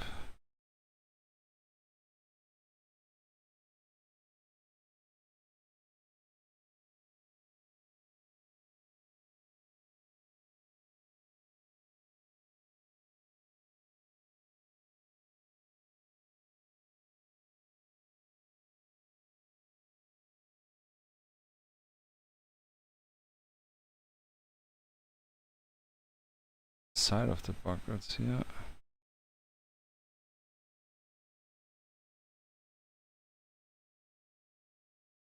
And this like rim of the fabric of the back.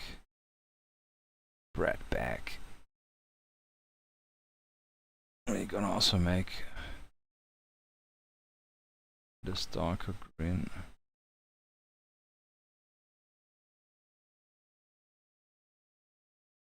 Ah yes, and the model strips on the sides, which I made here already, but here not.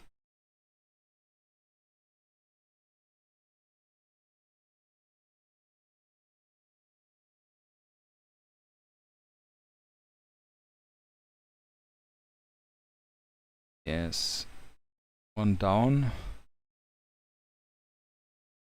One more, because the other one got a belt. But actually we'll add a little bit more of the paint. Just because it's so dry.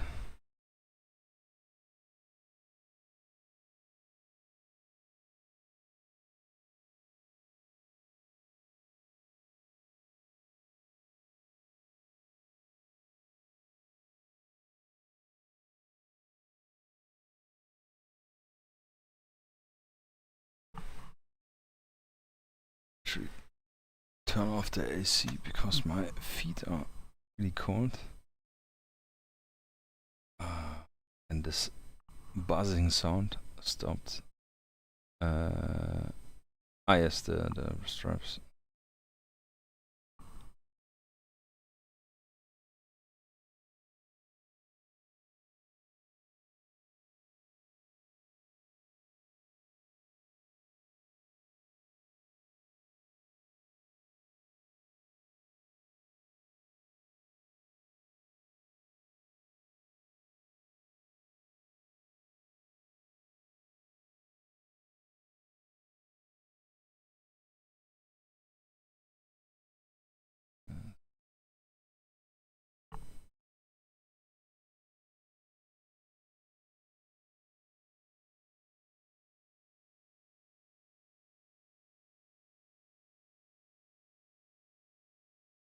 Slowly, slowly.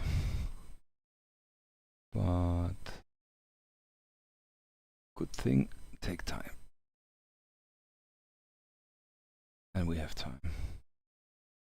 Also, you gotta consider you're probably gonna only paint this miniature once. And the more time you take now, better it will look, and more you will find joy in using and watching it.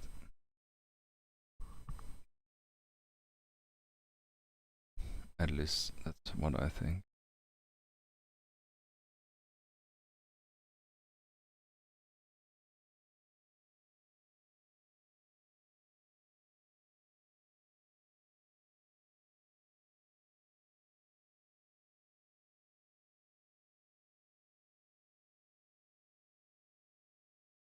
Buckle on both sides and from the bottom. Oh, nearly dropped the figure. And we paint the brim again.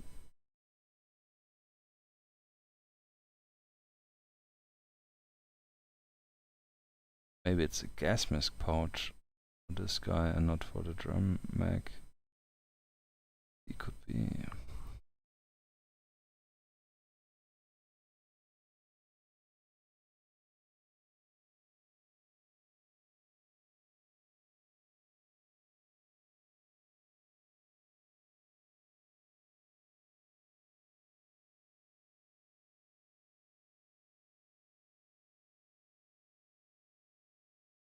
Oh yeah, I think I didn't paint on the other guy.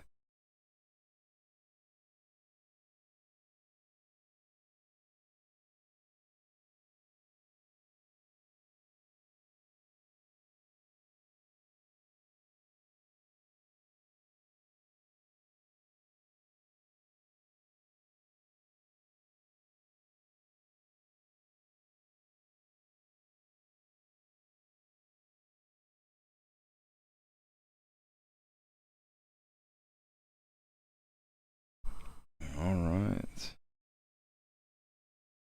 Only the molly strips on the shoulder. Then this body is ready. Ready, steady.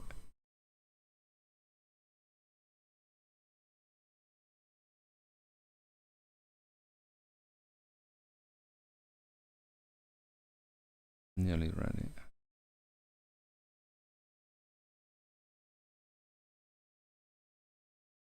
At least ready for the next step.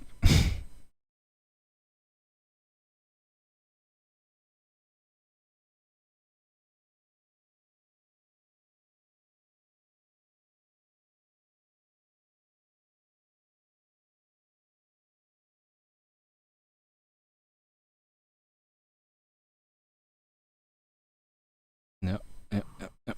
Very good. So this other guy, I think was this guy, right? Got to paint the magazine in his pouch.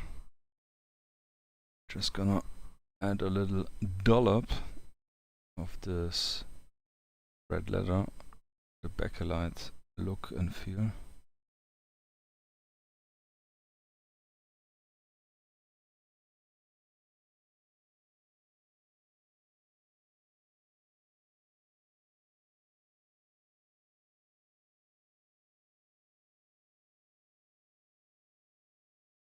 Yeah, and with the rest I'm not even gonna bother, maybe here a little bit inside. It's like really under his armpit.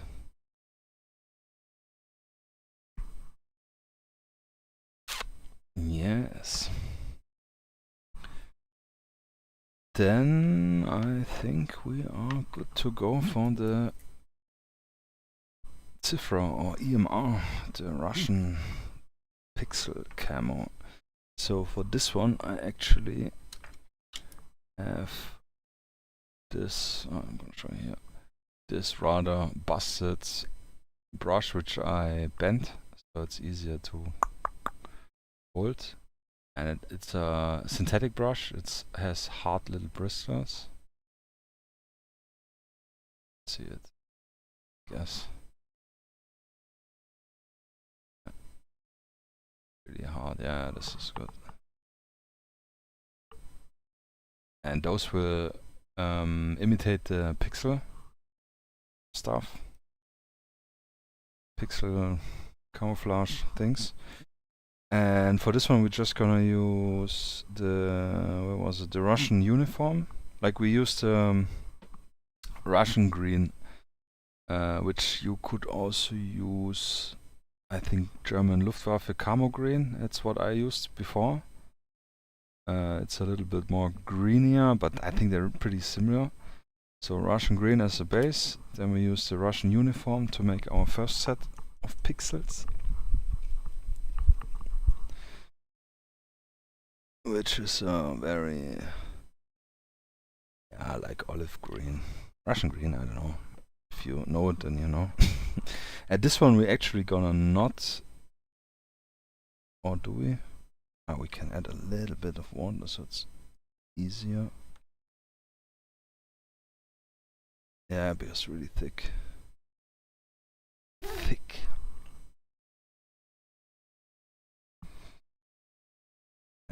need some more water.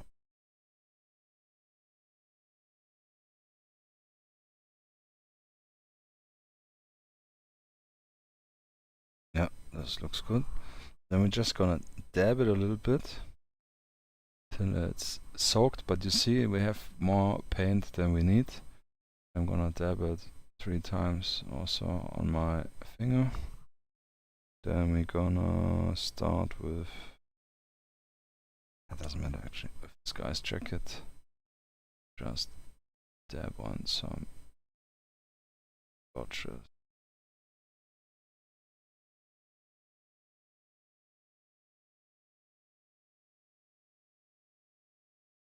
And you kinda have to see it when it stops splotching, then you just recharge it.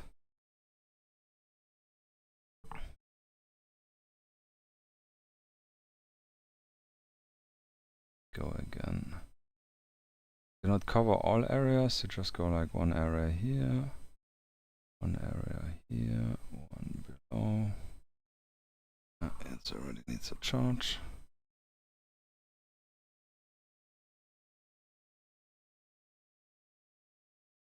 It's too much.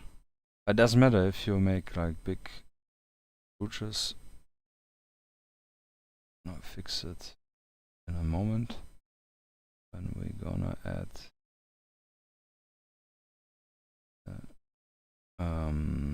other color over it.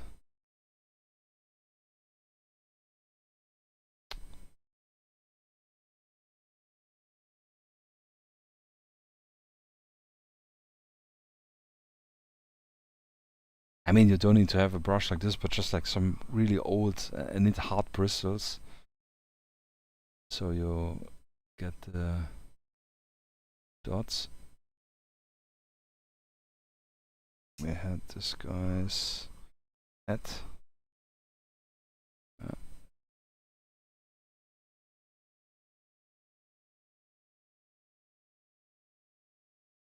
The only problem is probably go into the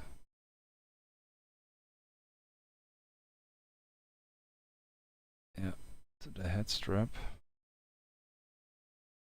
It's fine, we can clean this up again.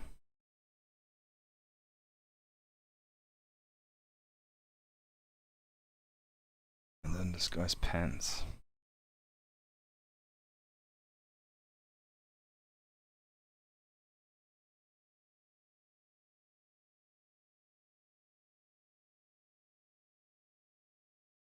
Yeah, and he has actually plastic knee pads on the pants, Generation 3 pants. Gonna paint those in a I don't even know, like a darker green.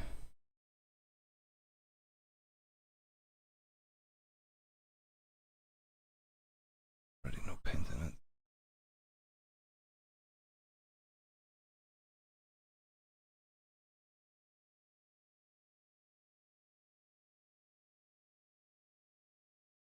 I don't know if the camera can actually pick up the color difference, but I think yes, yeah, it can. Cool, that's cool.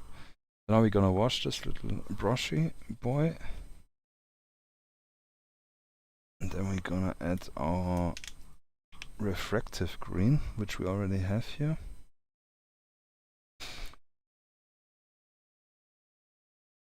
On top, but half the amount we did right now, like really sparsely.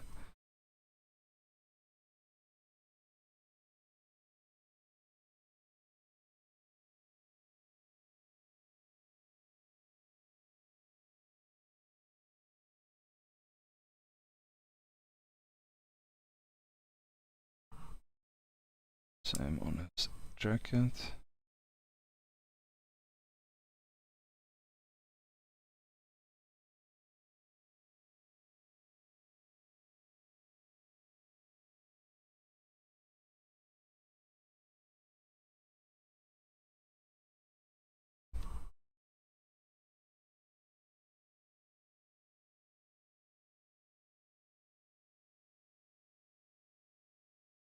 And a little chest.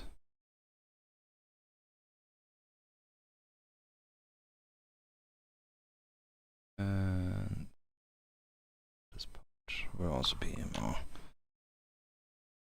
Oh yeah, and this head guy.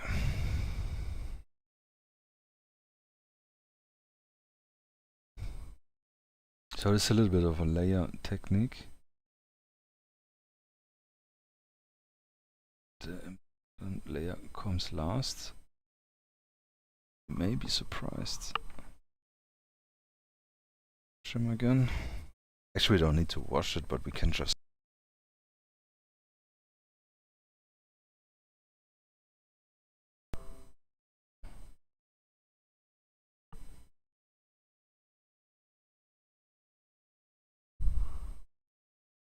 Windows again made some sounds. Suspicious. Rehydrate. With fresh lime. It's really nice. So, the next part is actually to use the base color, the Russian green we used, and go again over it also very finely to reintroduce pixel, or not to reintroduce, but like to take out the bigger splotches we made to make them more diffused.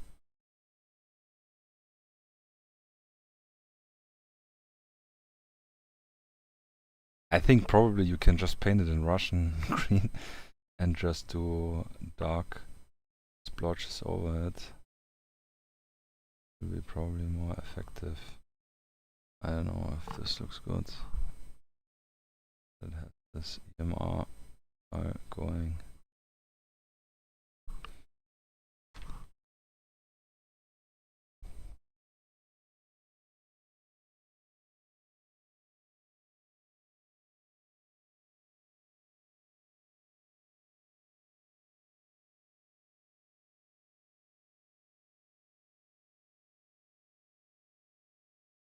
And the important thing is actually, this is true, this is one camo which looks, for me at least, better if it's not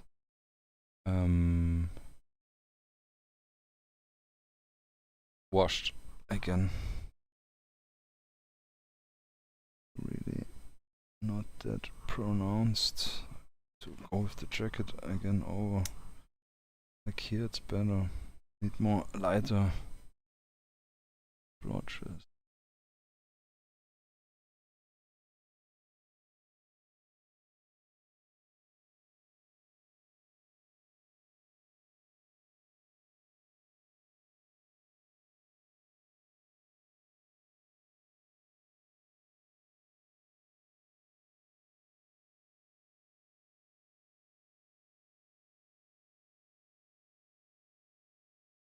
I'm not sure, I think I need a darker green actually. Because I have not used this one, I will actually go and use the... No, not this one. The German Luftwaffe camouflage, which I have used before. Yeah, yeah, you can see. Look, it's palette cam. You can see it. It's way darker. It will make the difference, especially dry. Like the color gets darker when it's dry. Sorry.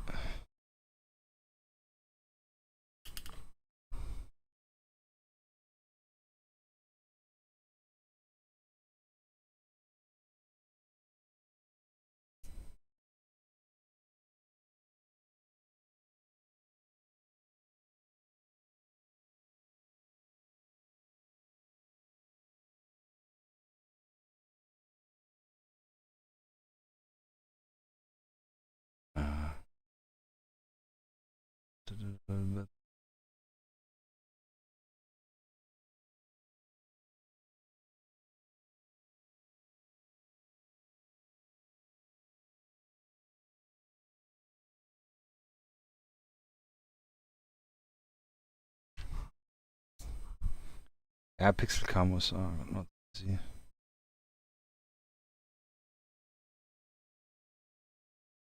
But as you can see on my finger, if you makes really nice dots, which goes kind of for pixels. The most difficult part is actually to know how much you charge the bloody brush. Not overdo it.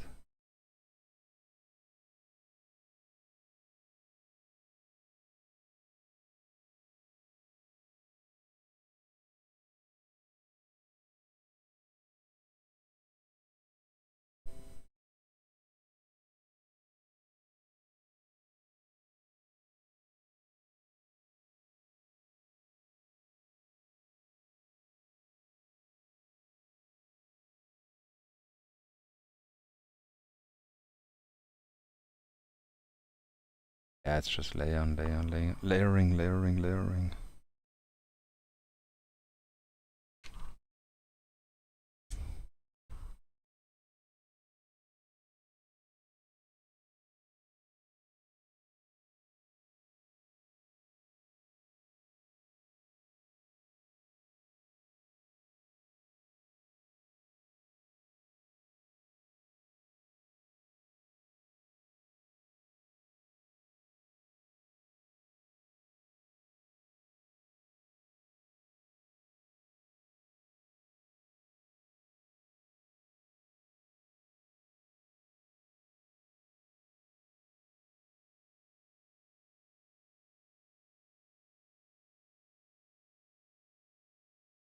Yeah, looks good, I would say. No. Right.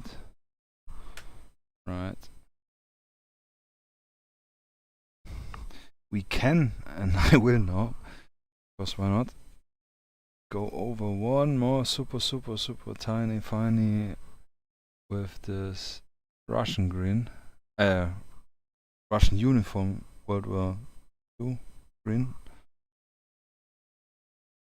to add some really fine dots. See, super cute.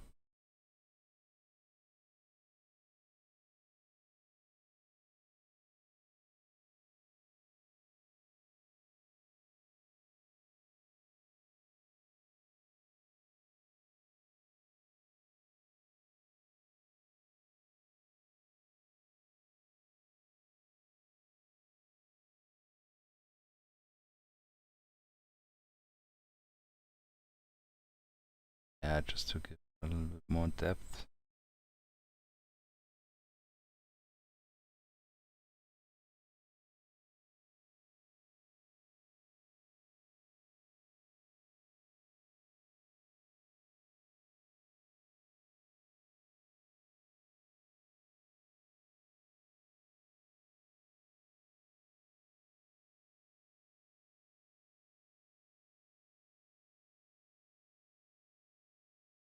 Yeah, I think this looks not very nice. Pants, pouches, head guy again. Or did we do him already?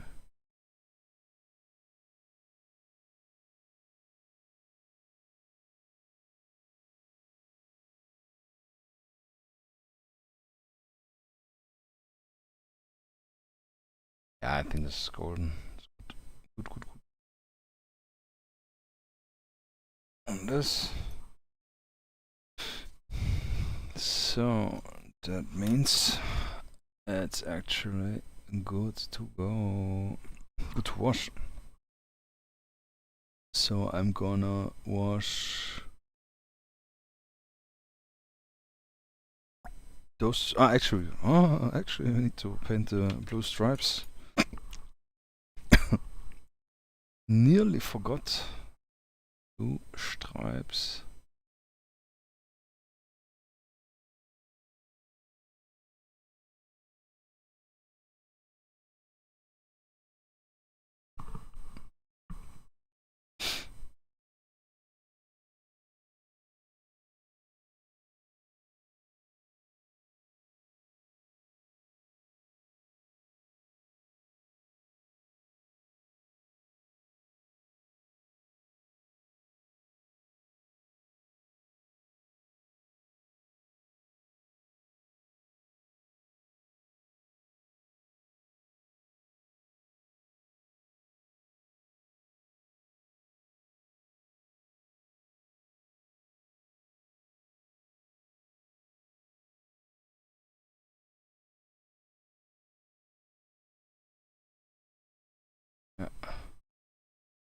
Gut. No.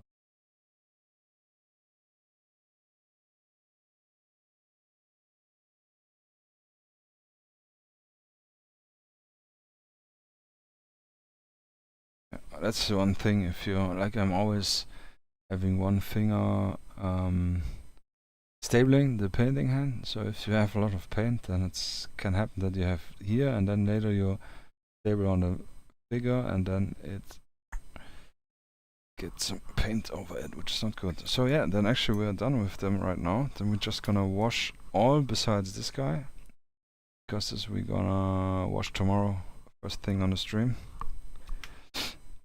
But before we're gonna wash, I'm gonna wash my hands. I need a little breaky peaky.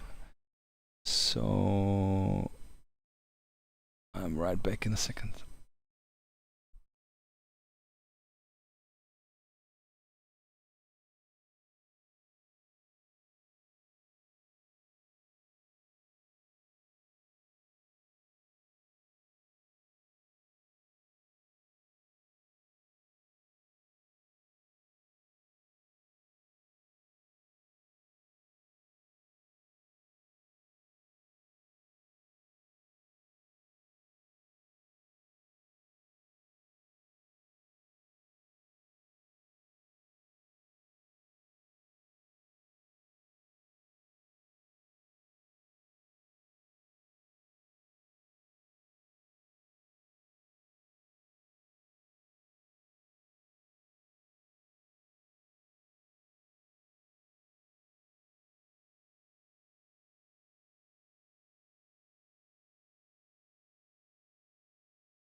Back. Fresh washed, more or less. Ooh, even here. Back. And then we're gonna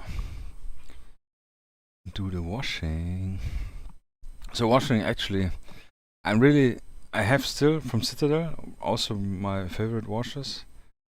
The old washes, so they're not really that full. I don't know, here you can maybe see it. So I'm really afraid when I run out of them. But yeah, it is what it is.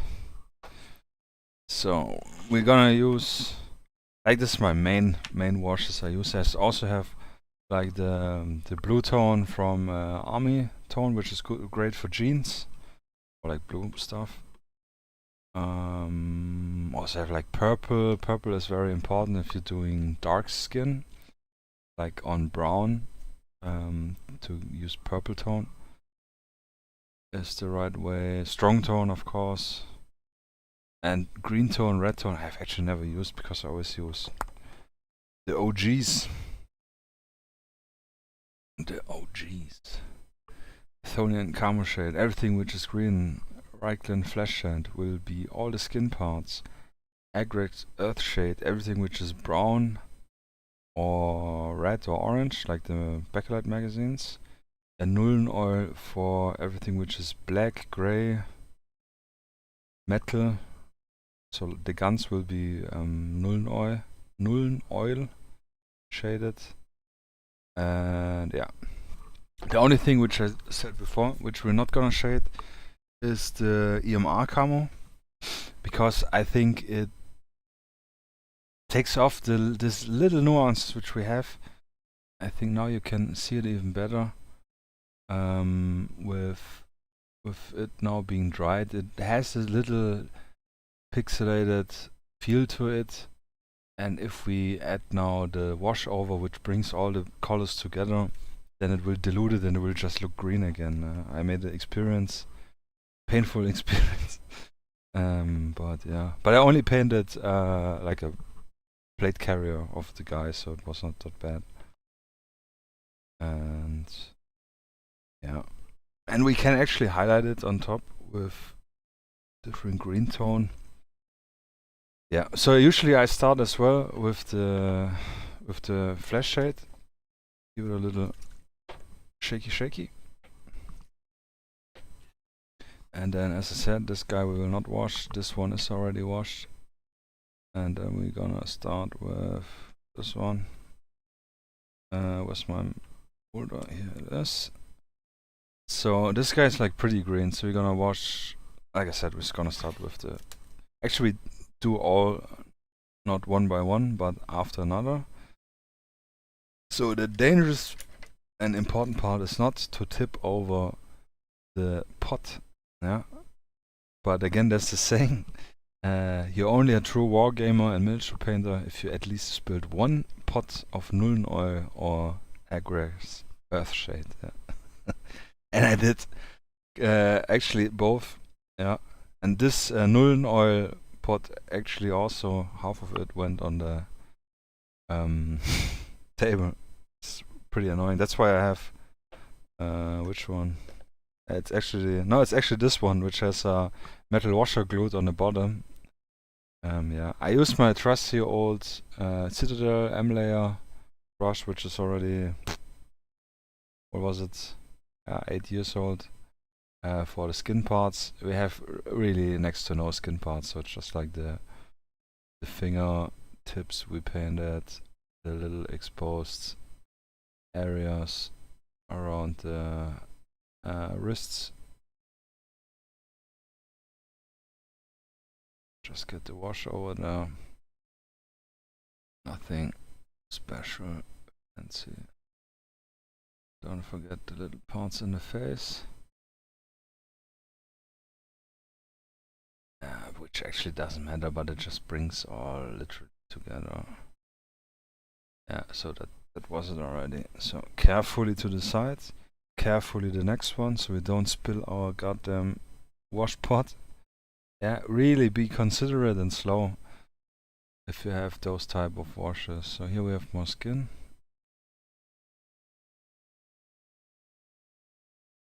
Say the guy's a little bit more revealing.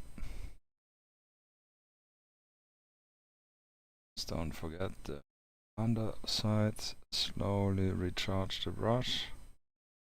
Don't hesitate it, because a spilled pot is really painful, especially for those which are not like the old generation. So in like the Backlight magazine, like I said, we will use the Agrax brown shade.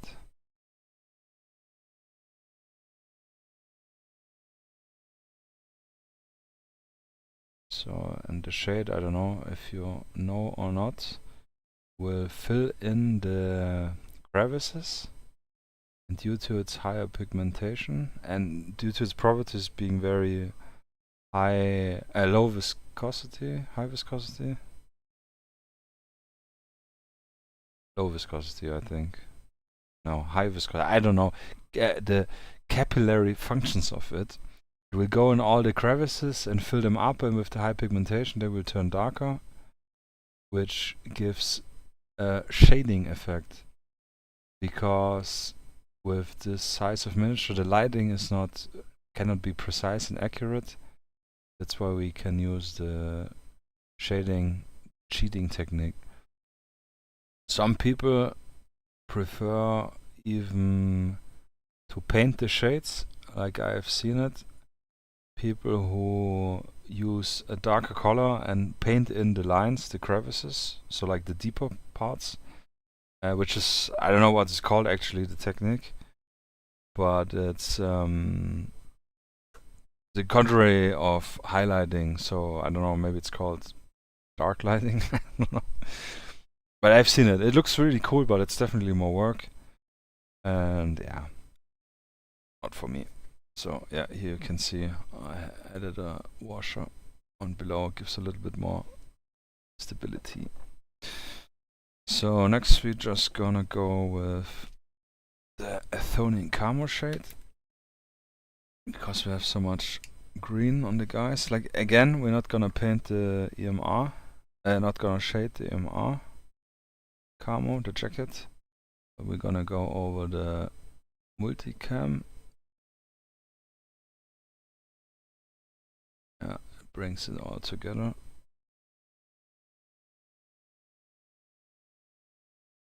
And we just go over it like super easy. I mean, like the easiest part. Oh, I'm out of frame, sorry.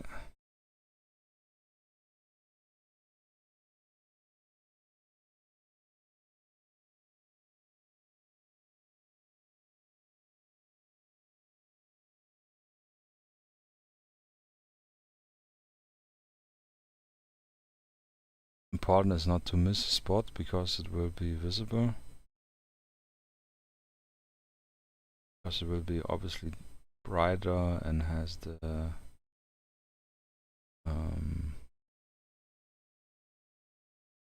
base tone.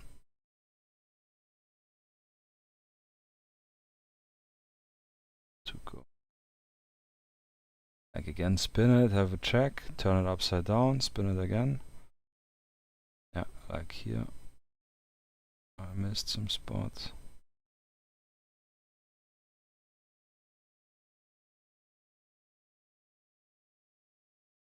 And here on the bottom. Oh, one thing actually, with like really details like eyes, or if I'm doing the Adidas stuff, the stripes, this I paint on in the highlighting part, because it's when you wash those details, or like patches, you know, flag patches, something like this. If you wash those things, they will really lose the detail. Oh, actually here the headphone things, earmuffs. Gonna wash a cap, the other earmuff, and the green wash, and radio pouch, and actually the full harness we will wash as well, like all those pouches.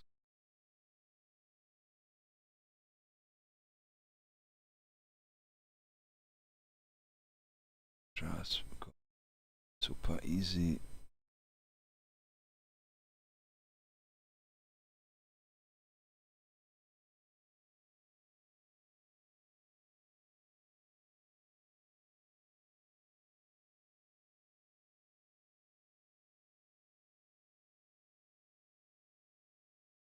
Ah, that's actually AMR, I forgot it.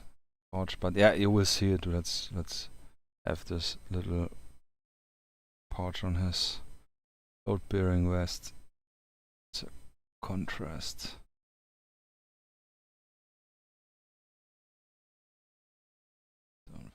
Bottom. Because that's like one thing, when you painted something, you can overpaint it or repair it or something, but when you wash it, you cannot repair it really. You need to paint everything again, because yeah, it's like dipping your chicken in the barbecue sauce completely. Then you cannot remove it. You need to lick it all off or wash it all off. Yeah, something like this. Only shoulder straps. Actually, the face scarf, which is brown, we can also paint green. to bring it more together.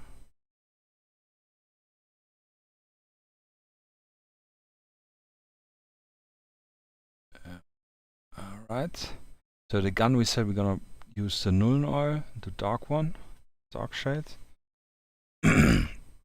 Here I would only do the earmuffs, gloves, knee pad, and the load-bearing vest. The pants we will do an Agrax Earthshred, the brown wash.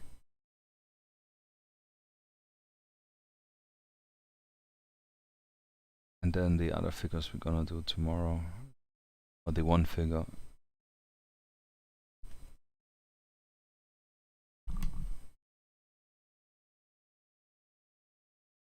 And this is like the main part. If we have all the colors blocked in, if we have it cleaned up more or less, we don't like the borders are important, but the interior is not so important, because with the wash itself, not the wash, with the highlighting itself, we will go over a lot of things again to give it a different highlight, literally. So it saves on time. I mean, you can do all super clean and nice, but it saves on time if you just skip this. At least for me, it works out pretty good.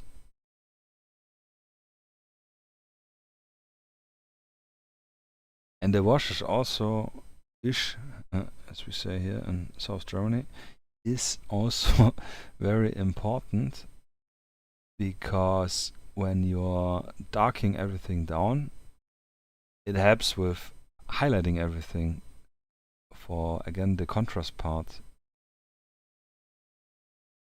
So again, probably this, I don't know what it's called, but it's like dark lighting, only painting in the dark spots, is superior, I would say. But it's, again, more effort, because here I just splooge over everything. Everything which needs to be green. Oh, there's a little bit too much on the brush tip.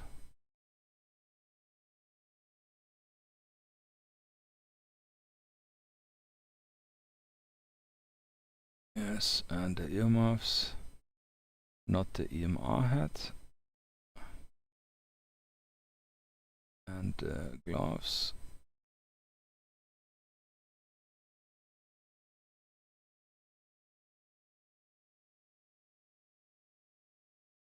And then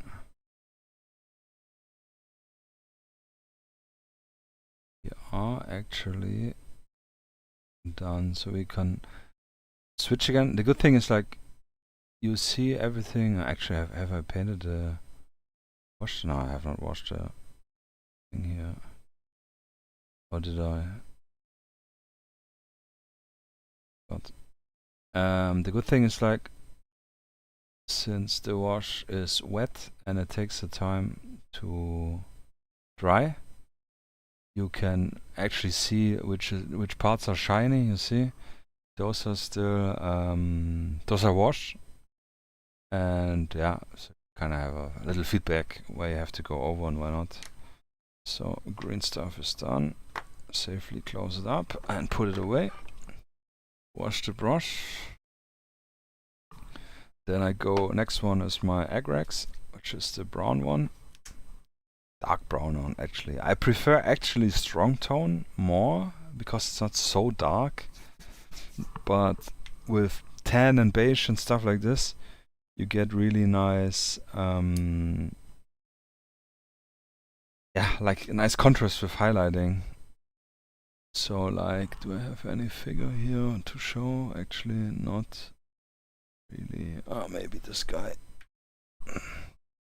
So this guy's jacket,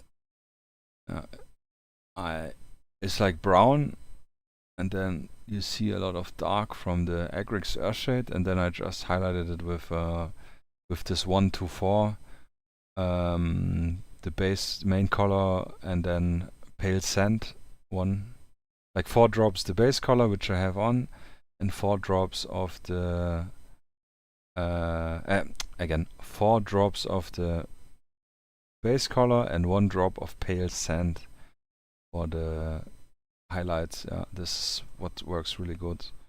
Only thing which I don't mix is when I use black. I really like this this German gray from Vallejo. This is my highlight, black highlight color. This works really good.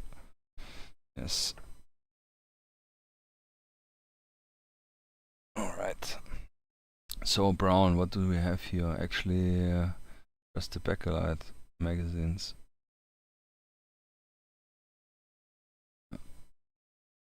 And then if we're gonna highlight them again, they will really look amazing.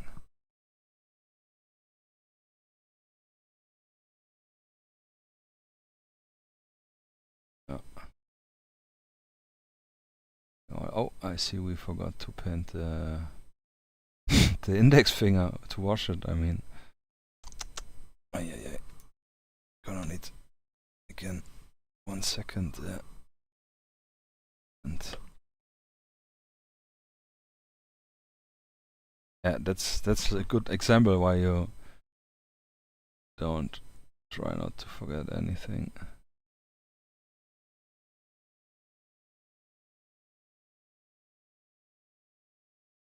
And be super slow when you close and open all the pots. Like I have not PTSD, but I'm like really extremely careful. So this guy for the pants now, you will see the difference. I'll wash them. And it will look like, oh no, you messed up the whole pants, what the fudge. But that will, the highlights will look really good. And also if we're now putting the wash on, we will move the darker spots a little bit around. Like here it's like really dark, then we're just gonna in with the brush and push it around so it's a little bit more even.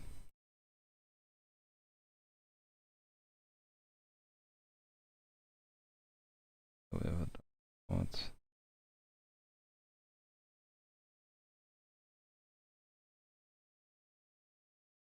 And technically you don't need to highlight. Depends on your own standard, on your time, on your motivation, or on the amount how much figures you're painting for your army or your faction. Like long time for bolt action, I only washed them. Yeah, I did not paint any highlights. And then I started with painting highlights, and personally for me it was such a difference. They looked so much better that I started with highlighting everything. It's extra time. It's like, I don't know, maybe half an hour extra. Yeah, definitely half an hour extra. So 1/3 of the whole paint job.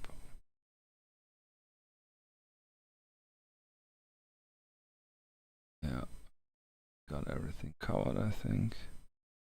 And I'm upside down. Yeah, already seeing a spot which I missed. And here inside always X.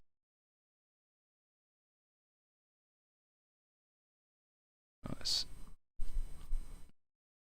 And that's actually it's the Backlight magazine on his pouch.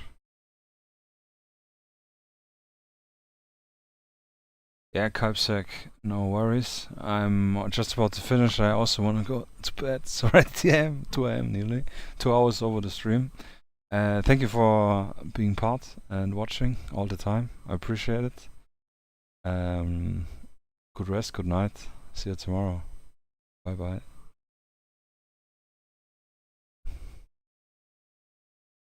Actually, what I'm doing here. Distracted.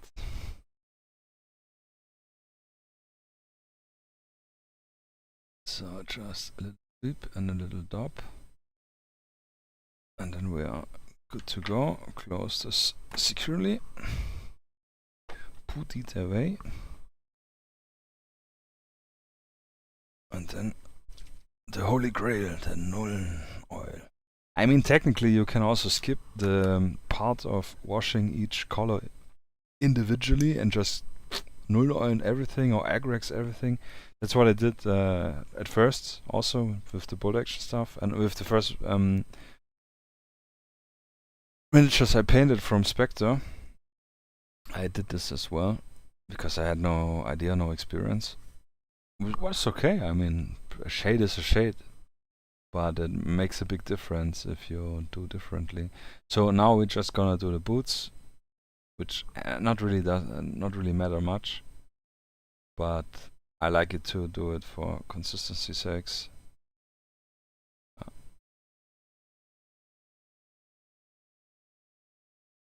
Just add in the wash.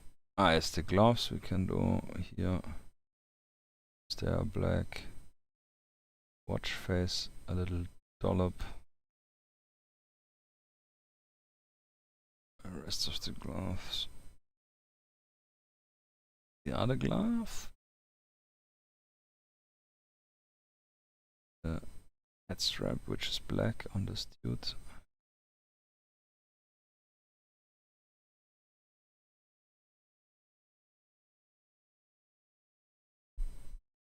And technically the glasses we can paint. I hear the radio stuff.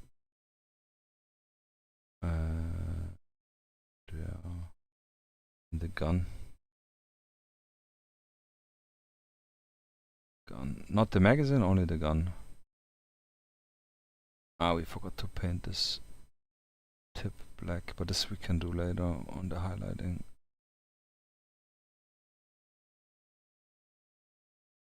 Like I said, the black wash gives it a more metal feel. I prefer to paint guns, wash guns always with black, except if they have like wooden parts. Then wooden stuff also get the agrax earthshade treatment. Same with this dude. We're gonna paint the boots. Not paint, wash the boots. Shade the boots. These boots are really nice. They are like higher. And they have nice cords. Are they cords? I think cords called Schnürsenkel in German. Bootstraps maybe. No, not straps. The stuff you make the knot so they don't open up. So if we highlight those, it will look pretty nice. So the gun, of course, including the drum mag. What the hell? The drum mag inside is not black at all. Someone is really not doing his job right. Let's get some black. Paint the drum.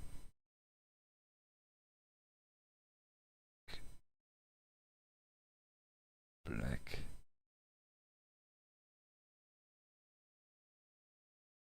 Good. We're gonna wait before we're gonna wash. We wait a little bit. Continue washing the other stuff. Done.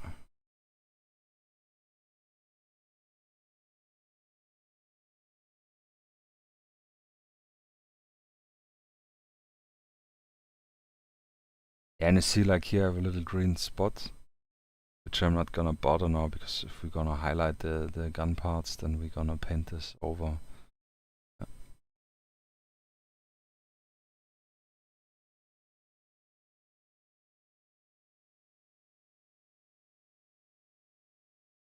So the strap.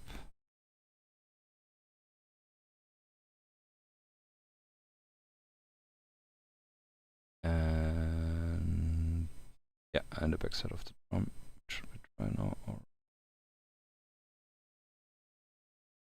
And there you have it. Actually the face mask, yeah. The second biggest black part on this figure. Again, I would really like to paint the eyes on this, but it's so small and makes no sense with this balaclava, which is yeah. Actually, what we can do and will do is the Telnyashka. We need to wash the Telnyashka.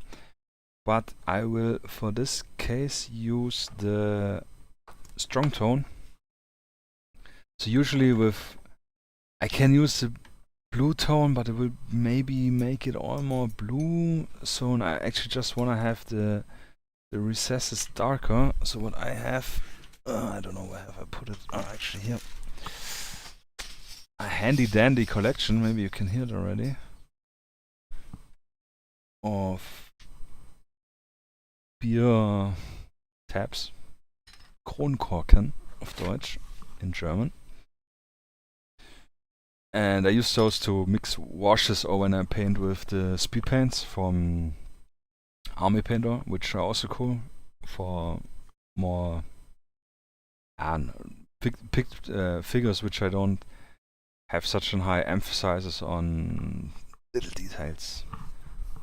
But even you can do details. For example, I painted those stalkers completely in with speed paints. The only thing I did not use speed paints is the white. So after I painted them and varnished it, I added the white dots on top. Yeah. And actually I forgot to paint the patch, I'm just noticing. Yeah, but so with speed paints you can, and this is first generation speed paints, you can also paint pretty cool miniatures, detailed. But I don't know, I have more control with, and more choice obviously, with the acrylic range. So however, long story short, we're gonna use this one. We're gonna use our Army Painter Dark Tone. It's technically their equivalent of Nullen Oil. It's a little bit more thick. Oh yeah. And I mean, if you already can see it, if you don't know it, it's really, you cannot see the drop. Maybe, oh shit, I spilled the drop on the side.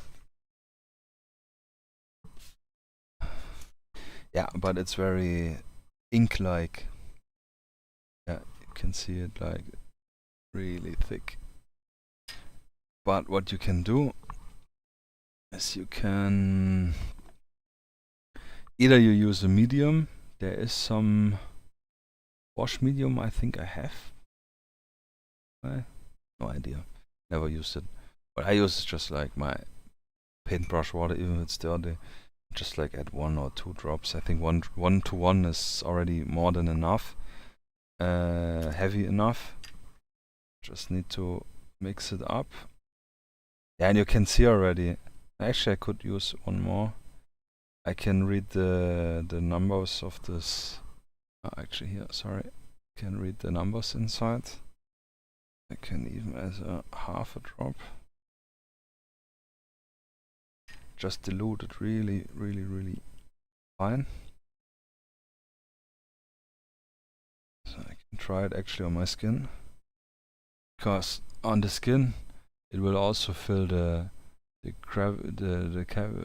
crevices, like what the wash does, like the stuff which goes in all, and then you can have a feel how dark it's gonna be. Well, it's good, I think. No way back. So we're gonna wash the Telnyashka. Yeah, you can already see it. It's really, really, really fine.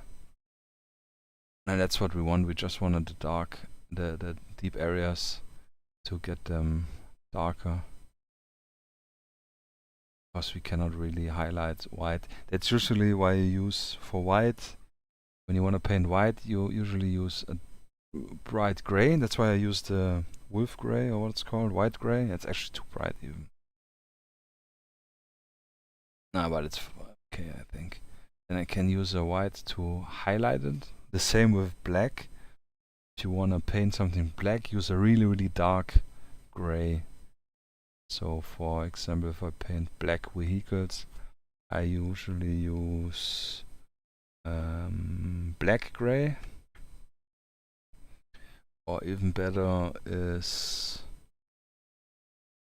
dark gray or dark black. Or is black gray? I think black gray is the right one.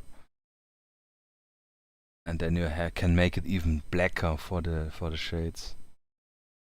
Something Need to, which I also need to learn. Like I remember my first thing I painted black and it looked like terrible, and then I don't know where some of the many creators on YouTube talked about it, and it was really nice to learn this little trick. The good thing also with the shading, I don't know if you're already noticing it, it makes it a little bit dirtier, so it doesn't look like a super clean shirt fresh from the shop.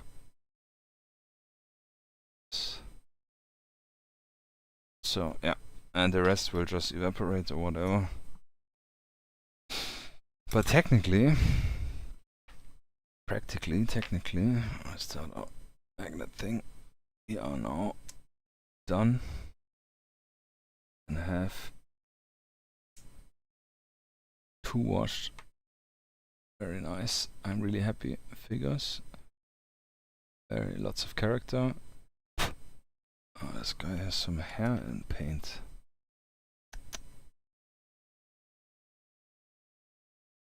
Yeah, oh, it's gone. So really nice boys here. And lots of character. Lots of random gear. But cohesive vests. So kind of here they are belonging together. I mean they're like mercenaries, and I will use them as mercenaries again. Like we used them with this truck, so they look already very cool together. Yeah, the Chican APC, which will be tomorrow actually available in my store to buy. Those are also available in my store, the Wagner Mercs. I'm officially EU distributor for in-country miniatures. Just saying. But yeah, those are really nice. And this one we painted also, obviously, but we did not wash him.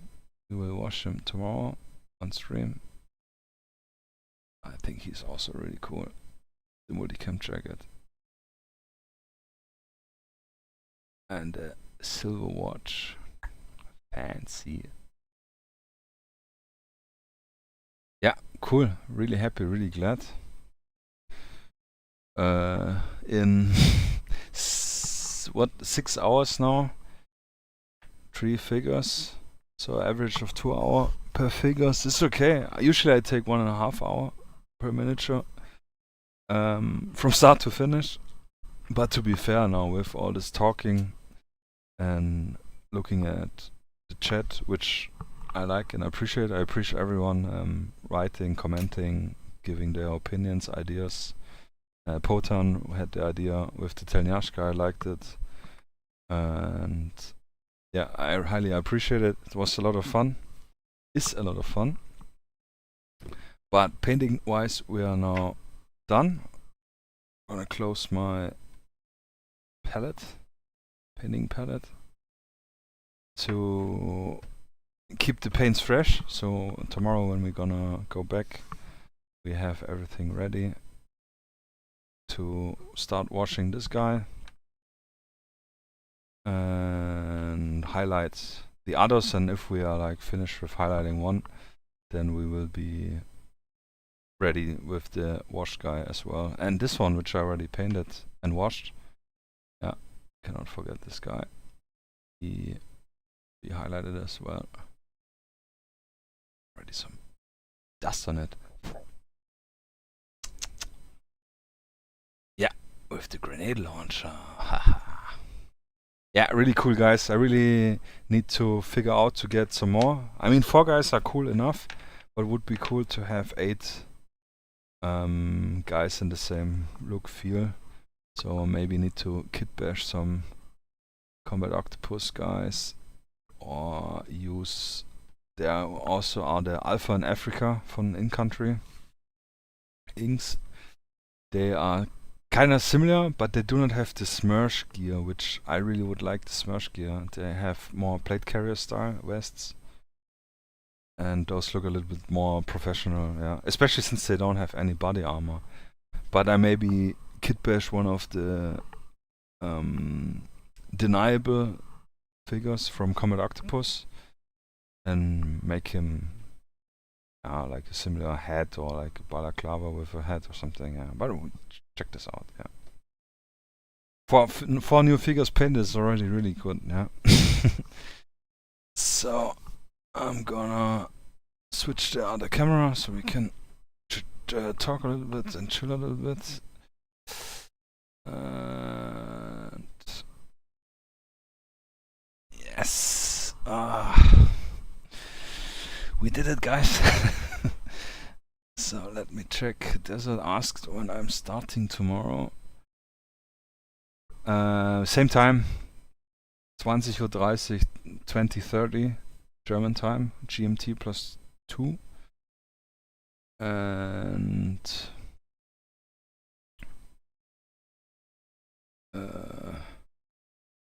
see all the chats. I need to move to the other screen. Sorry. Yeah, so same time like today. Probably not so long like today. But we will see. I definitely want to finish the figures. If I have them varnished, they kind of need a little bit longer to dry, which means I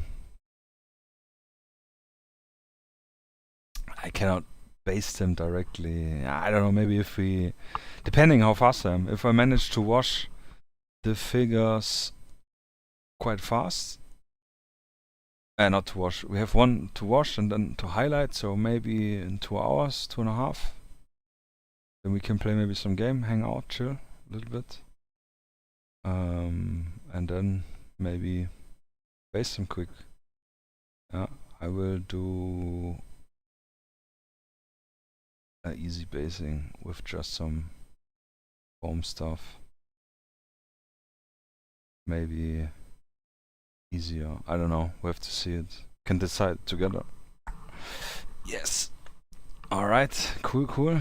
So, how many are still watching actually? I need to check it out. Oh. YouTube, 2 watching. Yeah, it's quite late for German time. And in the Twitch, we got 4 guys. No, it's 5 guys actually, but one is the bot, so I'm not gonna cheat on it. Crash Cash. Yeah, thanks for watching, man. I hope you appreciate it. Oh, not appreciate it, but you enjoyed it. Yeah. Yeah, definitely was a lot of fun doing this on stream. Yeah, it was really cool. Can't wait for tomorrow, finish the figures. And then we can decide maybe tomorrow already what we're gonna paint next week, Thursday. 2 figures only, not 4, yeah. Alright guys, thank you very much. I hope you enjoyed. It was really cool. And I catch you tomorrow, 20:30 GMT +2, Central European Time +2, I guess. 20:30 German time, Berlin time. Yeah. Alright guys. In this sense, thank you again for watching. I appreciate it, really. I appreciate it a lot. Take care, good night, good morning, wherever you're watching from, and see you tomorrow.